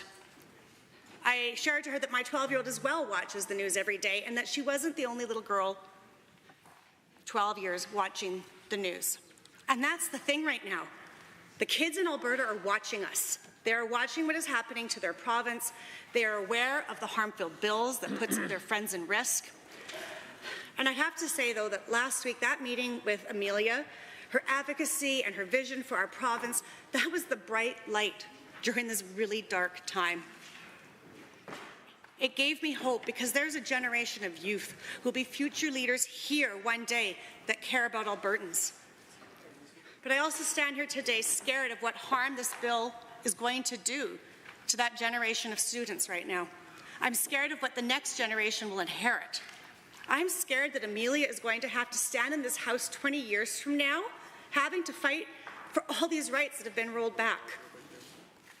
But now I also have a little bit of hope and optimism that in 20 years, Amelia is going to be part of an Alberta NDP government, ensuring that we have the world's best curriculum for our students, where Albertans are going to make a living wage, and they're housed and they have family doctors. The Education Amendment Act is going further. It's going to, you guys are going to be restricting, the UCP government's going to be restricting the 2S LGBTQIA+ students. You're taking access of information about sexual health and gender and sexuality. Medical professionals don't want this. Teachers don't want it. My constituents don't want this. Your constituents don't want this. As we've said, we get all the letters. I have been tabling those letters, and I encourage you to go read them. They're heartfelt messages. They're not letters of everybody saying the exact same thing. They're their stories, and they are important stories for every single person here to read and understand. The Alberta Teachers Association are concerned that these changes are going to impact the teachers' ability just to provide a safe and caring and inclusive space for all students. During the consent break, I had an opportunity to attend the ATA's evening with Margaret Atwood. It was an honor to hear her speak and her expertise. It's ingrained in my brain, her words of, if we're not going to be doing, we're going to be doing opt-out of sex ed or opting in, who's going to teach our students that don't actually learn? Don't get the curriculum. It's going to be the internet. Kids don't know it's wrong if they haven't been taught that it is wrong. Are we going to go back to the 1900s when women don't know that they're pregnant as they didn't know how it happened? To sit in the Southern Jubilee Auditorium filled with the energy of these teachers and the support workers and families, it felt so amazing. I loved the conversations I had afterwards with those who approached me to share their concerns and to thank me and my Alberta NDP colleagues for being a voice for them and for these students. I appreciate this care, that work that teachers do every day to support our students, and I wish the government would do the same. So Amelia, the Alberta NDP is here and we are listening, we are standing up and fighting. So on behalf of all of my constituents, I will not be supporting this harmful bill. Hear, hear. Any other members wishing to join the debate? Bill 27, seeing none, I will call the question. On Bill 27, the Education Amendment Act 2024, on the remaining clauses of the bill, are you agreed? Agreed. Any opposed? No. Carried. A division has been called. Ring the bells.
A division has been called on the remaining clauses of Bill 27. All those in favor, please stand. Honourable Mr. Guthrie, Honourable Mr. Nicolaides, Honourable Ms. Schultz, Honourable Mr. Williams, Honourable Minister LaGrange, Honourable Mr. Scow, Honourable Mr. Ellis, Honourable Mr. Amory, Honourable Mr. Newdorf, Honourable Mr. Lowen, Honourable Mr. Wilson, Honourable Mr. Jean, Honourable Mr. Dreeshen, Honourable Mr. Nixon, Mr. Long, Mr. Rosewell, Honourable Mr. Turton, Honourable Mr. Yassine, Honourable Mr. McIver, Honourable Ms. Furr, Honourable Mr. Jones, Honourable Mrs. Sani, Mr. Getson, Honourable Mr. Sigurdsson, Honourable Mr. Nally, Honourable Mr. Hunter, Mr. Yao, Mr. Wright, Mr. Van Dyken, Mrs. Johnson, Mr. Sear, Mr. Lunty, Mr. Weeb, Mr.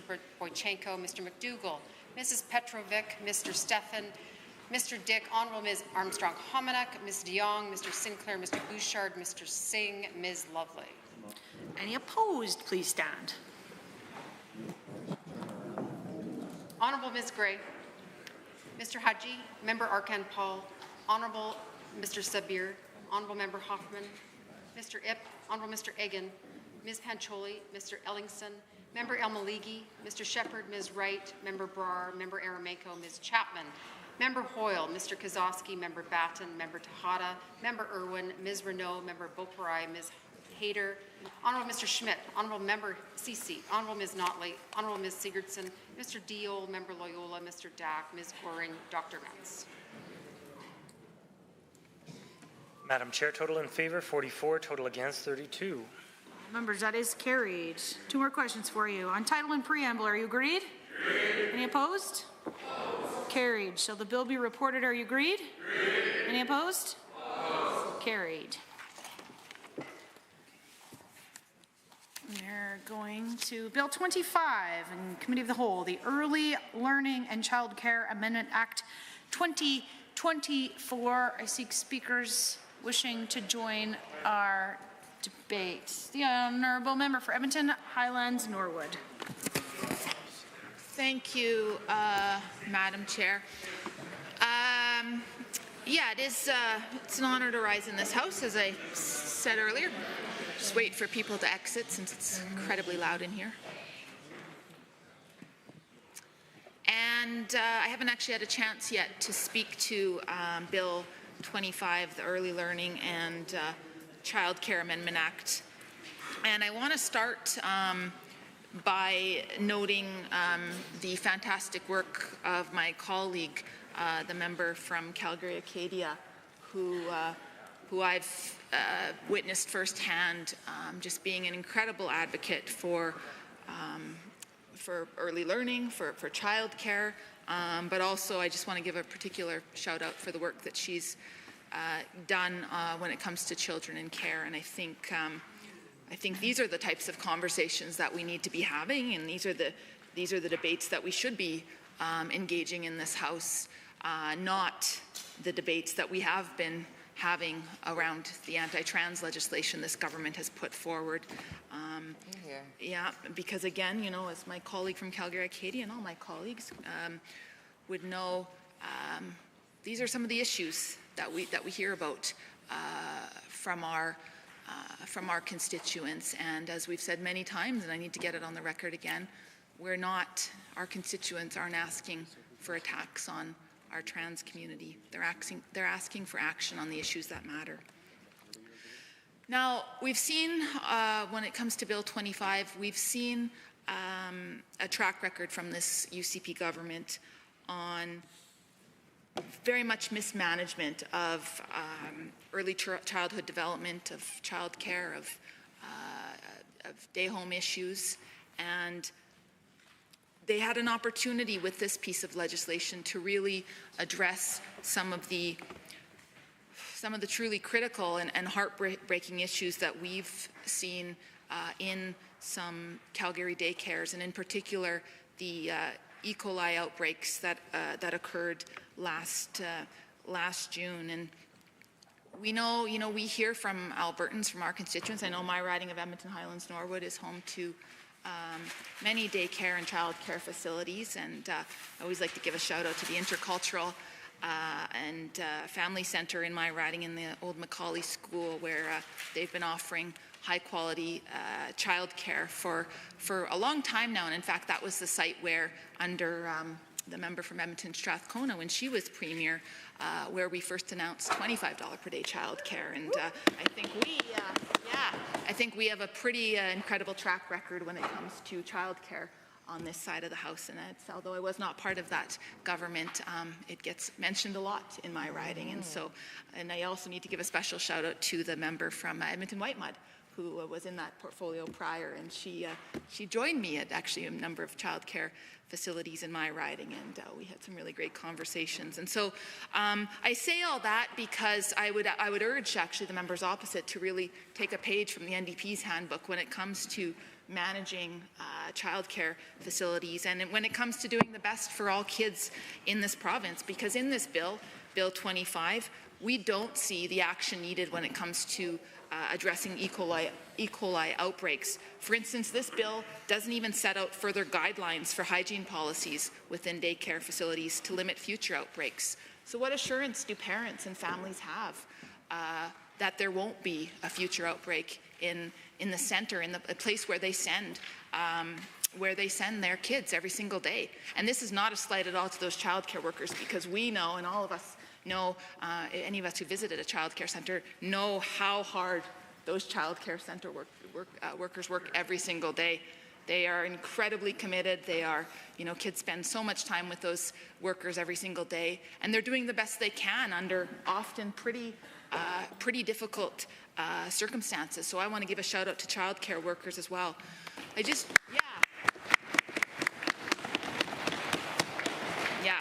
Really respect the work that they do. And I really want to put on the record that the UCP had an opportunity in this bill to go a whole lot further to ensure safety I hesitate for to children. interrupt. The committee stands recessed until 7:30 tonight.